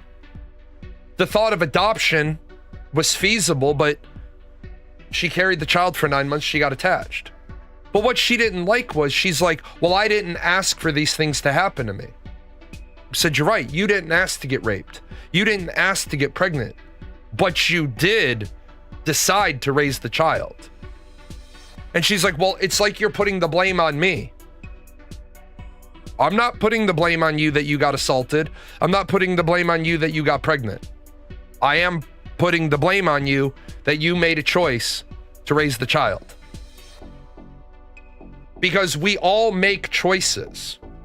Well, I did what I thought was right. Yes, you did. You did what you thought was right. And there, a cost comes with that. This conversation in the chat, both sides of you've both kind of gotten derailed. Let's just bring that talking point back. 1 in 6 American children in America, 1 in 6 children in America live in poverty. Because I see that we've gone to statistics. 1 in 6 American children live in poverty. That's too many. There are a lot of children who are unsupported children. What if is the number higher than 1? Yes, our system is failing. We have 1 child that's being failed in America. I understand what some people would say. You can't set the goalpost to be 0. Yes, the fuck I can. Yes, the fuck I can set I want 0 children to be mistreated. If my goal is 0, then we are going to work till we have 0 mistreated children. Period. Dot. If you tell me the goal should be anything other than 0 mistreated children, 0 failed children, right. We know it's not possible, but that's our fucking goal. Our goal is 0 mistreated children. Why? Because when you turn around and say, we're going to aim for 99%, well, who the fuck gets to decide which million children are the ones that get neglected?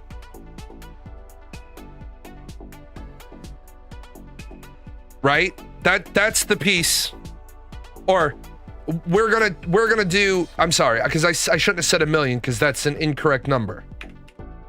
You tell me, if we're only gonna set our goal to 99, we're going to take care of 99% of children.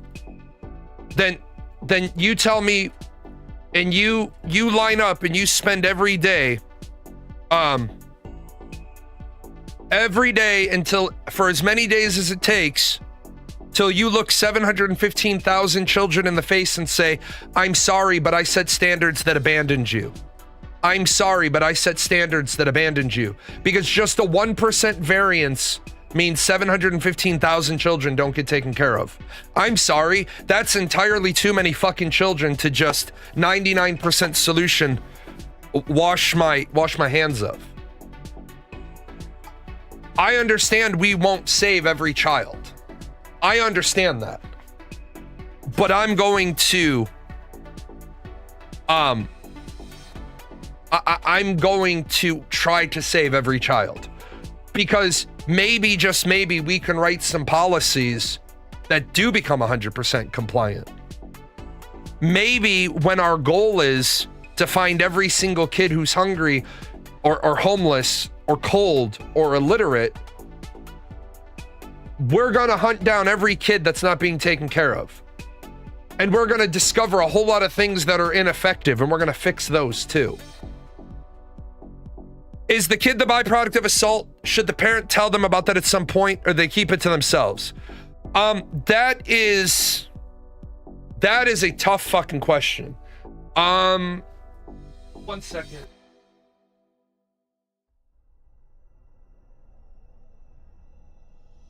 Nope, wrong book. Hold on.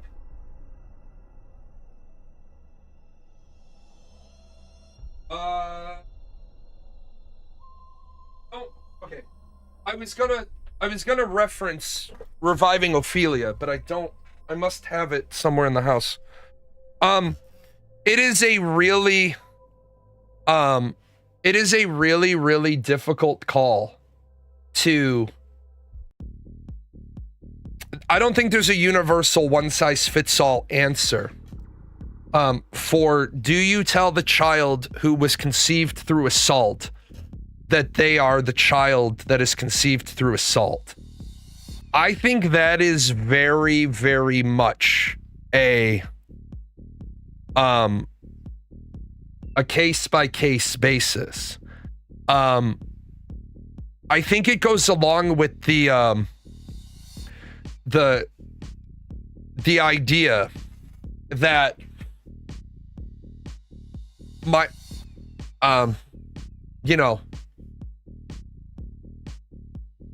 my eldest walking out the house, I'm going over to Michael's, use condoms. Ew, Dad, that's gross. I'm only 15. I'm only 28. Then your kid's standing there with the thought bubble over their head. Like, fuck. Like, I think that we've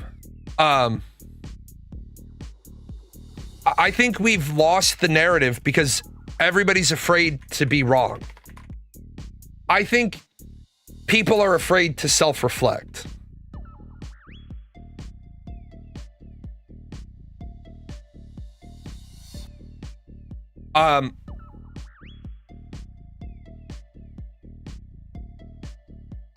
One in 5 children. Okay, since you guys have gone down the fucking line of weird, let's just bring the conversation that has been going down in chat. I don't think there was any ill intent on anybody's part. I think one of the flaws of cross chat has happened. So let me clear this up. 30% of parents who are owed child support get 0. Okay? This is a fact. 1 in 3 parents who are owed child support get 0. 1 in 5 children, 20%, are in a child support environment. So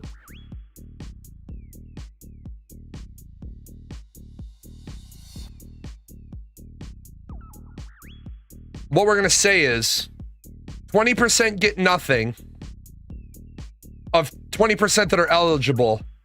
So 6% of children who should be getting child support get nothing. Okay? Well, 6% of all children get zero child support. 6 out of 100. Single parent homes don't count for this number. That's why I stepped in, because you were taking a number that doesn't matter. 30% of people being a single family home doesn't matter. That's why I was busy pulling this statistic. 1 in 5 children are in a child support environment. The 30% of people living in a single parent home don't matter, because there's a lot of widowers. There's a lot of single parents who don't know who the dad is. Just because 30% of children live in a single parent home doesn't mean that 30% of children should be getting child support. Your number, yeah, they don't get child support then. But that's not the point you were making. The point you were making is you need this statistic, which is why I stepped in. You need that statistic. There's nothing wrong with the way you did, and a couple of people jumped you who have higher educations who should have been a tad more patient. You took a valid number. You took a valid number, and that valid number is 30% of children are in a single parent environment. But it's the wrong statistic. Because, for example, my client who had 3 sons through 3 different fathers, the middle child doesn't get child support. Why? Because his dad's dead. That kid is still living in a single parent environment, but he's not in a child support eligible environment because dad's dead. What he's in is a Social Security eligible environment, but we don't track that number the same way. So you weren't wrong.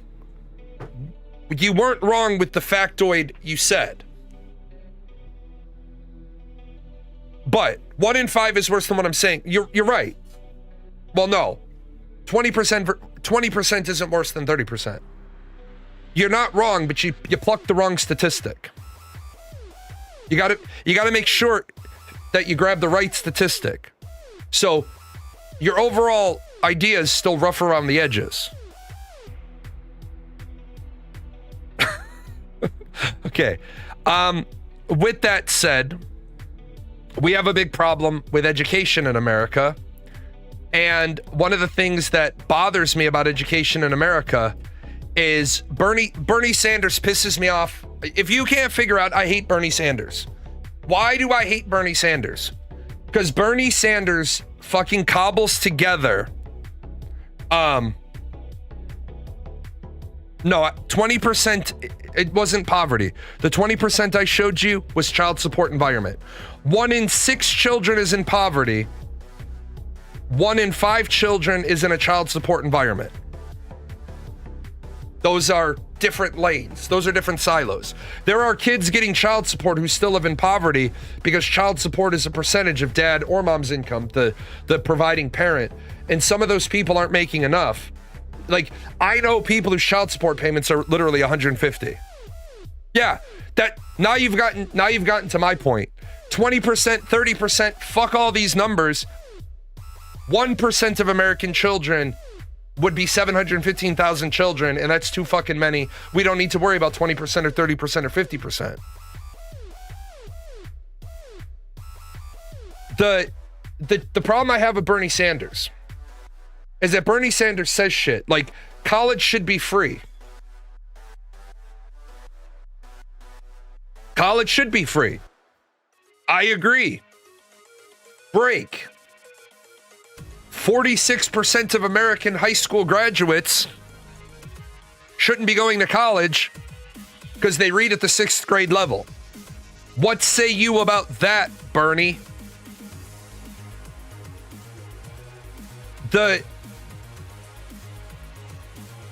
We have great ideas to a problem that doesn't exist.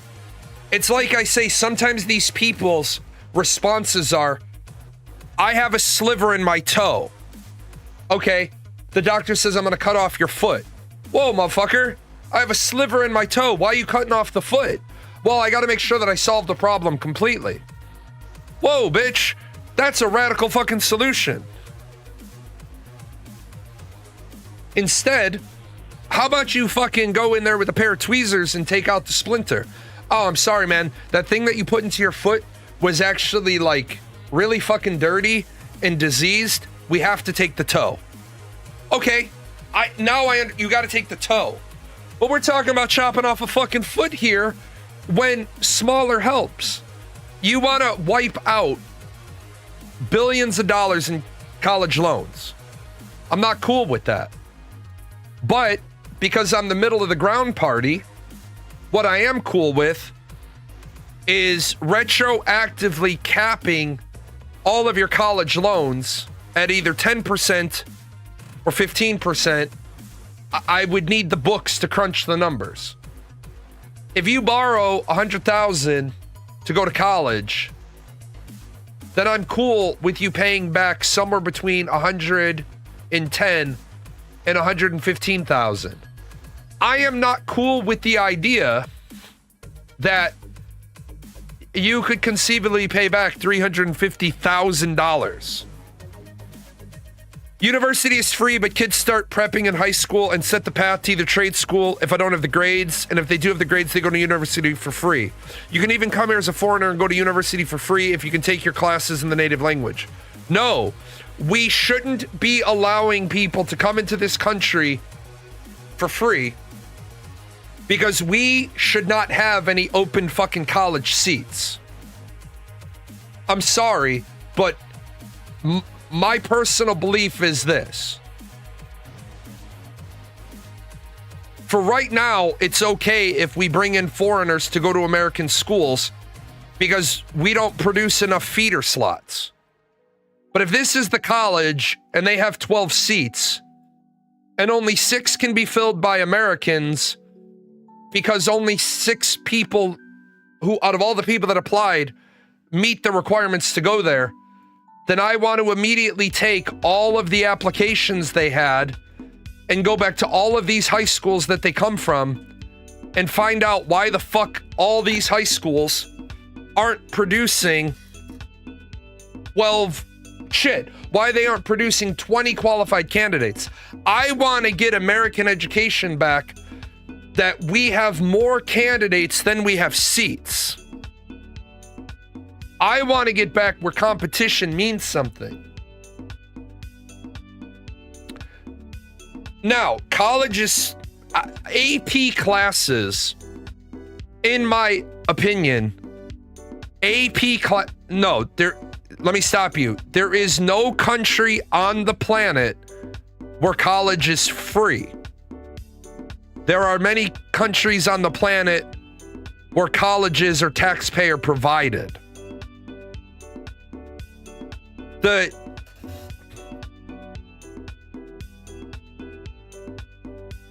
I think our problem is we have turned high schools into college prep schools, and we have, like, I did Running Start. It wasn't even called Running Start. It wasn't called shit when I did it because I was the first person that did it.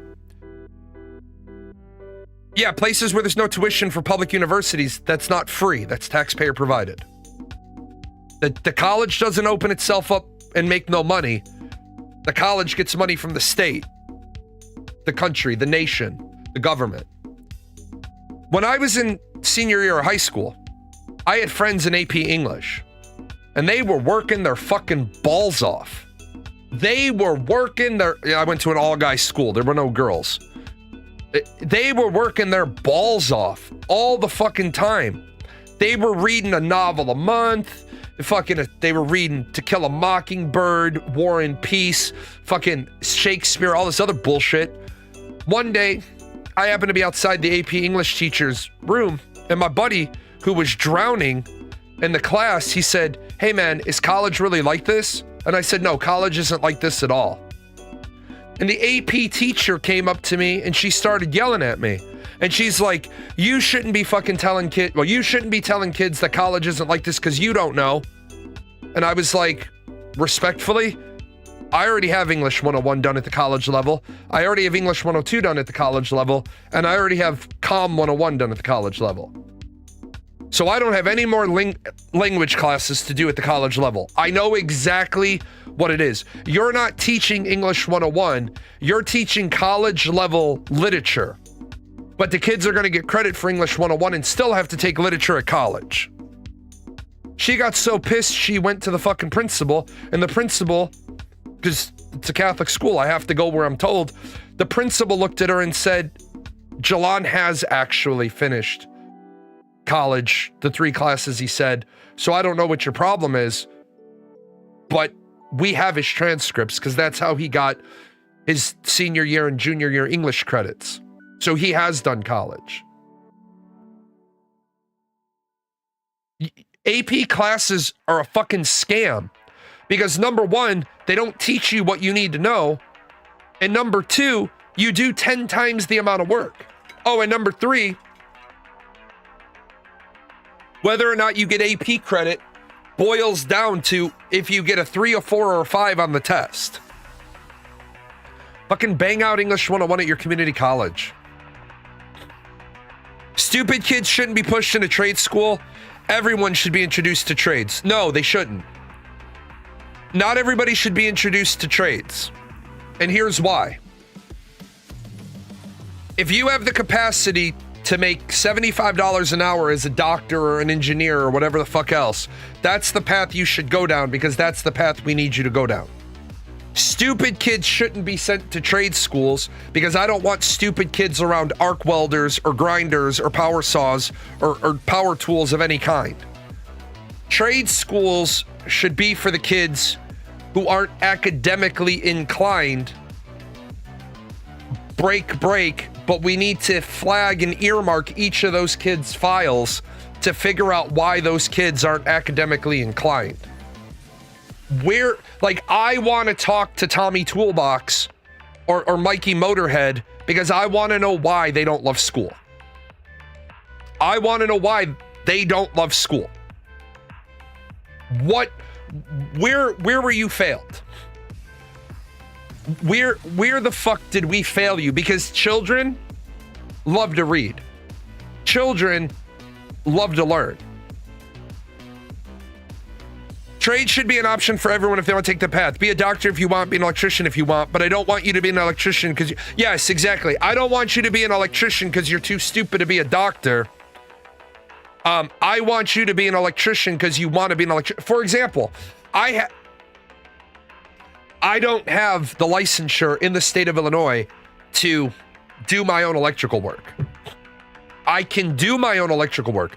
I can pull wires. I can wire in circuits into my circuit breaker box. I can do that shit. I just don't have the licensure to do it legally, and I can't go and do a 240 external outlet and then have a hot tub hooked up to it because it's got to be inspected. And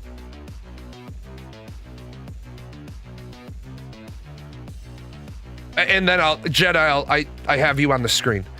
The thing is that when the guy installed my electrical box, I wasn't quite sure he did it right. And so I brought another electrician out to check it, and he fucked it up. Just because you're licensed. And then I called the first guy, and I was like, the number you have dialed is out of service. Yeah, no shit, man. You probably fucking burned somebody's house down. I want mechanically inclined kids to go to mechanics class. I want electrically minded kids to go to electrician school. I want problem solver and I want to make good money, but I'm not smart enough to do these other things, but I'm smart enough to be taught how to do plumbing, to go to plumbing school. That's what I want. Now, do I think there's any way they force this SAVE Act through? The problem with the Safeguard American Voter Eligibility Act is this. They don't have the votes to ram it through. And even if they do ram it through somehow, because Donald Trump is working on an old mentality of party lines. But what Donald Trump doesn't realize is party lines used to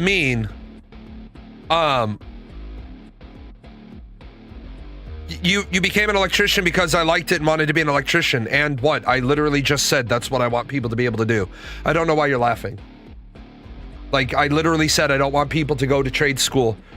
That's literally my fucking point. I want people to go to trades because they love the trade. I don't want the trades to be seen as a consolation prize. I think that the study of the twins, that the female twin went to college and spent 4 years getting a degree to start making like $65,000 and having $200,000 in debt. And her twin brother went to HVAC school, and 4 years in, he owned his own house, had his own business, and so then he ended up paying for his twin sister's college debt. I think that case study is one more people have to look into. I don't like the fact that trade schools that trade track was taken out of schools because we consider tradesmen to be stupid. My brother's an operating engineer. My father's an operating engineer. They make less money than I do, but it's close. I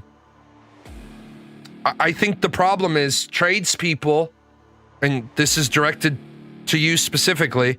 I think some tradespeople are uppity and they don't understand that there's a cap on how much money you make as a tradesman. I think that some people are uppity and they look down their nose at tradesmen, but you don't know how to stop the sewage from backing up into your house at 2 o'clock in the morning, so don't you dare balk at the $500 emergency call out. I think I think that door swings both ways and hits both camps of people on the ass. Yeah, I don't like if you can't make it to college, you could always do a trade.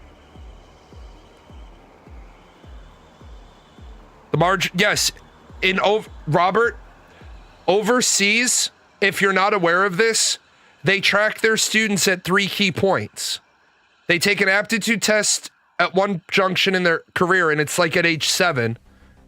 And they take another aptitude test at about age 13. And at age 13, you are tracked to trades because in those cultures, trades aren't prestigious. Those cultures are different. Plumbers, electricians, carpenters, those are considered dirty jobs. Different cultures.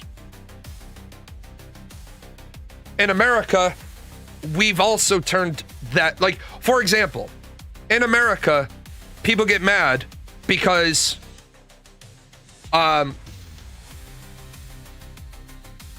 we have union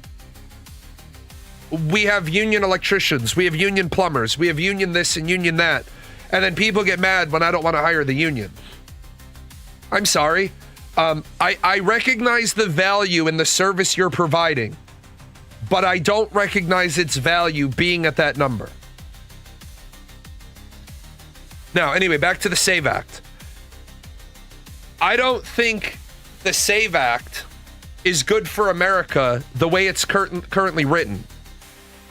I think the SAVE Act is a great example of something that works like this. Here's the problem. Here's the solution. But if we went from here to here and we implemented a small solution, and we went from here to implement a small solution, then we wouldn't need this solution at all because we would take care of it. For example, everybody in America should have an ID. Everybody in America should have a federal ID card that is free and provided to you by the federal government. It should be your passport, your driver's license, your medical insurance card, your gun owner card, your voter registration card. It should be everything. Then, when we've given people enough time, then we turn around and we say, now that everybody has had enough time to get it, now if you don't have it, you can't vote.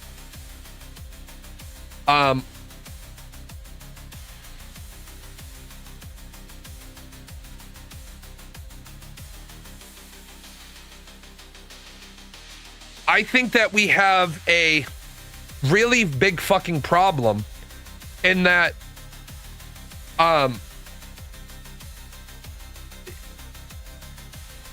these are just base numbers. 21 million people don't have access to their birth certificate or a passport. Okay. Hold on here. 21%, let me go into white. 21% can't access their birth certificate. Why the fuck do we have a system where you can't get your birth certificate? Now, I'm going to tell two stories because they're both relevant. Number one, I lost my birth certificate. It happens. You move around a lot. You lose it. I recognized I'd lost it. Now, I have one copy of my birth certificate, but it's not the one the military wanted. I have a copy of my Irish one. They want my American one. The military's like, you have 3 days to go to Chicago and fucking come back with a birth certificate. Okay. I went to Chicago. I went to the records office. I said, hey, here's a photocopy of my birth certificate, but it doesn't have the raised seal. Here's a photocopy of my certificate of live birth. Here's a copy of my Irish birth certificate. Can you guys please find my birth certificate? The lady looks at my certificate of live birth and says, I can tell, and she was a nice black lady, not that her color matters, but when I do the voice, it's gonna matter. She's like, oh, honey child, I got bad news for you.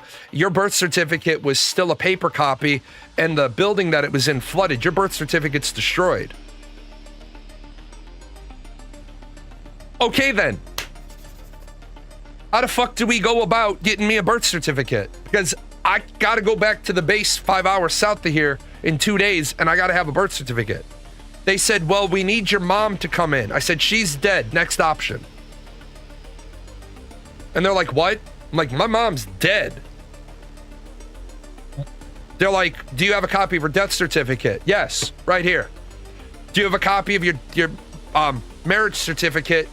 Your dad's marriage, your marriage certificate your mom had to your father? Right here. She's like, well, you came prepared. Yes, ma'am. I'm going to get booted the fuck out of the military because I need to get my security clearance increased to do my job, and I need my birth certificate. And she was like, okay, hold on. So she goes in the back and she gets a different person. And she said, yeah, unfortunately, it's going to take us a while because your birth certificate was destroyed. What's a while? She's like 60 to 90 days. And I'm like, ma'am, what does a blank birth certificate look like right now? And she holds one up. It's just fucking blank. I said, ma'am, is that a typewriter right there? She said, yes. I said, just let me in the back. I'll type it up myself. She's like, what? I'm like, if I was born right now, if my child was born right now, I could walk in here and get a birth certificate with a certificate of live birth, correct? And she said, yes. I said, you have a notarized copy of my certificate of live birth. Just generate me a fucking birth certificate. You have a copy of what the fuck it should look like. I had to sit there the whole fucking day. They had to bring in no less than like 8 people. As each one of them tried to tell me why I'm like, what the fuck process? And I got mad towards the end. It's like 4:15. And I was hoping to just be there and then go right home. I was like, can somebody please tell me what the fuck the process is going to be? You want me to make copies of all these documents and leave them here with you so that in 60 to 90 days you can decide? I was like, what are you going to go look up? I swear to fuck, ladies and gentlemen, one of the guys said, well, we need to try to find a newspaper article. Open up the back of my baby picture. There's the newspaper article. There you go. You mean this fucking thing? I had a copy, a notarized copy of my certificate of live birth. a photocopy of my birth certificate, my Irish birth certificate, my mom's death certificate, my mom's birth certificate, my mom's fucking marriage license, my dad's Irish birth certificate, photocopies of my passport, my mom's passport, my dad's passport, and my baby picture. My fucking baby, and in the back of my baby picture was the newspaper announcement, and of all the fucking 9 legal documents I had, it was the fucking announcement in the newspaper that won them over, that I am who I say I am. Why the fuck are we trying to pass the SAVE Act if we don't have a system where 1 in 5 Americans can go online and get their birth certificate? My wife needed a copy of a birth certificate. My wife, it took us a fucking private, like, investigator / lawyer to be out in California to get her a copy of a birth certificate. Because she'd been operating on a copy. And something came up and she needed an original.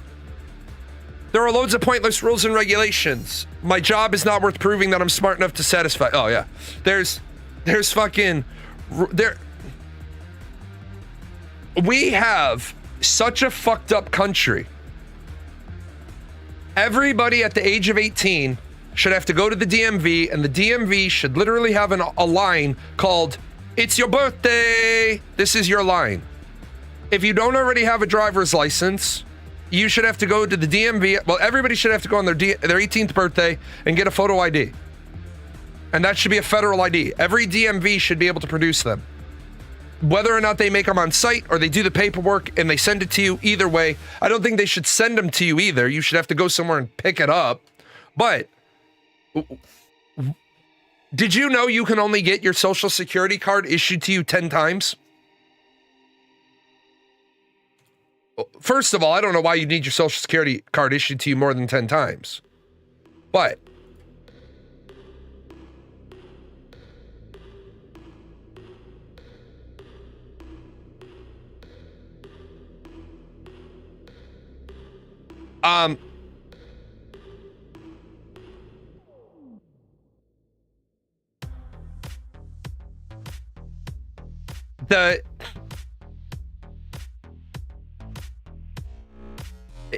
after 10, I want you to read, I want you to understand what they say. Social Security Administration will deny routine replacements.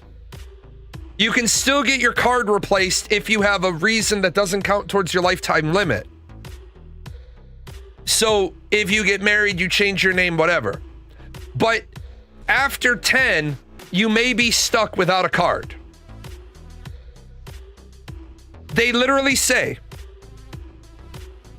you are expected to stop losing it and use alternative proof. What the fuck? How the fuck is that the guidance? Now, you said you were able to go online and get a birth certificate. I'm very fucking happy for you that you were able to go online and get a copy of your birth certificate. I was born in the 70s. My birth certificate wasn't digitized. My birth certificate was in a box in a different building awaiting modernization, and the fucking building flooded. Not every person's birth certificate is available online. Okay, you were born in 74. I'm fucking happy for you. I was born in 79. My birth certificate was in a fucking box and the building flooded. Remember, we have millions of people's birth certificates that needed tens of millions that needed to be put online in the system. Also, some people don't have the $34 to pay to whatever that fucking company is that tracks down your birth certificate. We shouldn't be living in a society that makes getting a copy of your birth certificate impossible. If we developed a federal ID card, we could put the county record. No, it's not. What's the name? The company that looks them up. The name of the company is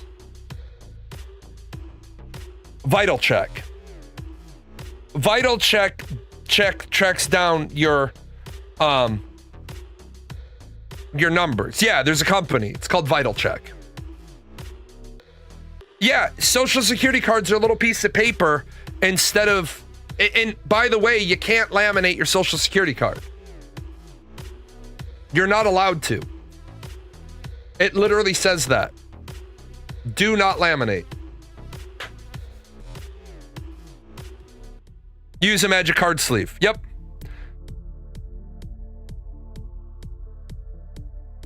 Fucking magic card sleeve. But we're talking about the SAVE Act. To go back to the SAVE Act,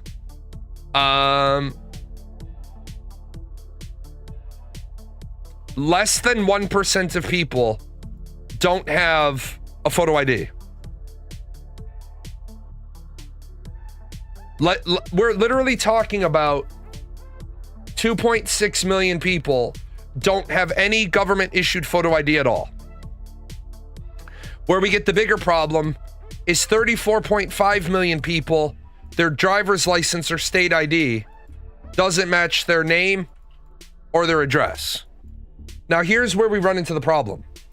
In my state,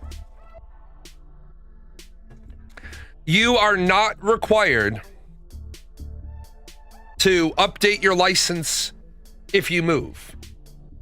You are only required to contact the DMV electronically, because then when they run you in the system,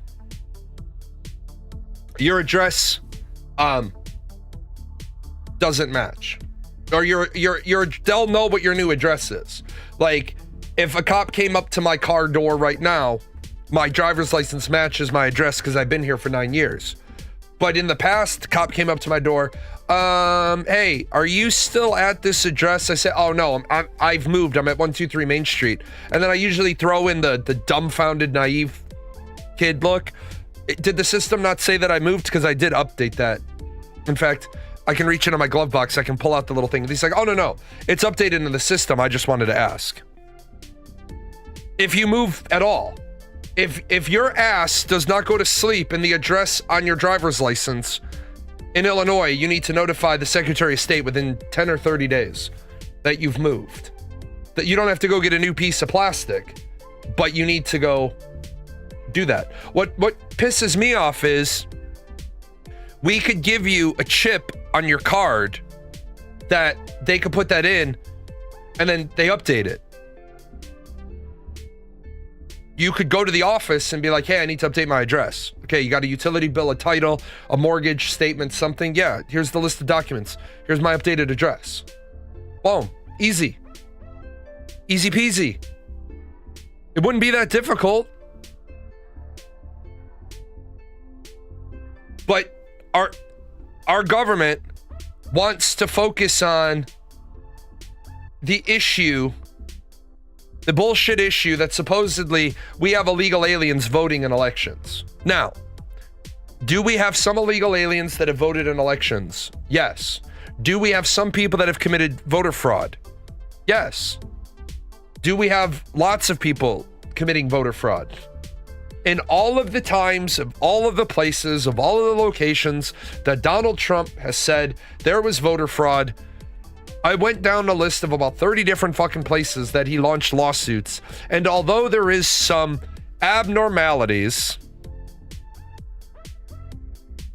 there wasn't enough abnormality to swing the election. Elon Musk, on the other hand, it's been indicated that Elon Musk committed voter fraud by his raffle. If you vote, you can win money. If you register to vote, you can win money. That's against the law. The SAVE Act is a big deal because they want to have a photo ID to vote. States must verify voter rolls using federal databases. Millions of people lack the right kind of ID. Millions lack citizenship documents. The problem is, where do you draw the line? Do I want people to vote? Yes. Do I want there to be a national get out the vote movement? Yes. Do I think that certain people should be tracked if they vote or not? No. Why? Because I disagree with the idea. I disagree with the very idea that voting be made mandatory. I believe it be made mandatory that we provide every opportunity to vote. But to say you must vote, but at the same time, that card we talk about, I wish that there was just a way to slot it into the slot. Did you vote slot? Yes, boom. No. Did you vote? All this is a did you vote checker. Put it in. Yes, you voted. No, you didn't. So when you got that person in your social group that's constantly bitching about politics and you'd be like, hey man, did you vote in the last election? Yes, I did. Fucking bullshit. Prove it. All I say to people is that if you don't vote, then don't fucking whine. If you voted, whine about why the system is broken and why it would have been better under your candidate. But if you didn't vote at all, and then you're going to turn around and say, well, I didn't vote because my vote matters. Your vote doesn't matter in the Electoral College. Your vote absolutely the fuck matters on things like referendums, school board elections, local elections, tax assessment, thought processes. Can we even have your permission to think about raising taxes? No. Yeah, absolutely. Your individual vote doesn't matter in the federal election because unless you're in one of the like 6 or 7 places, your elector doesn't have to vote the way you say. What's to stop people from voting more than once in different states?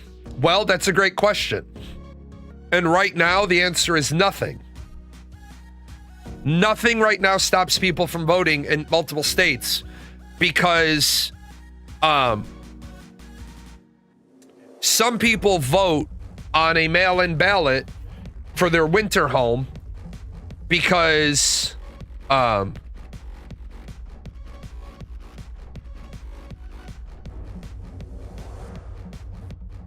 they live there half the year. You're only supposed to vote once. If you have a winter home in Florida or the Riviera and you have a daytime in the north, then you only vote in the one that you have residence at. I had someone tell me that if they don't vote, you can bitch at them for electing the wrong person. Nope, if you don't vote, you don't whine.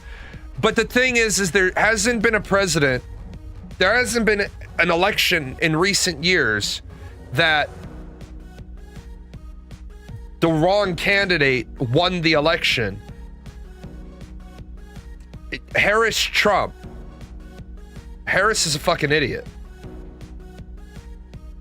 Like, honestly, Harris, the Democratic Party couldn't come up with anybody better than Kamala Harris and Tim Walz as a fucking like, the moment that shit came out, I was like, well, Trump's gonna be president. And I think you all were here when I said Trump's gonna be president. Trump, Biden. Well, Biden won because people were sick of Trump. Trump, Clinton. They didn't fucking realize Hillary Clinton was fucking hated. Obama. Ross Perot, Bill Clinton. We don't even have good candidates anymore. Vivek Ramaswamy, he had some good ideas in his platform. Nikki Haley had some good ideas in their platform. Donald Trump didn't even have a fucking platform. What's with Obama? What about Obama?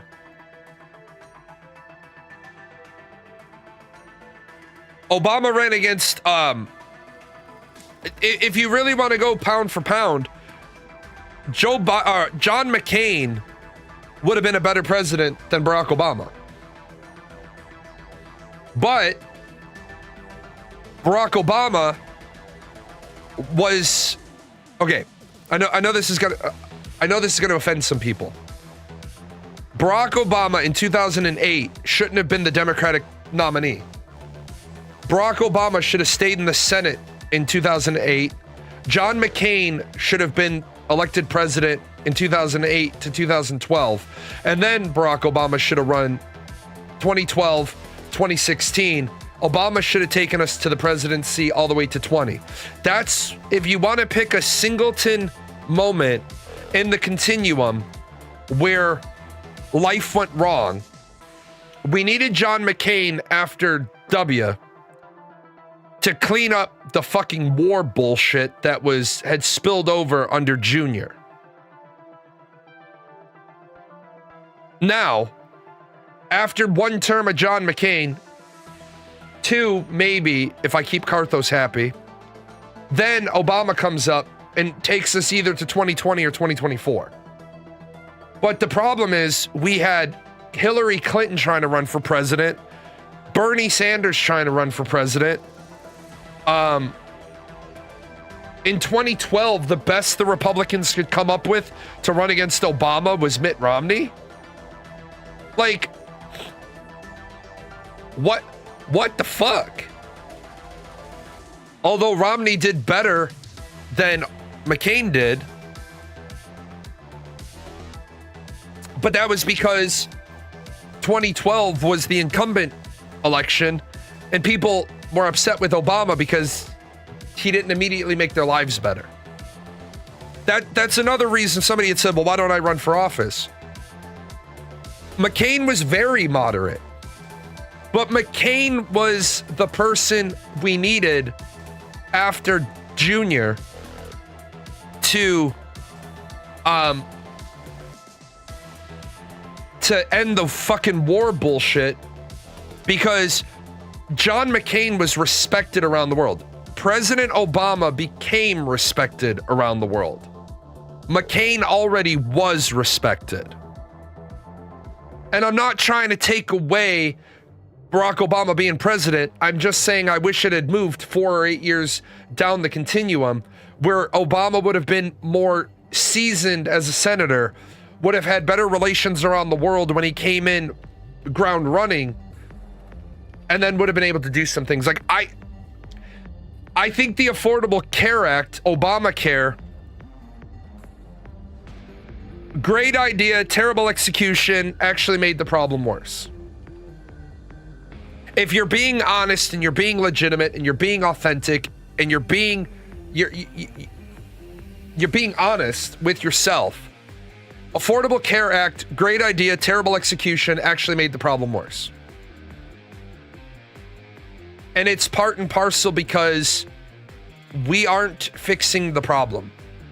And the problem we need to fix is education. And balance the budget. Give me 1 second, and we're going to talk about how do we fix education in America.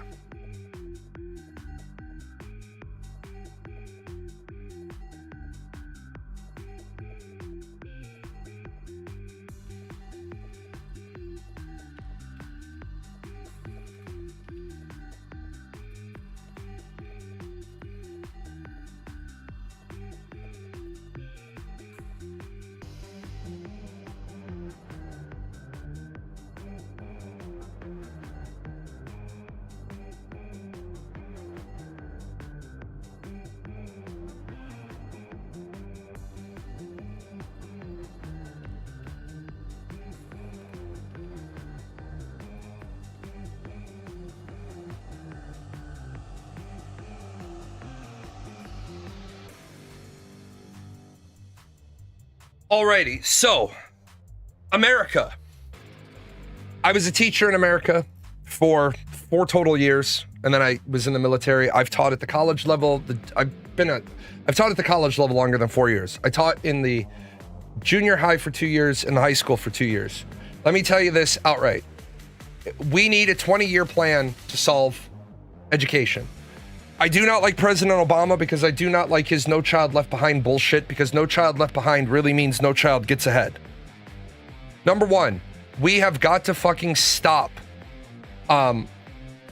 we have got to stop changing how we grade teachers because standardized tests are too crude to be used, said by the person who invented standardized tests.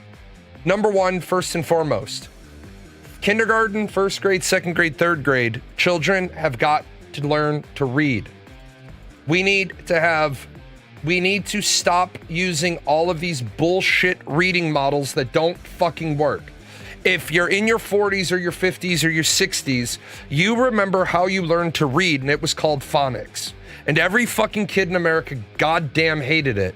And every kid in America who was exposed to phonics knows how to read. And then they started saying, well, this is cruel and this is hard and this is harsh and we're going to lower the standard. Bull fucking shit. A kindergartner needs to learn how to read. A first grader needs to learn how to read.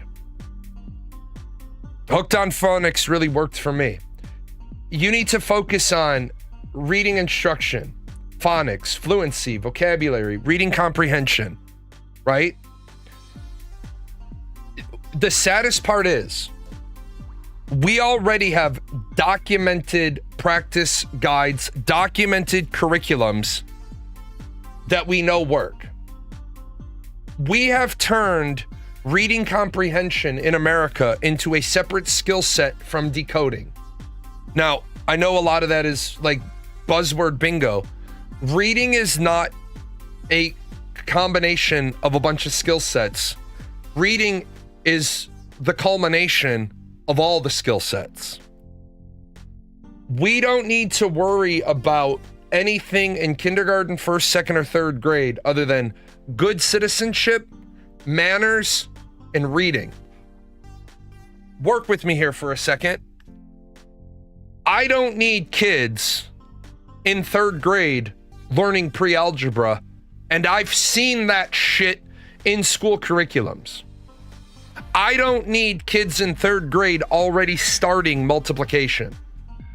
I don't need that for those kids to be successful. I need those kids to go to school, read, reading comprehension, vocabulary. I know I'm going to offend some of you. I need kindergartners, first graders, second graders, and third graders to be bilingual. I don't care what second language they take. Spanish is probably the best option for America, but it could be French, it could be Latin, it could be German. As long as those kids are being brought up bilingual, kindergarten, first grade, second grade, third grade. I don't need a third grader to know half the shit that they know and not know how to read. I need you to know your colors, your numbers. I need you to know basic addition and subtraction by the time you're hitting fourth grade. We need to identify at the end of first grade those kids who are falling behind in reading. And by the way, in order for this to be a functional 20-year program, we need school to be year-round. We don't need to make school year-round for anybody that's not in one of the ages that we're worried about fixing, but we need to change how things are. If a kid can't read at the end of first grade, that kid needs to be brought into small group tutoring, one-on-one tutoring. That's why we're not trying to put science and social studies and a lot of math. Kids need to go to school first, second, third grade. They need to get civics instruction, how to be good people. They need to get 2 languages worth of instruction, colors, numbers, and there was, and then we need to not worry about adding anything else to the curriculum until fourth grade. We need to attack absenteeism like it's a war. In one school year, the best data I have is back in 2021. 14 million students in America were chronically absent. 14 million. That's about 20%.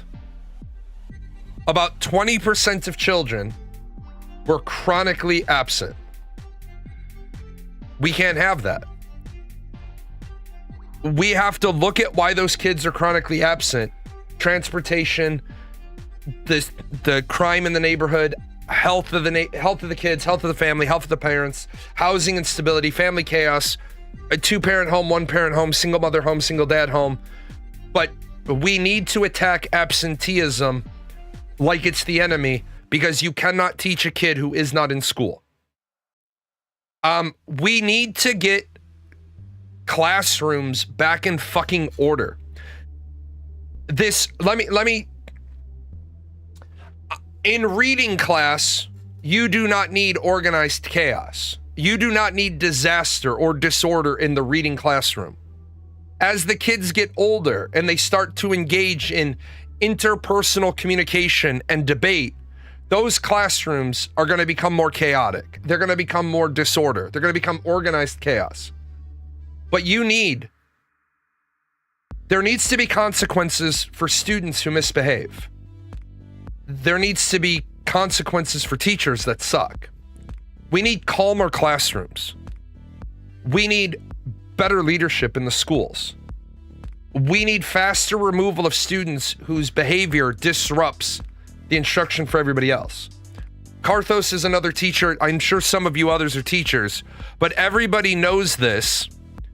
10% of our students take up 90% of our behavior modification time. 1 student out of 30 takes 90% of my time as a teacher. If I could look and say, you are gone, the rest of the kids fall in line because you take the bad apple out of the bunch. Dr. Joe Clark, East Side High, Morgan Freeman plays him in the movie. He throws 300 students out of 2,000 out of high school. One bad apple spoils the bunch. Well, what about 300? Well, let's get rid of them.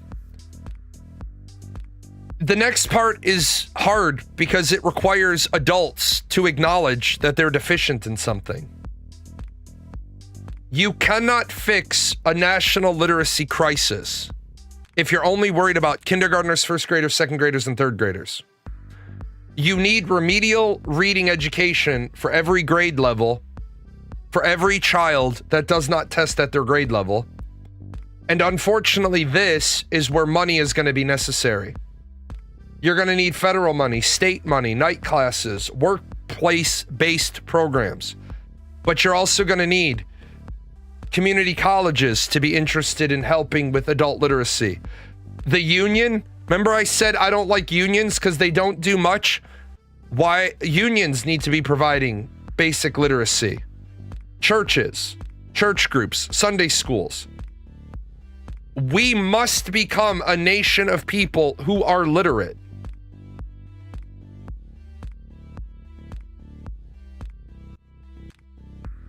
And then we need to stop rewarding teachers because they comply with all the paperwork. We need to stop rewarding schools because they do all the surveys. We need to stop what people call graduation theater. We need to target students at the 3rd grade level, the 5th grade level, yeah, you did, the 8th grade level, and see if they're getting better as they go through the system.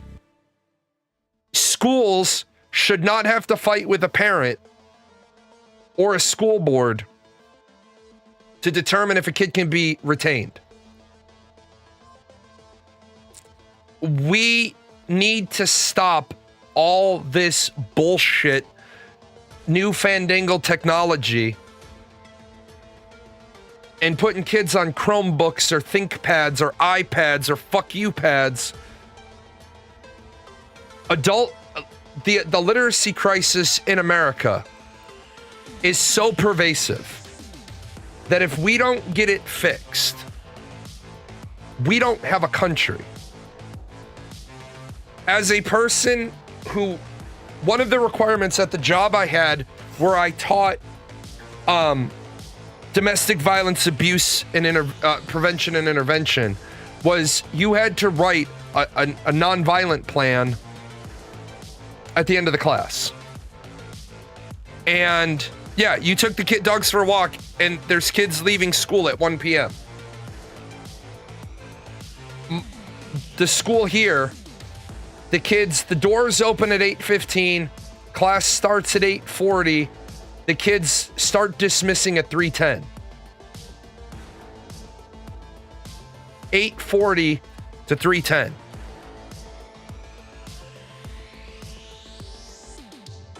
If the kids are dismissing at 3:10, they're probably done with academics by about 2:40.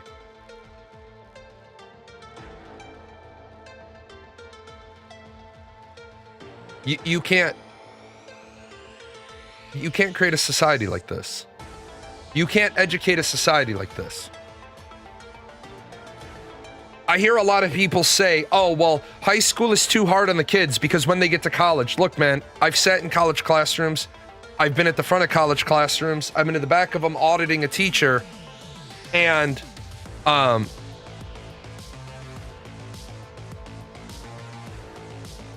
kids in high schools are dumb.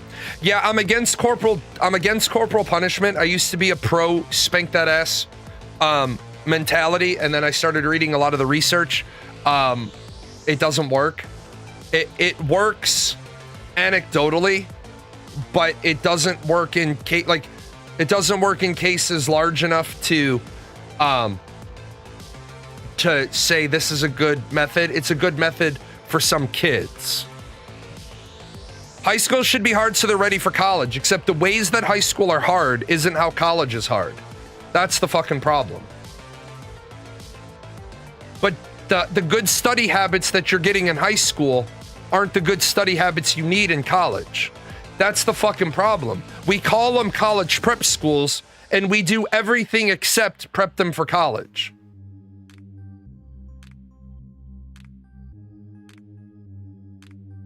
Do you know how many vocab tests I had in, let's call it reasonably, 75 college classes? I've taken approximately 75 college. No, I've probably taken more than that. No, I've taken way more than that. I've probably taken 125 college classes. I dumped an entire degree in there. I've taken vocab tests in 3 classes. Out of 125 classes, I've taken vocab tests in 3 classes. Anatomy and physiology, geography, and logic circuits. 3 out of 125 classes, I took a vocab test. Yet in high school, I probably took 300 or 400 vocab tests.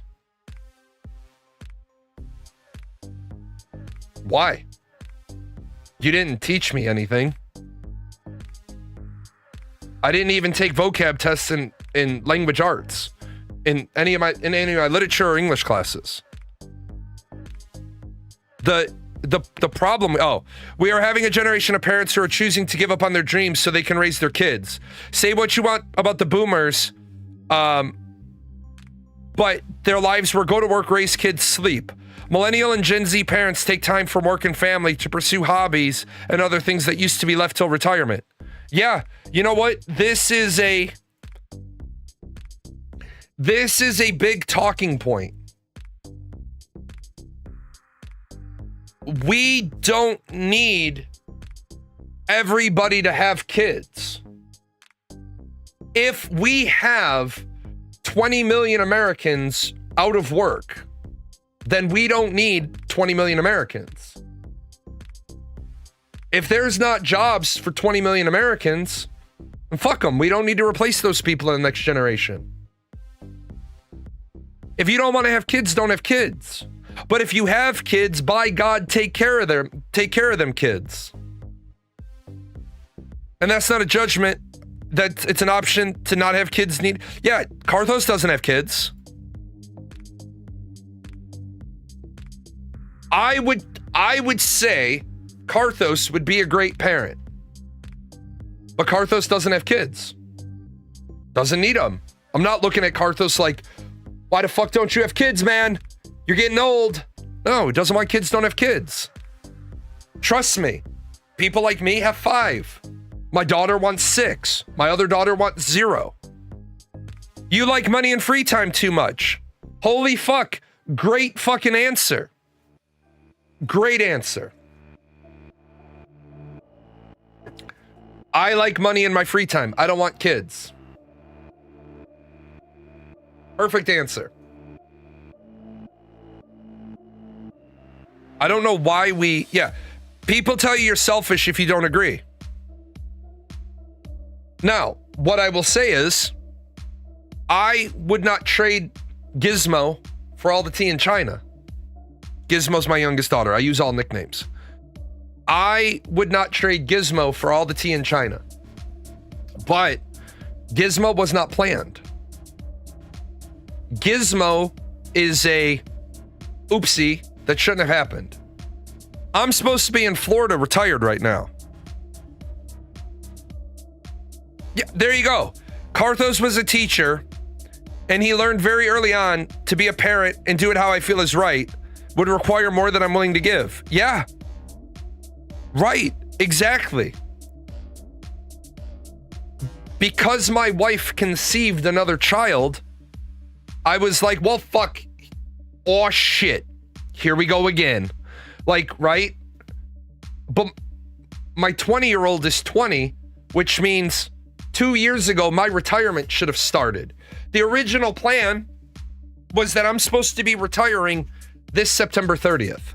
Had I not gone crazy, had I not broken my shoulder, had they not broken my eggshell, broken my arm, I'd still be active duty.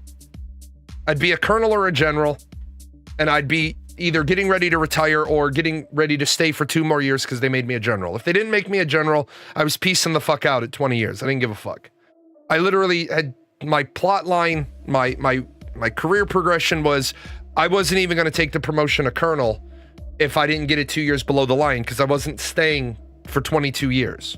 If I didn't make colonel by 18, I wasn't going to take the promotion. Right? But then I got hurt and I got broken. That's okay. Fucking happens. I think the problem is we have disinterested parents.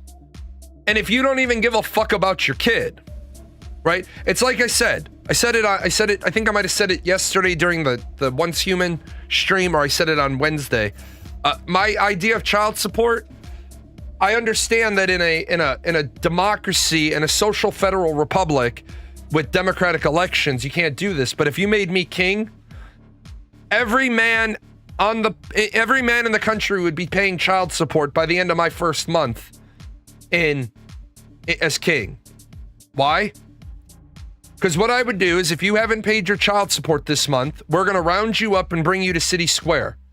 And we're going to put all the men in a big line that haven't paid their child support. And then we're going to let all the women who haven't received any child support go straight down the line and kick every man who hasn't paid child support right in the nuts.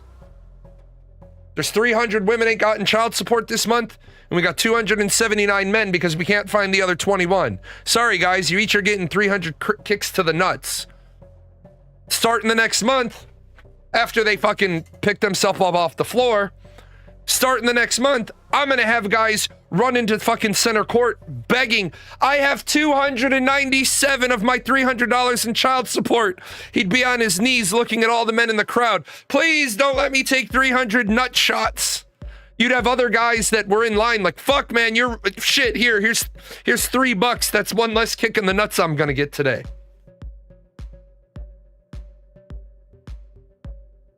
We allow a system where men get around paying child support.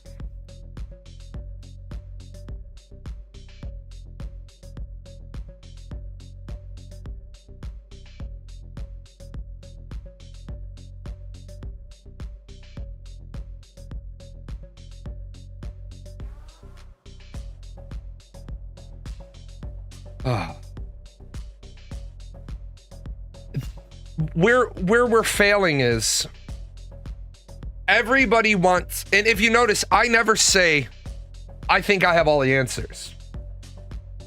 I think there's a lot of things we need to fix But I think literacy and education is the first thing we need to fix, because it's going to take 20 fucking years to do so. Right? You want gun control fixed, you want abortion fixed, you want healthcare fixed, you want poverty fixed, you want food stamps fixed, and so nothing gets fixed. If I want a president that comes in and says, look, I'm going to fix 3 things in my presidential term.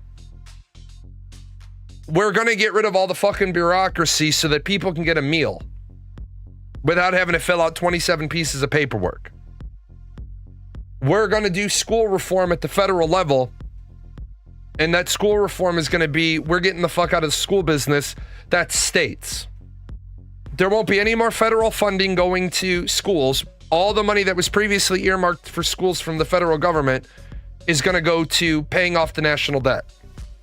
That 9% that schools get, sorry, you're going to have to do without that. Ask your states for more money.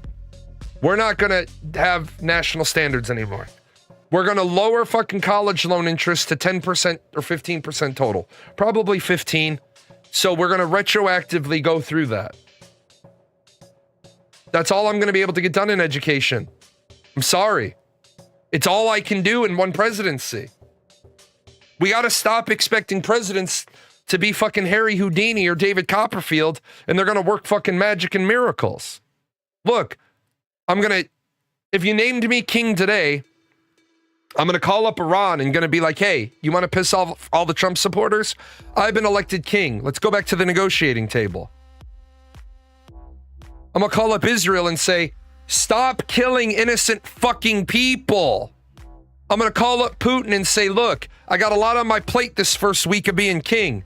I suggest you get the fuck out of Ukraine on your terms so you can save face before I get done with these 2 issues. Some schools are unequally funded, but of course they're going to be unequally funded because 55% of school funding is from property tax. So if you have an inner city school that's surrounded by all low-income housing, the property tax value is going to be low. So, of course, that school is going to be underfunded. Absolutely.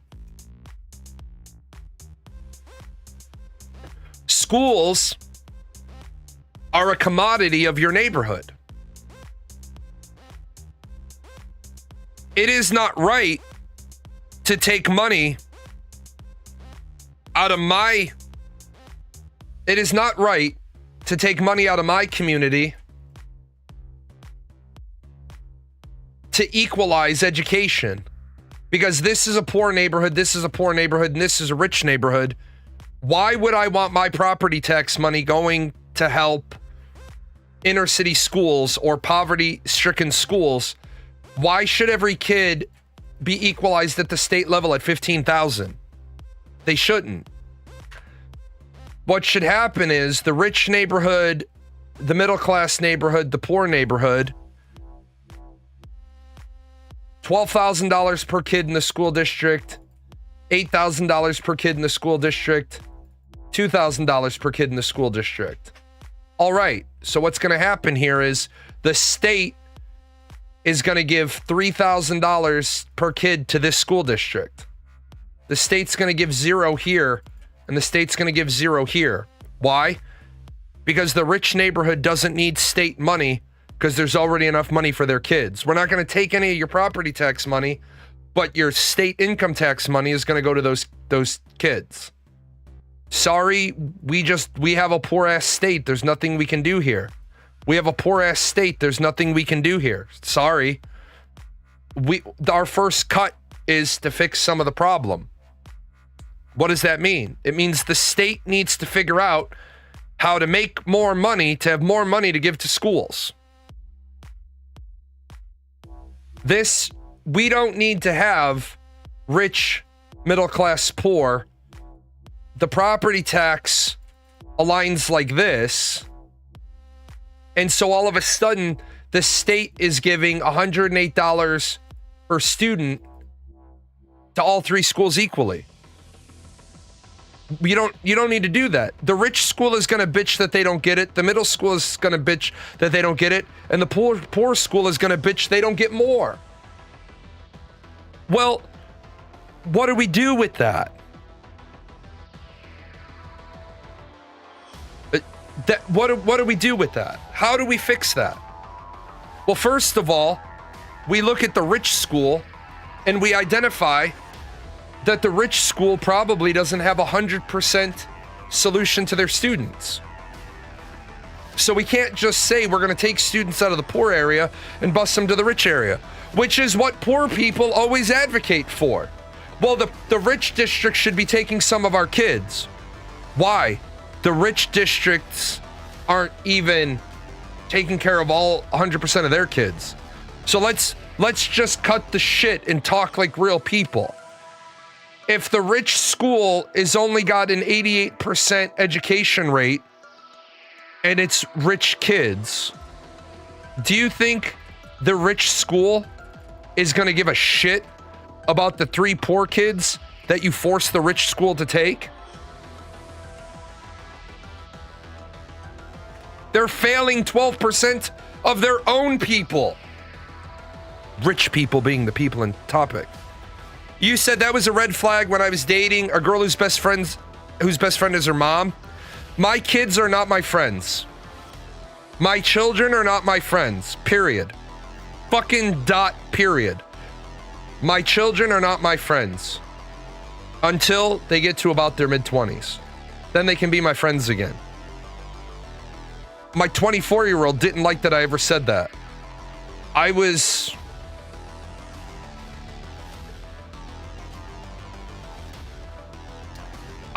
36. My now 24-year-old was 14.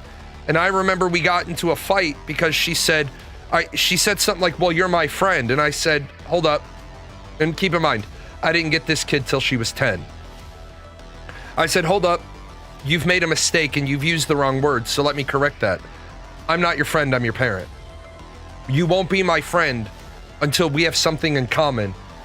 And she says, what does that mean? I said, I'm a 36-year-old parent of 5 daughters.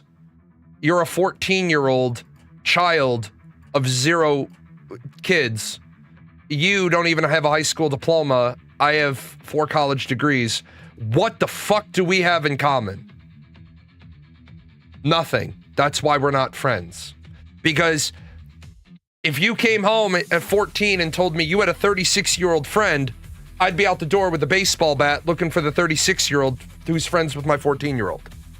And my 14-year-old got kind of mad and she's got kind of hurt. And she's like, well, but you're my friend. No, I'm your fucking parent.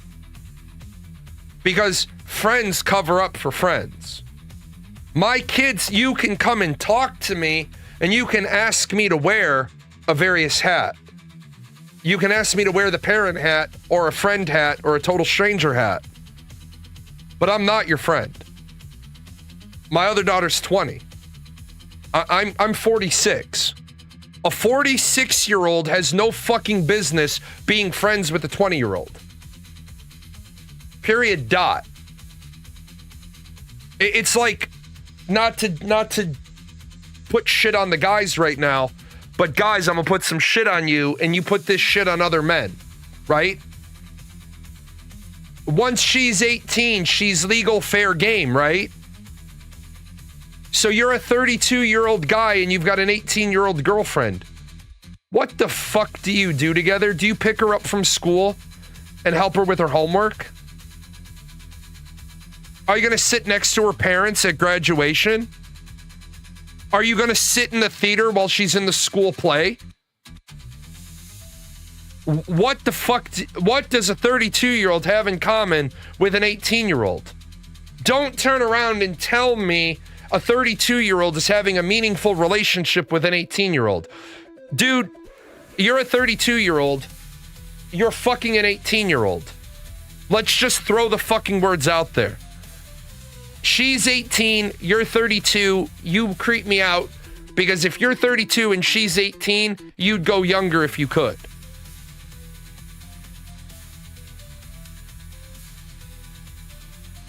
I think an age difference is okay,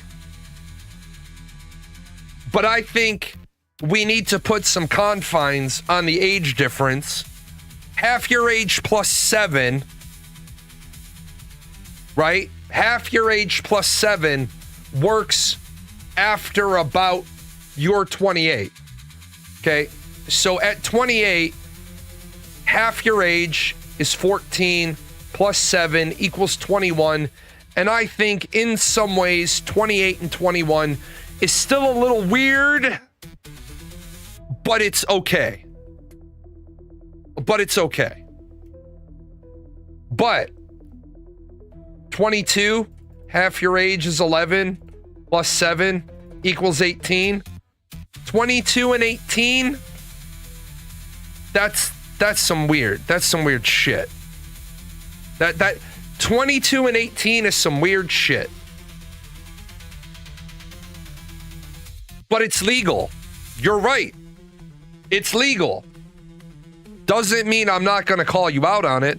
Like what? Like look, if the 18-year-old girl just bebops in, they fuck, she bebops out, and that's the extent of their relationship, and I'm like, that's it? It's a purely fuck relationship? Yeah. Okay, my only question is, what age was she when you met her? Oh, she was 18 when I met her. Okay, cool. You're 32, she's 18, you met her when she was 18, you bone, you're not trying to have some bullshit relationship? Yeah.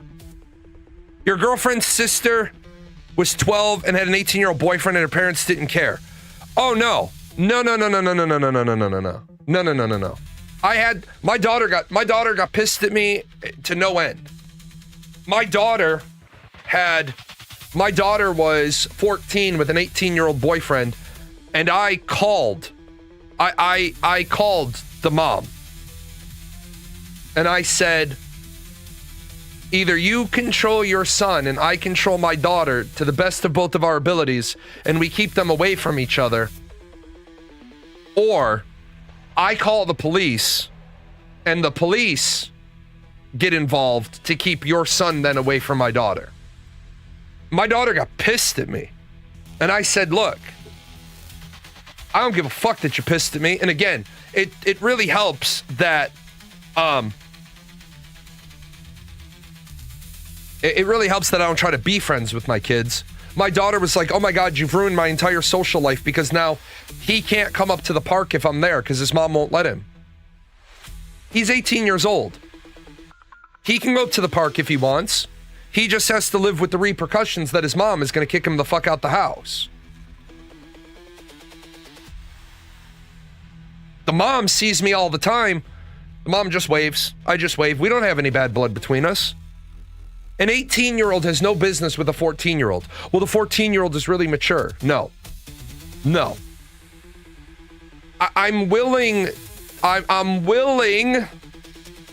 to throw a little bit of Romeo and Juliet law in there if some shit happened, right? If the pieces on the board arrange themselves in a really unique pattern, I'm willing to give one off, like by the judgment of the Council of Seven, we're authorizing this one. Okay. Like, for example, you have a 16-year-old girl who's in a college class, and there's a 19-year-old boy in the college class, and the 19-year-old boy looks like he's 17 or 16, and the 16-year-old girl looks like she's 18 or 19, and they start dating, and she lied to him and said she was 18 and a college freshman, not a high school student in a college class, and they've been together for about 9 months to a year before all the lies break down. Then you come in front of the Seven Jalans and we'll rule on this shit, but there's going to be a lot of questions. But now that in my state, ID cards are horizontal and vertical based on if you're 21 or not, that one's real simple. Like, Can I see your ID? It's vertical. You're off limits.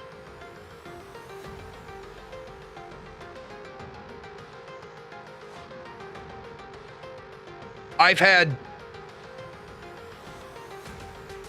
wedding ring. I've had young women hit on me at like Halloween Horror Nights because I go there by myself. Now I take my kids, but for a while I was there by myself. I've had young women hit on me at Halloween Horror Nights. I'm married. But the one girl, she hit on me and I said, you're younger than my middle daughter. I said, thank you for making an old man feel good about himself today, but you're younger than my middle daughter. And her fucking response was like, well, I don't care. It's just sex. Have a good day. I got to get the fuck away from you because that violates rule number 0001. Don't put your dick in crazy. The moment a guy says you're younger than my middle daughter, ladies, that's his polite way to say, I'm not comfortable with this. And I don't want to I don't want to stomp you like a boot or like an ant with a boot, but you're younger than my middle daughter. You need to be. It's so hard to tell these kids look like they're in their 30s. Yeah. And that's where, okay. So I'm really proud of one of my nephews. I was really proud of him. It was really weird. And he's autistic and he took this literal, but I said, hey, when I saw him, I said, he was still like a young preteen. I said, hey, my man, your mom and dad say that you're suave with the ladies. And he's like, well, yeah, kind of. I said, hey, I'm gonna give you a piece of advice. When you start sleeping with girls, you better know for a fact how old they are. Well, this motherfucker incorporated that into, he just gets a copy of their fucking driver's license and has them sign a form. Okay, remember I said sometimes that we need to just turn the world over to the fucking autistics and let the autistics solve the shit? That's what he interpreted as. And then what was funny was he pulled out a fucking file folder, and I'm not joking. This motherfucker pulls out a file folder, and it's like this. And I'm like, he's like, you'd be so proud, Uncle Jalan, you'd be so proud of me. And I'd be like, why would I be proud of you? He's like, remember when I was a preteen and you told me before I started fucking people, I need to make sure that I have permission and that I'm not sleeping with anybody underage? I said, yeah. He pulls out this fucking file folder. And I'm like, God damn, son. Like, fuck. Like, don't even touch me. Don't breathe in my direction. Your fuck file is that thick. I want you to go get stuck in the arm, and I want you to test. I want them to test you for everything. This motherfucker reaches into his goddamn filing cabinet, pulls out a second, fucking fairly thick one. He's like, those are all my STD tests. What the fuck? What the fuck? Like, God. And then, after a couple of minutes, I said, hold on, let me buy you a drink. Get out that fucking notebook. Like, what the fuck am I do? What the fuck did I do wrong all those years? I'm just kidding. Mine would have been thinner. Yeah, young girls saying they want a sugar daddy. Yeah, lots of freshmen date seniors. Lots of freshmen do date seniors. But we gotta put a stop to that shit too. If he also doesn't have a folder with all the girls' tests, he's been very lucky. Right. We need to, I'm sorry, but society has changed a lot. We need to have K through 4th grade in this building. And we need to have 5, 6, 7 in this building. And we need to have 8, 9 in this building. And then we have to have 10 through 12 in this building. Yeah, we have to take we have to take ninth graders out of the building with the 12th graders. Our society hasn't really looked, well, here's another thing I want to remind people of. We're only one lifetime generation away from 16-year-olds that were getting married. It wasn't common, but it wasn't exactly uncommon. for an 18-year-old boy to be leaving for the military or something, and he would marry his 16-year-old girlfriend. Sometimes because she was pregnant, but other times because the mom and dad would say, yeah, get married. And then she would suddenly be covered on his insurance, and he'd be getting BAH, and he'd be getting SEP pay, and he'd be getting all these things because they're married. Or he would come home after basic training and they'd get married so that when she graduated, she would have orders to go join him. If you look at high school these days, the kids are similar. They tend to have the same interest. It's not like a 20-year-old in high school. Well, yeah, but the problem is that the problem I have with it is, anecdotally speaking, I know too many cases of the 13, 14-year-old freshman with the 18, 19-year-old senior, and this is a no. There is no state where that is legal. There are a couple of states where 14, well, actually I take that back, because last year I found that those states had all thrown, or I think it was earlier this year,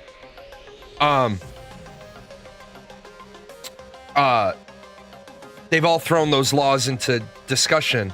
But there is no state where an 18-year-old can fuck a 14-year-old.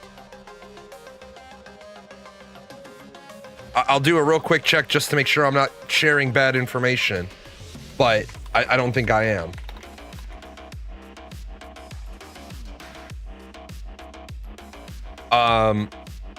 Yeah, there is no state in the US where 14 is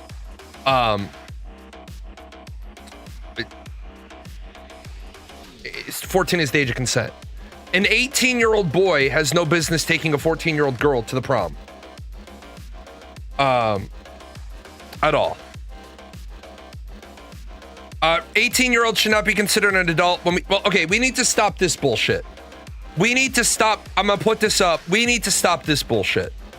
We need to stop saying that we don't get our full brains till 25. We need to stop this bullshit. We can't just keep deciding that your brain stops developing at 18. Oh, now it's 20. Now it's 21. Now it's 22. Now it's 23. Now it's 26. We gotta stop that bullshit. If you don't have enough of your prefrontal cortex developed by 18 to know right and wrong, then I don't give a shit. Here's the problem I have. We keep saying no, scientifically it's not anything. That's the fucking problem.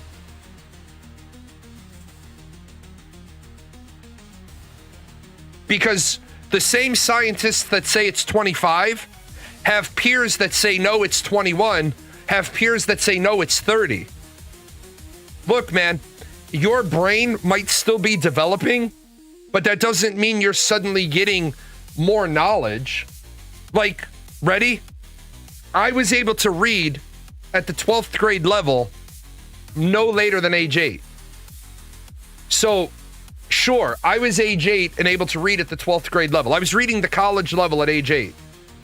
My brain didn't mature for another 17 years. What? The fuck? Hold on a second. We have people that join the military at 18, and by age 25, they're an E6 or an E7. So you're telling me that between 18 and 25, we're letting people be fire team leaders, convoy, the enlisted convoy commander, right? But their brain isn't developed? Okay, well then all of society is fucked. Regarding impulse control and emotional regulation, it's still developing in around the main 20. Yeah, except the problem is that's not true.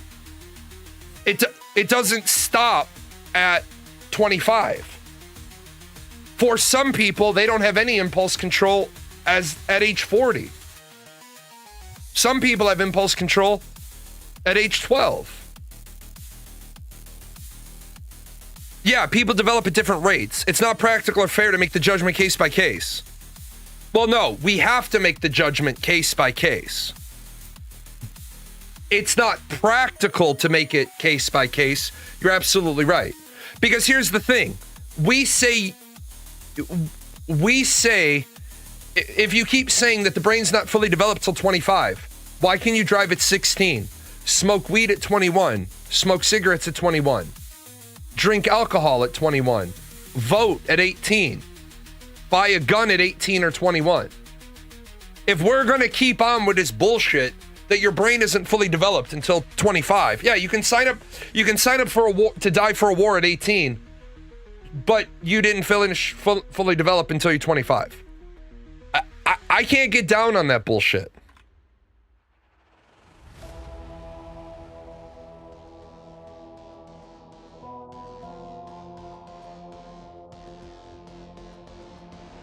Do you let your kids play outside alone when they're 4 or 14?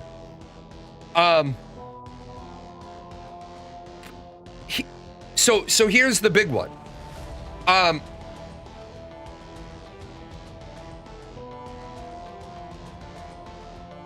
When you're 23, you may be fully developed. A lot of it is your cognitive abilities. See, when we start saying 25, that's a bullshit crapshoot, because don't let people join the war at 18 either. You can still be on your parents' sin and listed as a dependent into your 20s. You're right. Until 26. But that has nothing to do with you being a dependent.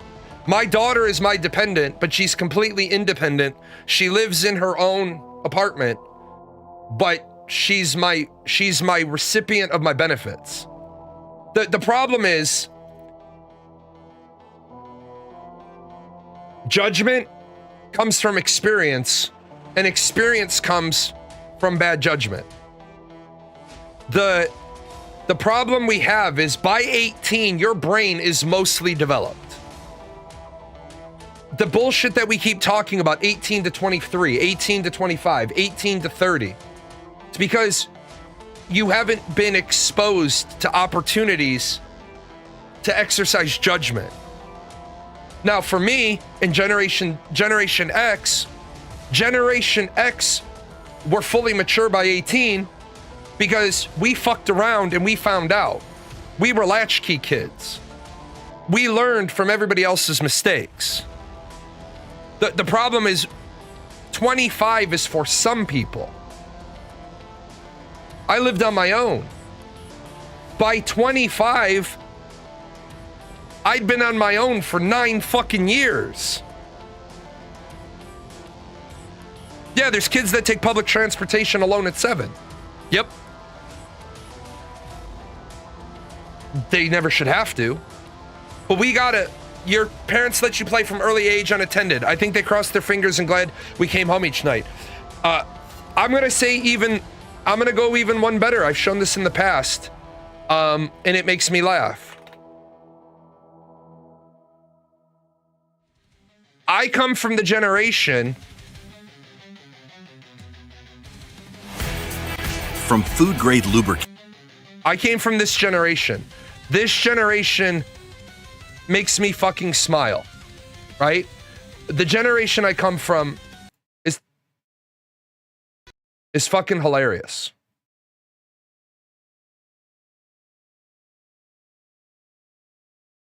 Oh, hold on. It's 10 p.m. Do you know where your children are? I think we have the most recognizable tagline in New York television history. It's 10 p.m. Do you know where your children are? Anyone who ever watched News at 10 on Channel 5 will remember it because of that statement. It's 10 p.m. Do you know where your children are? Through the years, there's been confusion over who actually coined the phrase. A woman called me one day and she said, why don't you ask the question of your people just before you begin your program? It's 10 o'clock. Do you know where your children are? hold on a second. We live in a fucking... The people that raised me had to be fucking reminded by the goddamn news that they had kids? What the shit, man? And the sad part is, they're not fucking joking. We were allowed to be out and told to come in before the streetlights came on. Yeah, lights on like, the people that had their lights on used to be the safe houses. You can go to that house if you're in trouble. Like I said, growing up, we were latchkey kids. If we got home and nobody was home, there might be a note on the fridge, lock up, go to Mr. G's. And Mr. G was like the nice old man who sat on long live Iran and unlife to America in this conflict. Go fuck yourself. Does that kind of let you know where I'm at in this? Go fuck yourself. You could have come in, you could have been a human being, you could have said something to me, I might have engaged with you. But you're gonna come in and you're gonna say, long live Iran and unlife to America in this conflict. Go fuck yourself. A lot of the people in America are on your side, and that's a really good way to piss off people. That's not a really good way to build a coalition of people that are already disgruntled. Americans don't want to be bombing the shit out of Iran either. I don't want my tax dollars going to bomb your fucking country or a country that you support. But holy fuck. Right? Holy fuck. No one has spoken out more about the Iran war than I have. And you're going to come in here and you're going to pull your pants down and show your ass to my chat. What the fuck is wrong with you? I'm against the war in Iran. But I could easily become a fucking glass parking lot candidate with that sort of shit. What's wrong with you?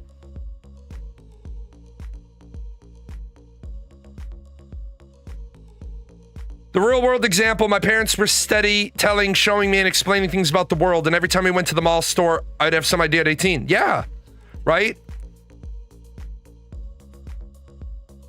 The thing is that it takes a society to raise children, but you need a village of people interested in raising children to raise children. But we don't have that anymore. We don't have a good world. Like today, I went through solutions today, right? I went through solutions today that you will never, ever, ever, ever hear your political leadership go through, right?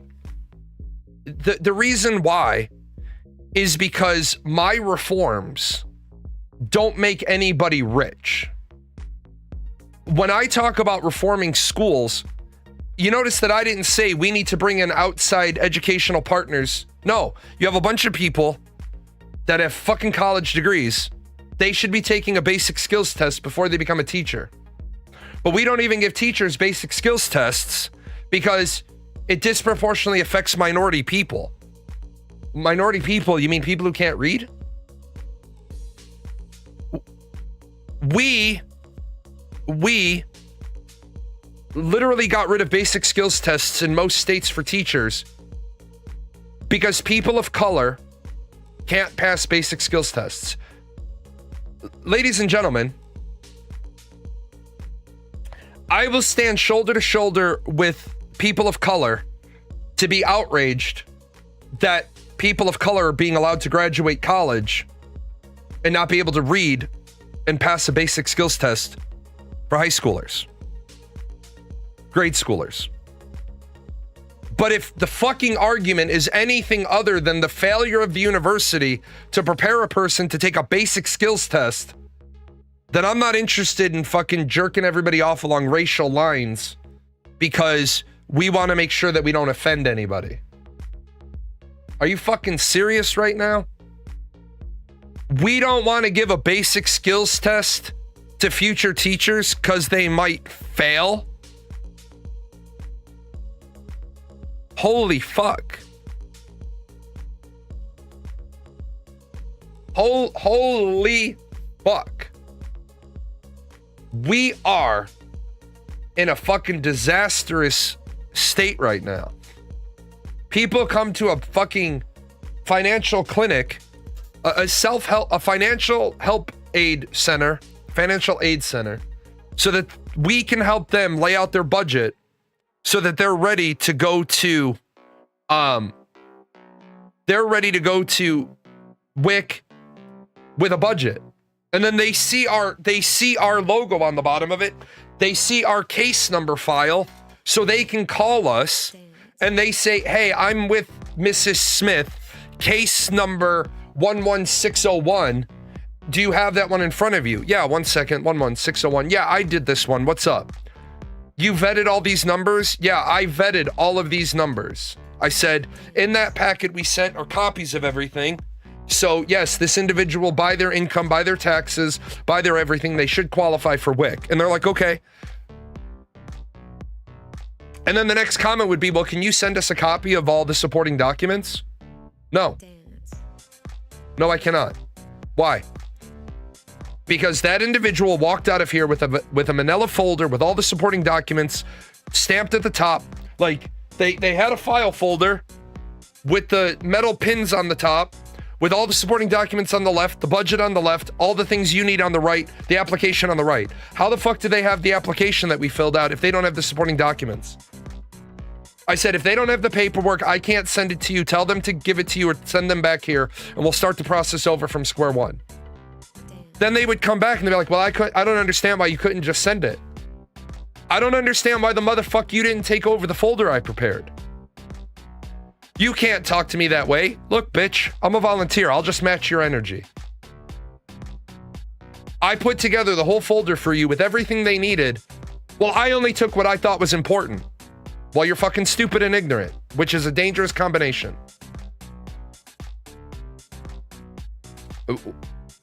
What do you want? What do you want me to say to you? I'm not interested in getting yelled at by your ass. I'm not the one that needs the help doing this shit. You made a decision. You made a decision. I don't think you're in the decision-making process. I think you're in the you should do what the fuck you're told process. Not to be an asshole, but you came into a financial assistance center. We helped you. We got you all taken care of. And you decided to do whatever the fuck you wanted to do. Well, I'm sorry. I'm not really in the mood for cleaning up that bullshit. Like right here. I think this is the one. They have an expression.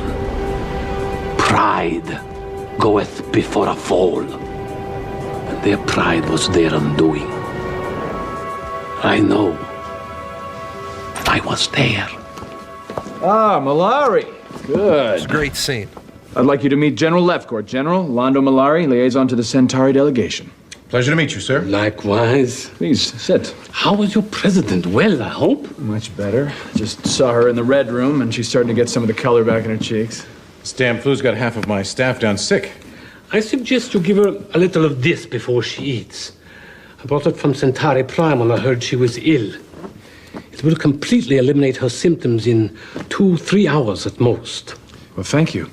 I'm sure she'll appreciate it. My pleasure. And now, gentlemen, perhaps you will tell me why you have arranged for this meeting. Of course, General. Following our victory against the Dilgar, we've taken advantage of the goodwill of other worlds to expand our sphere of influence. We've made trade deals and mutual defense treaties with the League of Non-Aligned Worlds. Most of the races have been very receptive to our advances, others downright hostile, and a few are still a mystery to us.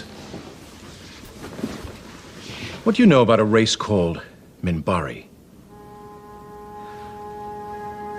We've had some dealings with them in the past, but nothing in recent years. Why? We're going to send an expedition to their border to see if they pose a threat to our program to expand our sphere of influence. We understand that fully a third of their population is dedicated to warfare. Well, they have a warrior caste. Not exactly the same thing, Semantics. We need to know all we can about them. Then send one ship. One ship only. Anything more could be perceived as a threat. And if that were to happen, well, I assure you they would never return home. My people can handle themselves. We took care of the Dilgar. We can take care of the Minbari. Ah, arrogance and stupidity all in the same package. How efficient of you. Just a minute. Listen to me. The Minbari are one of the oldest spacefaring races. Even at the height of the Centauri Republic, when we were expanding in all directions, we never opposed the Minbari. If you do not bother them, they will not bother you. Perhaps, but that decision's already been made. Look, all we're asking from the Centauri is that you give us whatever you've got on the location of their military forces so we can avoid any possible contact. No, this is foolish. Excuse me for saying so, but it sounds like you're mainly concerned with keeping your monopoly on our business. Minbari have no interest in alien affairs or alien business. And I resent your implication. I've tried to help you. You refuse to listen. There you are. I will get you the information you asked for, and that is the end. Good luck with your mission, gentlemen. See that right there? Oh, hold on. I only hope that in your stumbling around, you do not wake the dragon. Good day. That right there is a classic example in why we need to study good writing in TV shows. And the reason why is arrogance and stupidity all in one package. How very efficient of you.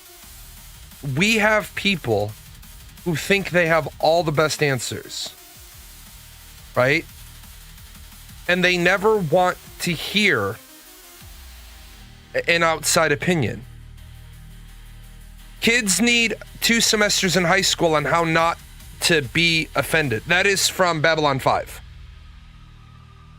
Kids need a 2-semester high school class on how to not be arrested. They don't need a 2-semester class on that. But what they do need, they need a series of month-long classes called Life. And one of those classes needs to be your Miranda rights and understanding your Miranda rights. And one of those needs to be with how to handle being arrested. Now, I am not going to say that I was a darling fucking angel when I was a child, because I was not. I am one of the people that will admit I joined the military, and the military had their work cut out for them because they needed to cut a lot of fucking bullshit out of my views, which is what I think going into the military at 24 is radically different than going into the military at 18. But one of the things that I had was training by a lawyer of what to say if you're arrested or detained. And the truth is, some of the times that my friends got into trouble and got arrested and taken downtown, I didn't, because I was polite, I was courteous, I was firm, I was respectful, but I knew my rights.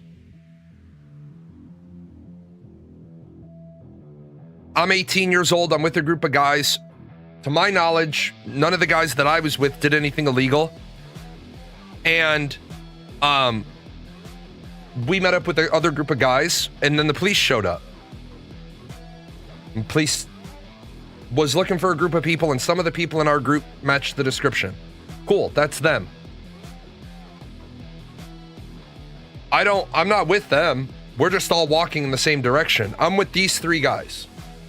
Those 4 guys, nothing to do with me. What's your name? This is my name. Where are you from? My name is all you're going to get from me. It's all I'm required by law to give you. Well, are you 18? Why? Because I'm asking. Am I under arrest? No. I'd like to be on my way now, please. Well, I'm investigating. So I'm lawfully detained. Yes. Please articulate the crime you've detained me for.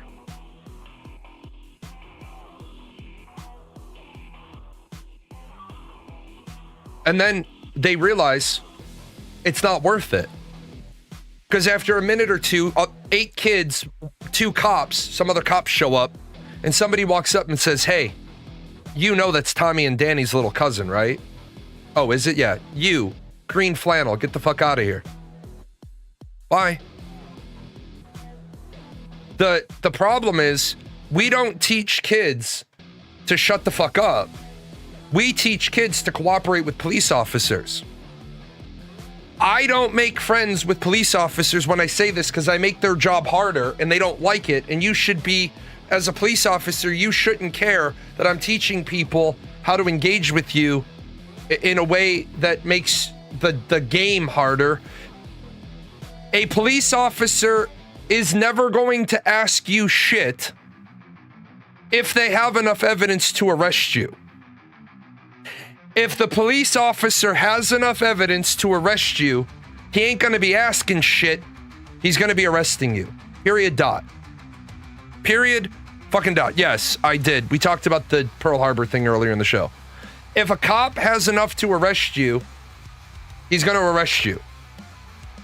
Talking to a police officer 1 time out of 100, is there going to be a scenario where you talking to the police officer solves anything? Yeah, I get it. 1 in 100 if you give the police officer some information. But even that 1 in 100, I'm going to say, I'll beat you on the 1 in 100. The reason why you should never talk to police officers is because of the rules of the game. You have the right to remain silent. Anything you say can and will be used against you in a court of law. It is illegal for a police officer to testify to anything you say that doesn't indicate a crime. It's hearsay. Why in the fuck an expression of guilt is not hearsay, but saying anything else is hearsay is beyond me. For example, yesterday afternoon, 3 individuals were killed at the Cherry Rose apartment complex. Apparently, an altercation began at about 7 p.m. and shortly thereafter, the police arrived on the scene and they discovered three bodies. How many people were shot again? Bunch of hands in the classroom go up. 3.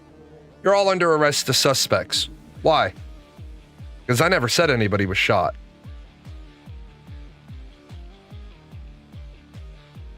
But the moment I ask you, how many people were shot at the Cherry Hills complex last night, and you say 3, that's reasonable articulatable suspicion.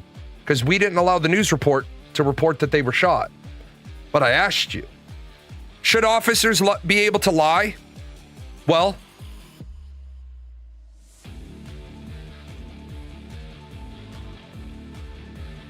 officers, no. Detectives, yes. Federal investigators, yes.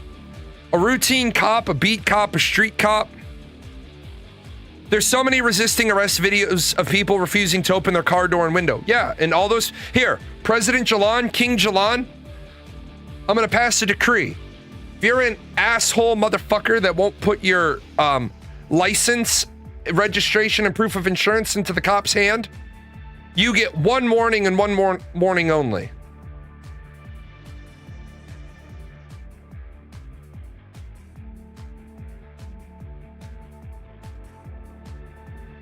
You get 1 warning and 1 warning only. I'm Officer Jalan. Please roll down your window. I need your license, your registration, and your proof of insurance. No, it's my constitutional. It is 16:09 on Friday, March 20th. I am putting a timestamp indicator on my body cam because I've already asked this individual 1 time. I'm going to ask them 1 more time. Excuse me. My name is Officer Jalan. I need you to roll down your window, license, registration, proof of insurance. I don't have to slap, bang, out on the floor, fucking teeth on the pavement, have a good fucking day. I ain't got time for your shit. Now you're going to jail for obstruction, failure to comply with a reasonable request, whatever the fuck else I can charge you with. You have a broken fucking window and I'm towing your car. By the way, asshole, I was pulling you over to let you know your brake light is out. Now your fucking driver's side window is out. If you don't roll down your window and say, fuck you, you don't have to roll my window down, you're going to get a lot of different action than I can't. The mechanism is broke. Yeah, like, I had a car that the driver window didn't roll down. And when the officer rolled up, I rolled down the back window.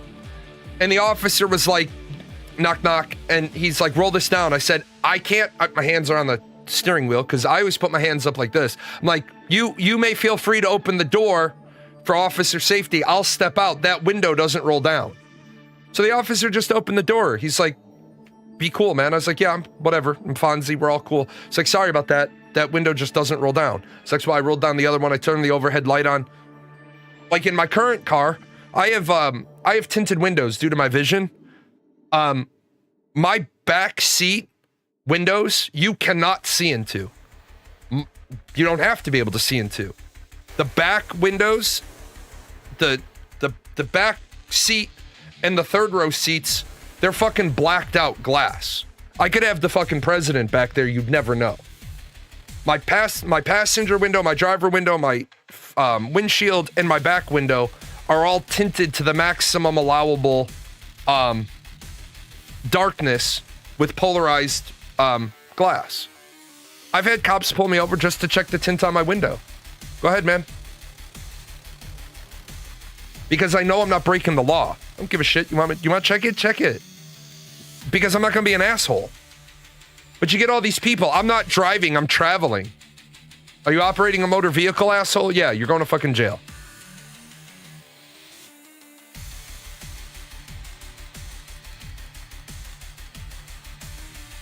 Yeah. If I have to reach, I tell the cop. I wasn't going to start reaching for anything while you were walking up. I said, you want to go home tonight? I want to go home tonight. Let's everybody go home tonight. Here's my license. My insurance is in the middle. My registration's in the glove box. There you go. My objective in a stop is to get the best behavior from the policeman I can. Yeah, and you know what? Here's the thing. Sometimes people act like fucking clowns with the cop because they're like, oh my God, this is ridiculous. Why are you hassling me? Look, motherfucker, let's be adults for a second. If you routinely speed, if you routinely California roll through stop signs, if you routinely don't wear your seatbelt, if you routinely make turns on red that aren't allowed, you blow through yellow lights, okay? If you routinely do all of this shit and you get pulled over today,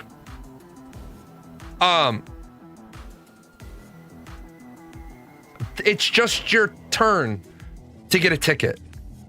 It's just your turn today.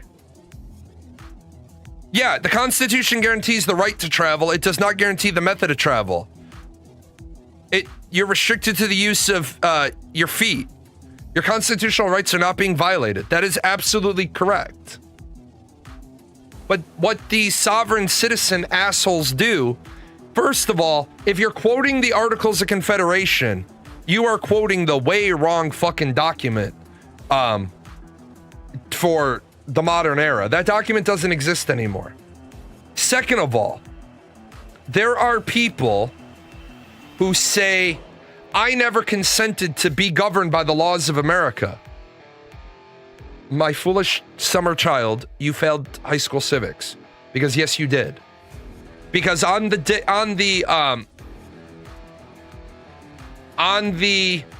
18th anniversary of your emergence into the world, you didn't leave. Therefore, you had implied consent. People don't like that.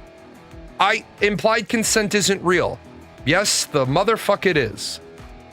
What gives the police officer the right to pull you over?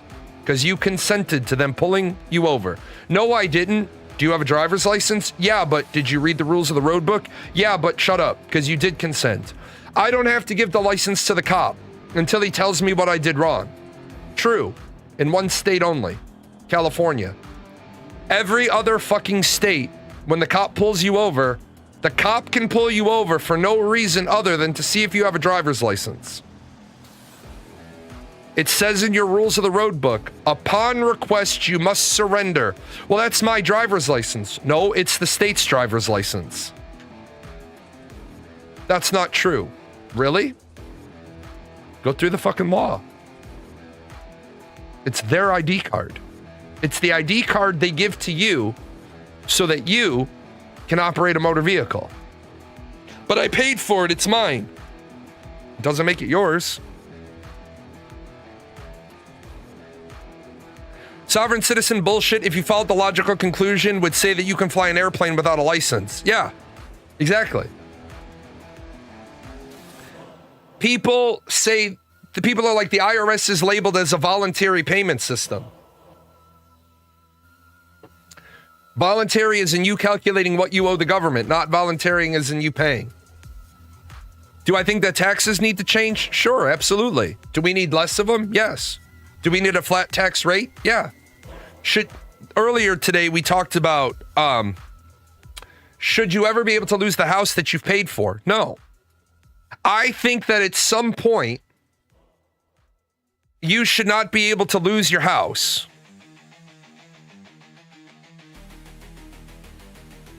due to non-payment of property taxes.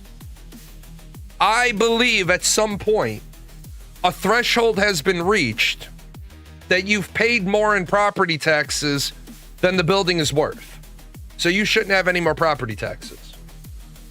I do understand why we have property taxes, but property taxes, like right now, property taxes are about $6,000 a year here. It's fucking absurd. 3% fucking income tax. Absurd. But you got to be taxed on unrealized gains. No, you don't.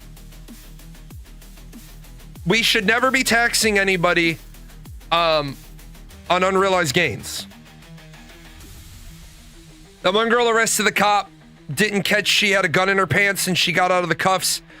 And she was also, after being recuffed, was able to get the gun and shoot him at the back in the back seat. Yeah, that case right there, that girl that was arrested put a gun down her pants, got out of her handcuffs, shot the cop.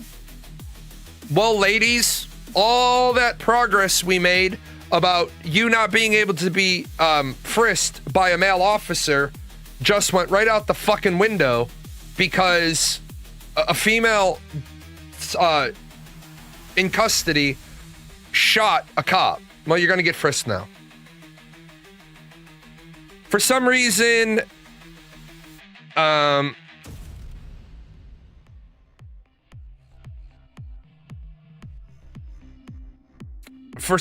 your pea brain wants to keep going back to the 1800s. People are on horses. Is that traveling, riding, or driving a horse? The thing is that the right to travel, comes from the Articles of Confederation, and one of the things inside of the Articles of Confederation is that each of the states was considered to be sovereign into and of itself. But there was a citizenry of the Confederation, which what that means is I can travel from Illinois to Missouri unrestricted. Missouri can't put up a tax or a tariff or a toll simply to collect money from me as a resident of another state. If they put up a tax or a tariff or a toll on everybody, they can do that. But what they can't do is charge me as a resident of Illinois for entering Missouri. What they did was they didn't want there to be a restriction on travel for the citizens. That's all that was. Taxing unrealized gains is taxing paper property. Quick way to make a mess of the economy. Not sure it would recover in any meaningful or recognizable way. You're right. The problem is, if you have a house, that is a capital gains asset.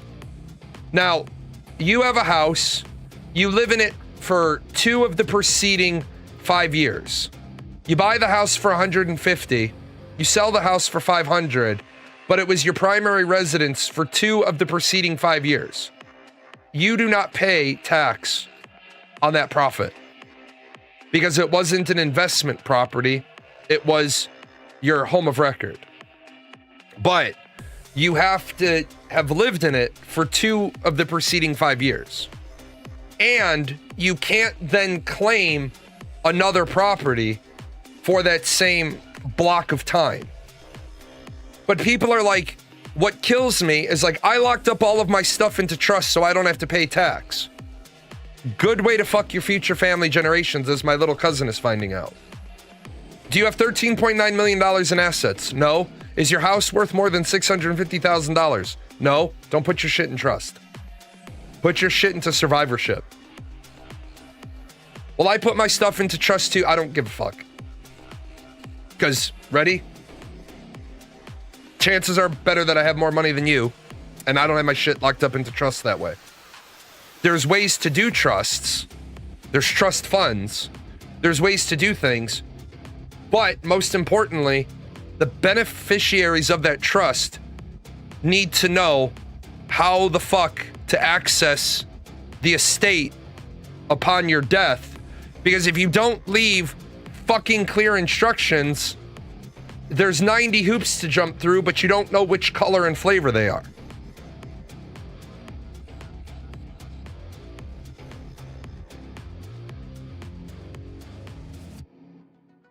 Yeah, the one that was being taxed for evangelical travel. Yeah, they said he was walking, and regardless of the fact that he's walking, you can't tax him for the walking part. You could tax him on the income part, but you can't tax him on the travel part. And do they rate your tax against the current paper value of the house? I don't like that either. But the alternative would be people who never sell their house. Well, your property tax is based on a percentage of the value of your improvements to the lot. And I think that's what people forget. You're not paying property tax on your house. And this is where people are going to say you're arguing semantics, but the law is nothing but semantics. They are not charging you tax on your house. They are charging you a tax on the improvement to the plot. If you have a third of an acre in a $200,000 house right next door to a third of an acre lot that has a $700,000 house, you're paying less tax than your neighbor. Now,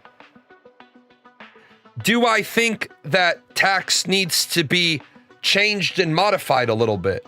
Yes. But here's the problem.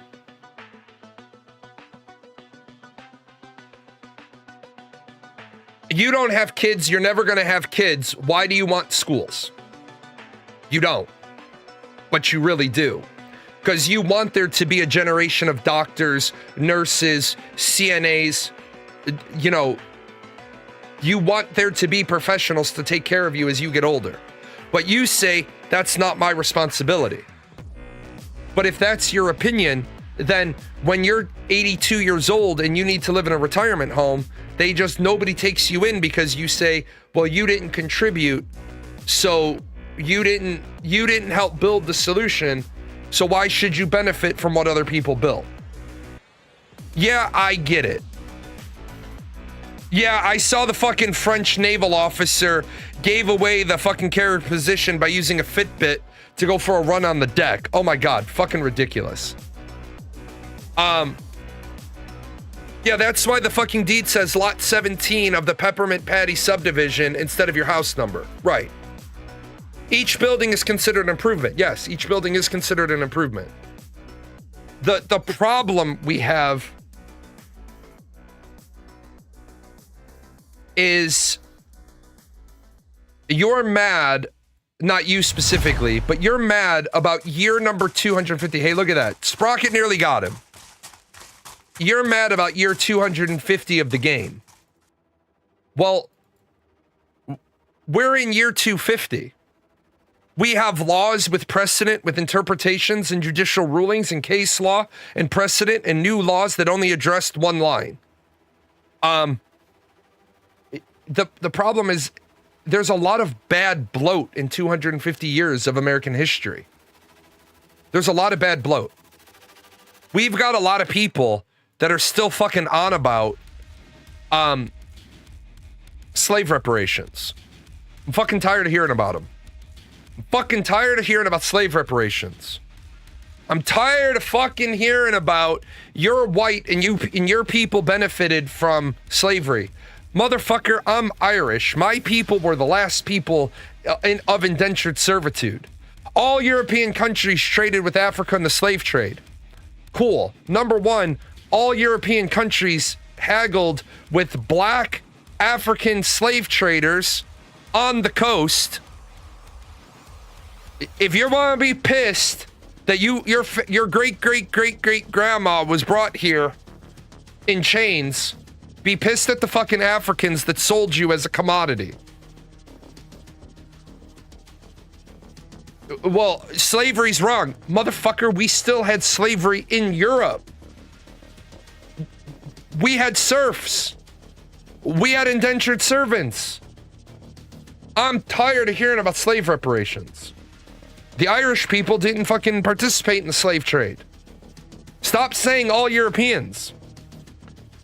You're Polish. You're Portuguese. You're Irish. You're Italians. You're Greeks. And you're Serbians. I said Polish, it's Portuguese. You're Portuguese. You're Irish. You're Italians. You're Greeks. And you're Serbians. Or you're Spanish, depending on what era. They were the pigs of Europe.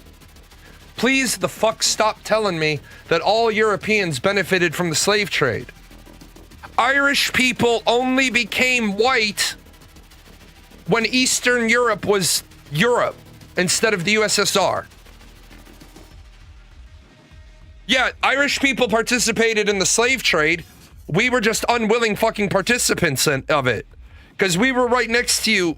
We just weren't in chains.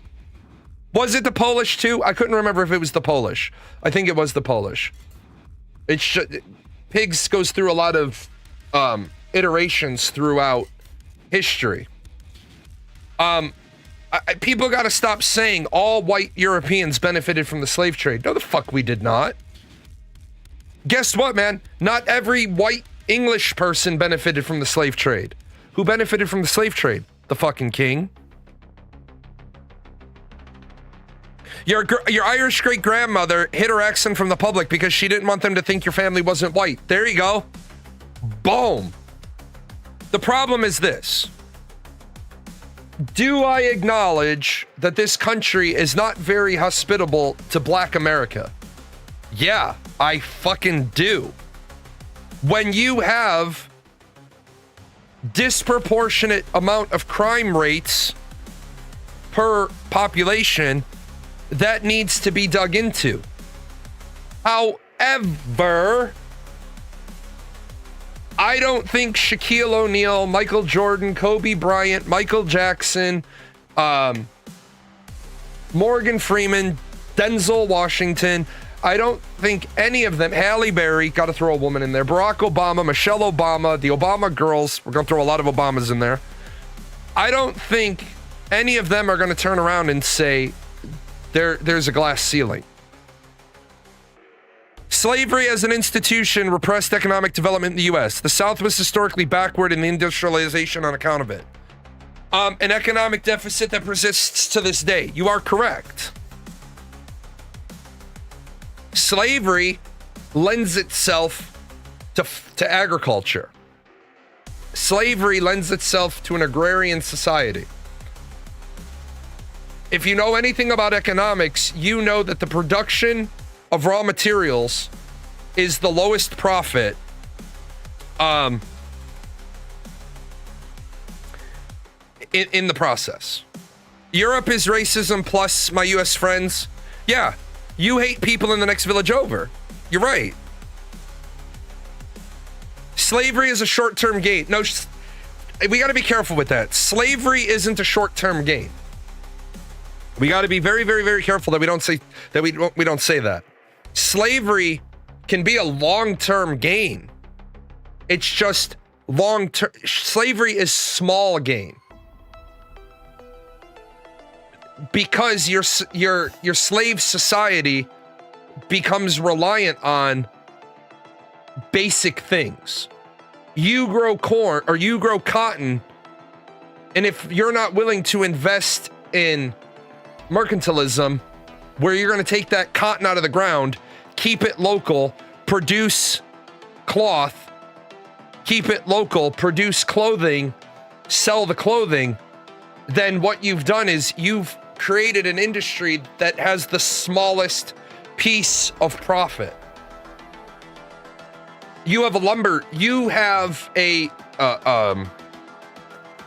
lumbering company that only knocks down the trees.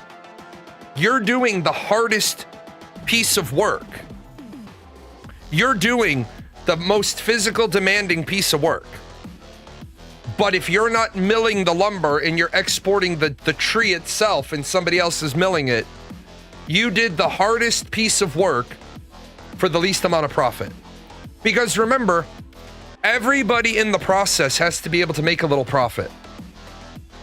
Everybody has to be able to make a little. But where the problem comes in is that you knock down the tree, the mill turns it into lumber, the lumber gets turned into a house. The person who builds the house makes the most profit. The person who cuts down the tree makes the least profit. If I'm a slave, I'm not working any harder than it takes to avoid being beaten. You're right. Because you have no incentive to. If you're a slave, you will only work as hard as you need to avoid the lash. And you won't work any harder because the moment that you prove you can work harder, that becomes the new zero. You can only pick 10 bushels a day. That applies to every low-paying job. No, it doesn't, because here's the problem with that mentality. I hate when people say I hate quiet quitting. I hate quiet quitting because it's so fucking lazy and it's so lowbrow. So we go into the job and we're both getting paid $10 an hour, right? And you go into the job and you are what we call bare minimum Bobby. You work to the letter of the contract, you work to the letter of expectation, you never do anything more. And then a year later, you wonder why you get a 12-cent raise. You're like, why the fuck did I get a 12-cent raise? Because that's what you earned. I go in every day. I give maximum effort because I'm investing in myself. I'm never sitting around. I'm never OFOing off.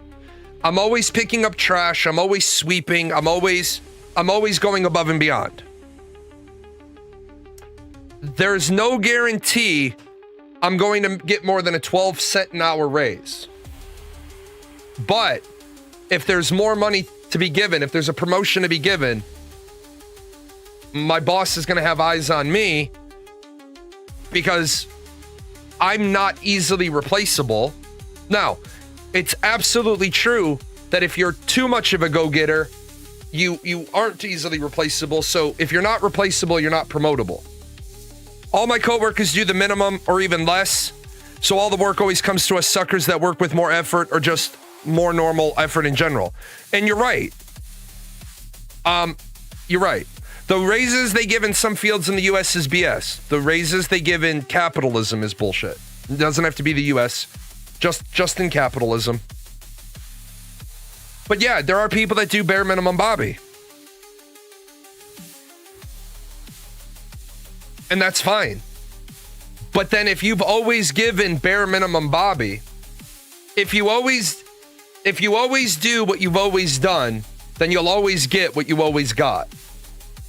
A couple of years ago, I went up to Chicago for a wedding. Some people knew I was coming in. We got together, sat around, had some pizza. And then I got to finish this story, and then I got to go do tortillas. Oh, no, I don't. She's taking a shower, and then she's making dinner. So I'm sitting around with a bunch of guys, and they're like, well, what do you do? What do you do? Oh, I manage a gas station. Do you own the gas station? No, I just manage it. Manage a gas station. What are you? Y'all fucking with me right now? Chuck Norris died about 6 hours and 39 minutes ago at the minimum because he was dead before my show. The problem is, I agree with you. You have workers that take like 5 breaks, hide in the bathrooms, all that shit. It's because you have bad management. You have bad fucking management. But the trick is why the fuck do you stay there then? But I'm sitting around, bunch of people, they all fucking manage gas stations, or they're mechanics, and there's nothing wrong with being a mechanic, but then we get around to me. Now keep in mind, they're all fucking dirty, fucking, their hands are grimy, they're dirty, they work with their hands, and we get around to me, and they're all fucking wearing like ripped jeans and shit, dirty flannels. They get around to me, they're like, what do you do? I'm like, I don't do anything, I'm retired. And they're like, what? Like, I don't do anything, I'm retired. They're like, when did you retire? I'm like, the first time at 19, the second time about 7 years ago. This was 2 years ago. Like, how the fuck are you retired? It's like, did my time in the military, had my investments, had my side businesses, had my hustle.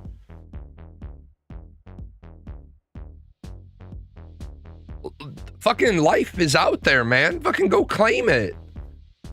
But don't fucking stare at your feet and say, oh, woe is me, the system sucks. Guess what, man?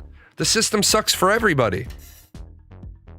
The system sucks equally for everybody.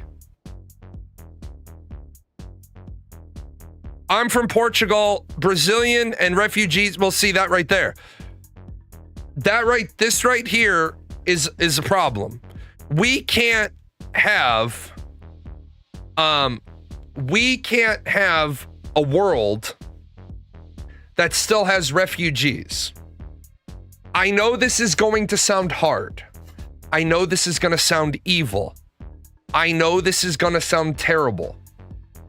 Everybody needs to stay the fuck in their own country for a minute. Because if you look at the best countries, they don't allow fucking immigration. They don't let random people roll the fuck into their country. This isn't racist. Some of you are going to hear racism in this. This isn't racist. If there are so many Muslim refugees, why are none of the Muslim countries taking in the refugees? Because they're not refugees. They're undesirables.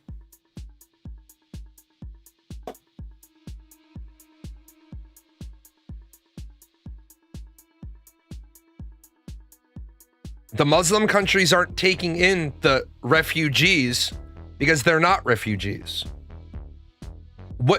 Which country in the Middle East is persecuting Muslims other than Israel? None? Oh, that would be what would be required. Is the US still doing mass deportations? Yeah, because we're getting rid of people that don't belong here. There may be some very desirable Muslims, but they're not moving to your country. Right. Why do people from countries with certain views of women want to move to countries that don't hold their viewpoints? I don't like that question because the average Westerner doesn't understand Islam.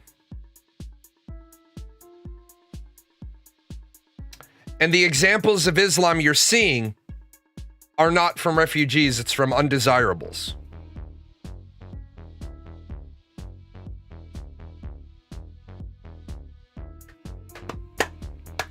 There are shitty Catholics, there are shitty Christians, there are shitty Muslims, there are shitty Jews. There are shitty Buddhists and shitty Hindus and shitty pagans. I never judge a religion based on the behavior of shitty people. I see shitty people and then I go verify if what they're saying and doing and acting and behaving and believing in is a true representation of their faith. I have seen more in my lifetime from Catholics and Christians of which Christ would be incapable. This past Christmas, I got some hate from people because they kept saying, let's put Christ back in Christmas. And I said, let's hold up putting Christ in Christmas until we put Christ back in Christian. My aunt didn't like me. Unfortunately, she died before I ever had to have another conversation with her. My aunt was going to pick up my cousin, my first cousin once removed. And she said, she was driving and she was on a fucking tirade about immigrants. And I said, are you talking about illegal immigrants? And she's like, no, all of them. They all just need to get out of the country. And she's driving and I'm next to her. And I said, be a fucking shitty situation for me then. I don't understand why my aunt is trying to kick me the fuck out of the country. And she forgot that I'm fucking Irish. So she's like, well, honey, I didn't mean you. Oh no, you started talking immigrants. I'm just as fucking dirty and unwashed as all those fucking Mexicans coming across the border. Because that's how your fucking people have seen me. And she was embarrassed. She forgot her own fucking family is goddamn immigrants 1 generation back. That's the level of fucking racism we have in this country. My own aunt is sitting there forgetting she's a fucking first generation American. I don't like generalizations. No, you shouldn't. Generalizations are bad. Imagine if we sent all the white people picked up in trailer parks on cops' TV shows and sent them overseas. First-time chatter. Always happy to take a first-time chatter. Can we talk about how the senators that we vote in to represent the people... Well, first of all, let me stop you. Senators aren't voted in to represent the people. Let me put a flat stop on that. Senators are voted in to represent the state. Representatives in the House of Representatives are voted in to represent the people. That's the first fundamental problem, because that's how the Constitution was written. Do not even remotely have the people's interest in mind, but rather their stakeholders. I mean, for fuck's sake, 16 of the senators didn't even vote on the DHS funding bill that would have passed if they voted. Well, yeah, because they trying to get something politically out of it.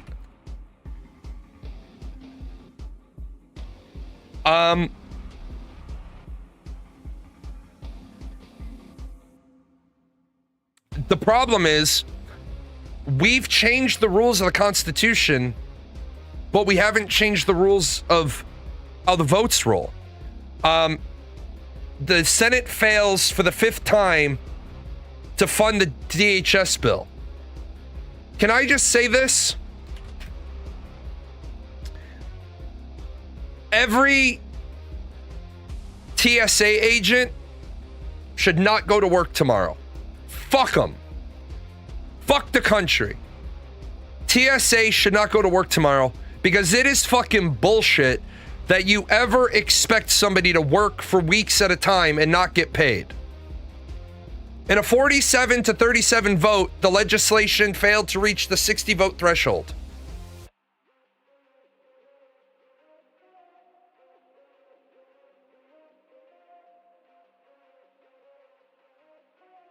If there are 16 people that didn't, well, hold on. Let me see.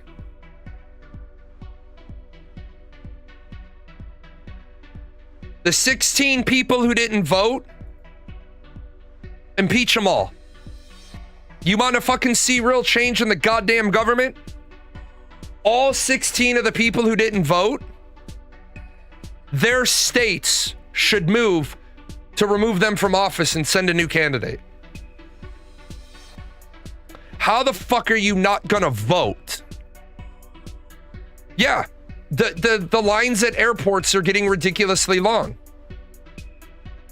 And I don't blame the TSA one bit if they don't go to work tomorrow and fucking strangle air travel in this country to nothing. No, all the TSA should strike tomorrow. All of them. Don't strike. They should blue flu that shit. They should all call in sick. Can't make it. Why? Anal glaucoma. Anal glaucoma. Yeah, I don't see my ass coming to work today. Why? Because you ain't paid me in a month. Why the motherfucker am I gonna come to work? You ain't gonna fucking pay me. Is FastPass or the preach? No, half the fucking airports have their TSA pre-checks closed. Give me 1 second.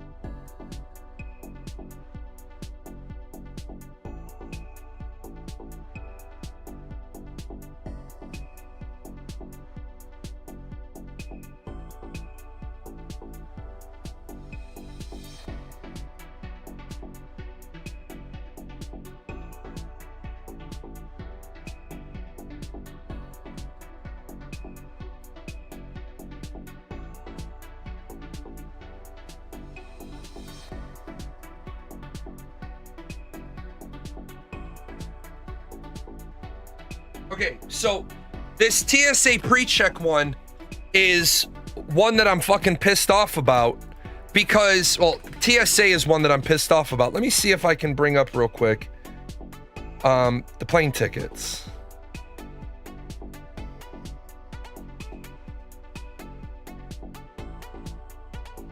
Let me see real quick.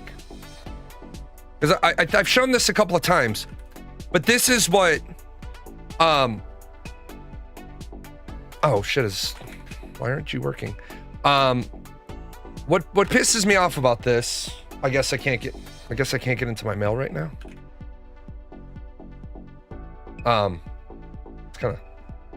It's kind of fucking bizarre.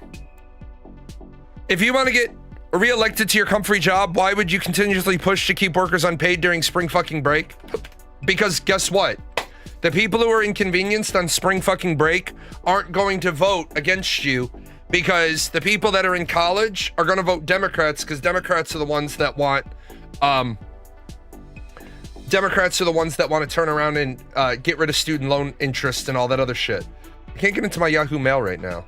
Let me see if I have it real quick. Yeah, this is what pisses me off, right? This pisses me the fuck off. If you're going to charge me a U.S. transportation tax, a 9/11 security fee, a flight segment tax, and a passenger facility charge, why in the fuck are these charges right here not directly paying the TSA agents? You took my fucking plane ticket from $2,900 to $3,200. You charged me $222. Shit, look at this right here. This right here, 3 tickets pays. Now the real ID charge, that doesn't fucking matter, because that compensates for them having to, because you have to go, you don't have a real ID, they got to look you up, they got to run you. That's your own fault. You want to fly in an airplane, have a real ID. I have no problem with that. You've had 5 fucking years to get a real ID. Getting a real ID takes 2 seconds. It's the next time you go to the DMV anyway to get your driver's license. The real ID fee, I totally agree with. It's the same reason why I agree with using the 45 to pay the TSA. Well, they do. That real ID charge, although it doesn't directly pay the TSA, it covers the costs the TSA incurs. But no, I agree with you. If you got one person looks up one person in a hour and they got $45 out of it, every other person they look up for that day is paying everybody's salary. I liked what one of the airlines said. Fuck it. We're not going to use TSA anymore. One of the airlines is talking about at our terminal, we're just going to get our own fucking security people, because it's our terminal, it's our planes, it's our airline. Fuck you. We'll just get our own people, like we used to. Oh yeah, by the way, no, you don't want them to use AI solutions on bags. They've started doing that. The X-ray machines have an AI program that looks at the bag, and it's flagging things like this as a bomb. Because to an AI, the internals of this looks like a bomb. AI is not the fucking answer to a lot of things. We got to stop leveraging AI. AI isn't there yet. But yeah, the fucking AI is identifying jump packs as bombs. But no, the problem is you're absolutely right.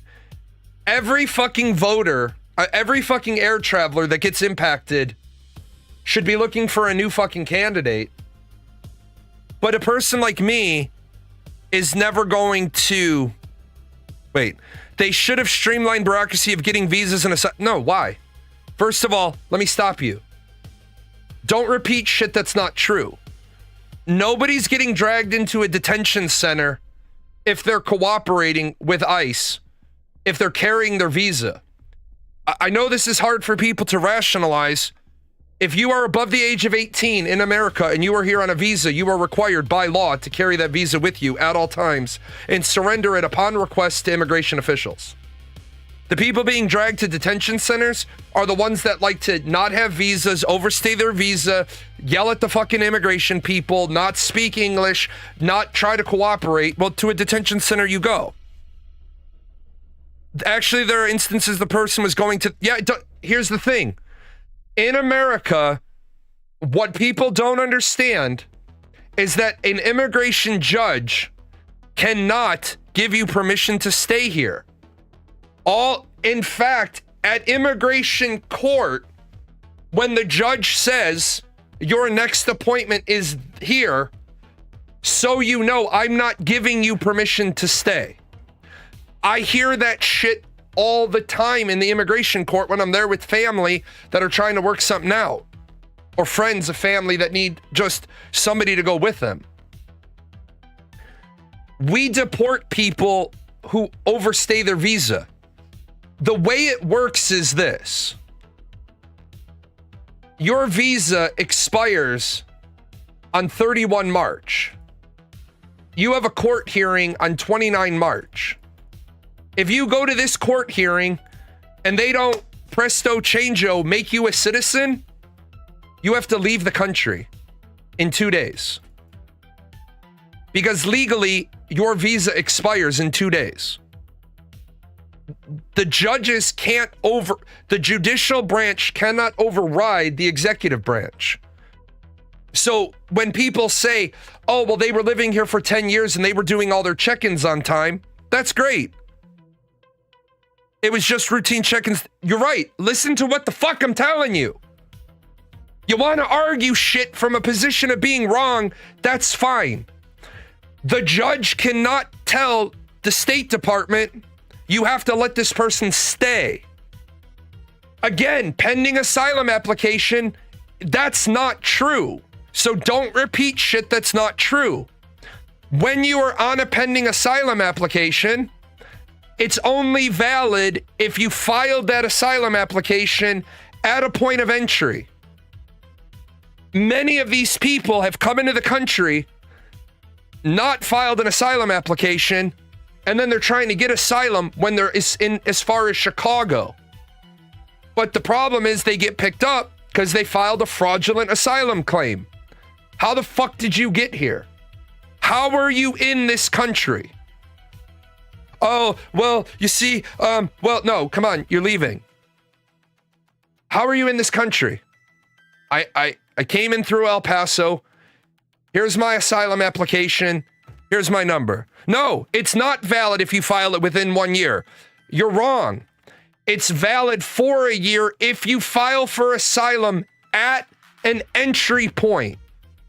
If you are here on a tourist visa, you cannot file for asylum the same way as you file for asylum if you come over. If you came here as a tourist, you have to leave the country as a tourist and re-enter as an asylum seeker. I'm sorry if you didn't read through all of the United States Code. Please don't fucking argue with me when I have sponsored umpteen dozens of my family members to come to this country. I've actually read the US Code. You have to come into the country as an asylum seeker. Period. You cannot file for asylum if you're already here. If you're here as a student and you want to be a worker, you can go to a court case to ask them to convert your visa. If the judge says no, but you already have your work visa. You're here on a student visa. You leave. You come back in on the work visa. You don't even have to go back into your country. You just have to process out through customs, process into your country through customs, turn right around and process back into the United States, get right back on the plane. Sometimes you can get the court to skip this piece. Sometimes the immigration judge will say, this is bullshit to make you incur all this cost to leave. This student visa is now invalid. This work visa is now valid. But this fucking bullshit that you're saying, that's not the process. You've been in the country as a tourist for 11 months and now you suddenly want to claim asylum? Great. Leave the country as a tourist, come back and through a point of entry filing for asylum as an asylum seeker. By the way, if you're a Christian and you're coming from a Christian nation, what fucking asylum are you seeking? You're a Muslim coming from a Muslim country. What asylum are you seeking? 99.9% of the asylum cases are fucking bullshit. Sorry. Where the fuck in South America are people being persecuted for the reasons they say they're being persecuted? Sure. Is there a lot of crime in Brazil? Yeah. I'm seeking asylum from Brazil. Why? Because of crime. Cool. We'll drop you off in Detroit. It's still crime. Gotta stop repeating bullshit. We can't make progress if we're going to say this is bad because they're rounding up people that are going to court. Yeah, they're not here legally. What would be great is if the fucking judges wouldn't make people believe that they have a right to be here. The judge that I sat in, every fucking person. This is a reminder, I'm kicking your case out to this date, but I'm not giving you permission to stay in the country. You're here illegally. That may have repercussions. Have a good day. There are cases where a person came as a teen that... No, see, let me stop you there. Those are called singletons. There's a case where the person came as a teen. Right. No, you don't deport that person. You don't deport that person. The person came as a teen, their parent missed an appointment, and now they're married to a citizen. The child is married to a citizen, or the mom is, because that's going to make a difference. Not that person, I'm talking about the others. No, what I'm saying is, okay, so mom is here, mom missed an appointment. Who, the child, the kid, who's now married to the US citizen? Okay, if the teen grew up and married a citizen, it doesn't fucking matter. Because the teen doesn't have citizenship.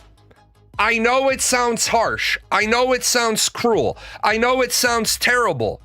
You're not a fucking citizen. You had no right to be here. Out you go. But they're married to a US citizen. Then out the fuck you go, and from their home country, they apply for a spousal visa. Like my sister-in-law had to.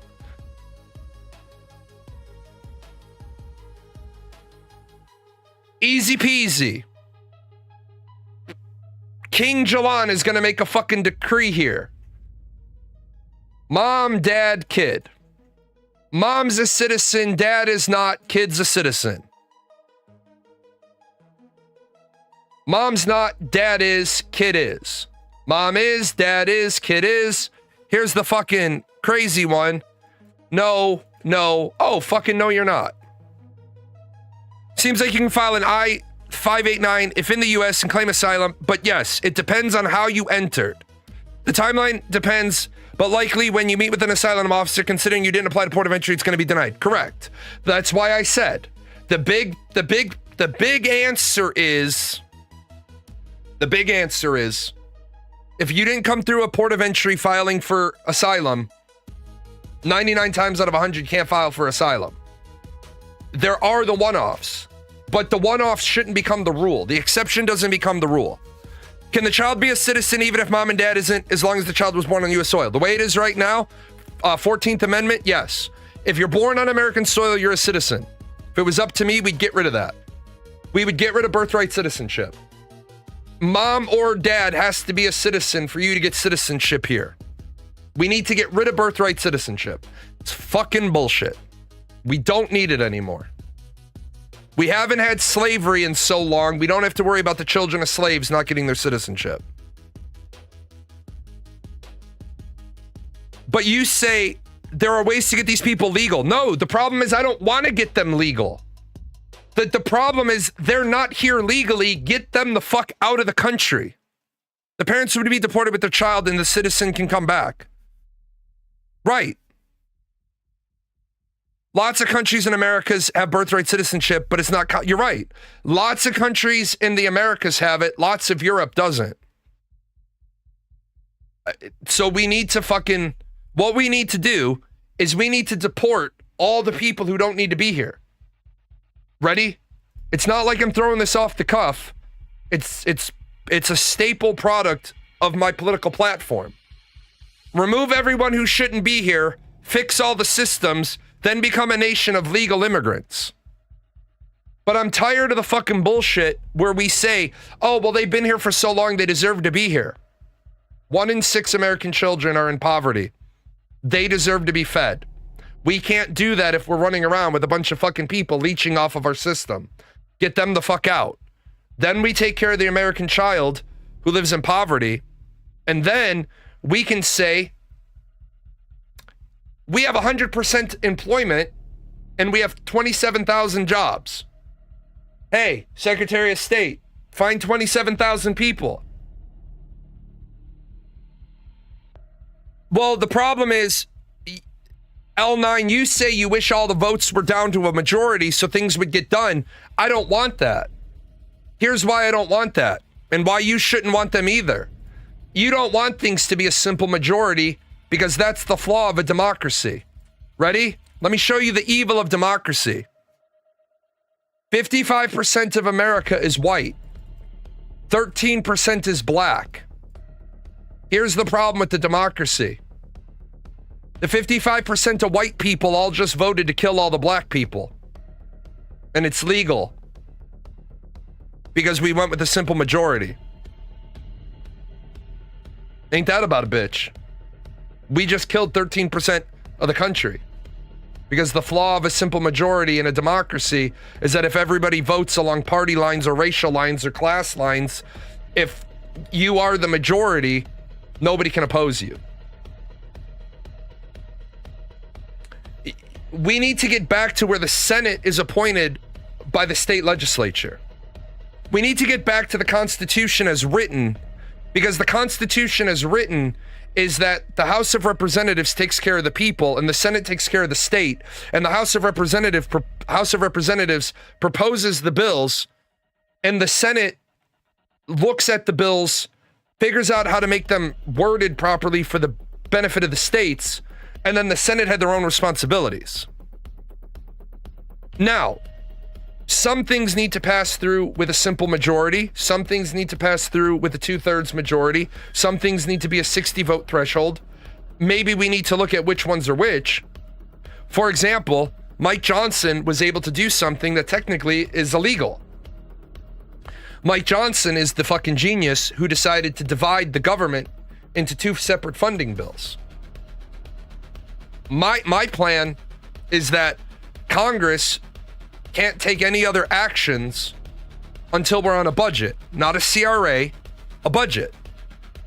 Until we are on a budget, Congress is restricted to one thing. There is alternate where instead of jam-packed bills, I think funding should be simple majority. Things that change. Well, no, funding shouldn't be a simple majority again.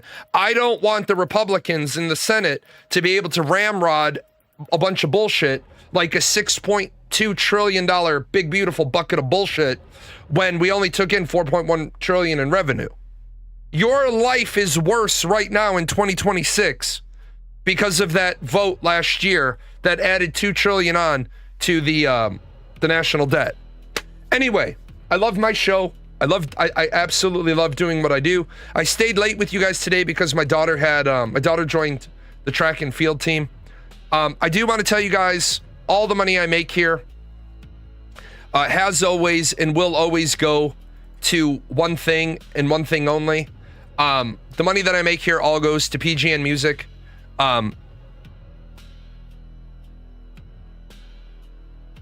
Oh, yeah, you want clean bill voting? I want clean bill voting too. Absolutely. But we've got quite a lot of music on PGN Music. So that's where all the money goes. I am waiting. I got the state tax return today. I'm waiting for the federal tax return, and then I'll commission some artists to do some stuff. I will be back tomorrow to talk about some video games. I'll be playing Once Human, and then we'll probably talk about a bunch of shit. We can bring whatever tomorrow. I'm gonna go make tortillas because some odd reason I married a Mexican woman, and I'm Irish, and I make the fucking tortillas. You figure that out. I wonder if the organic meat sack that runs this channel knows a lot of these sponsors don't sponsor us anymore. They were longtime sponsors. The credits are fine. Do we get paid? Is any of this sponsorship money for Gail, Daisy, the Chaos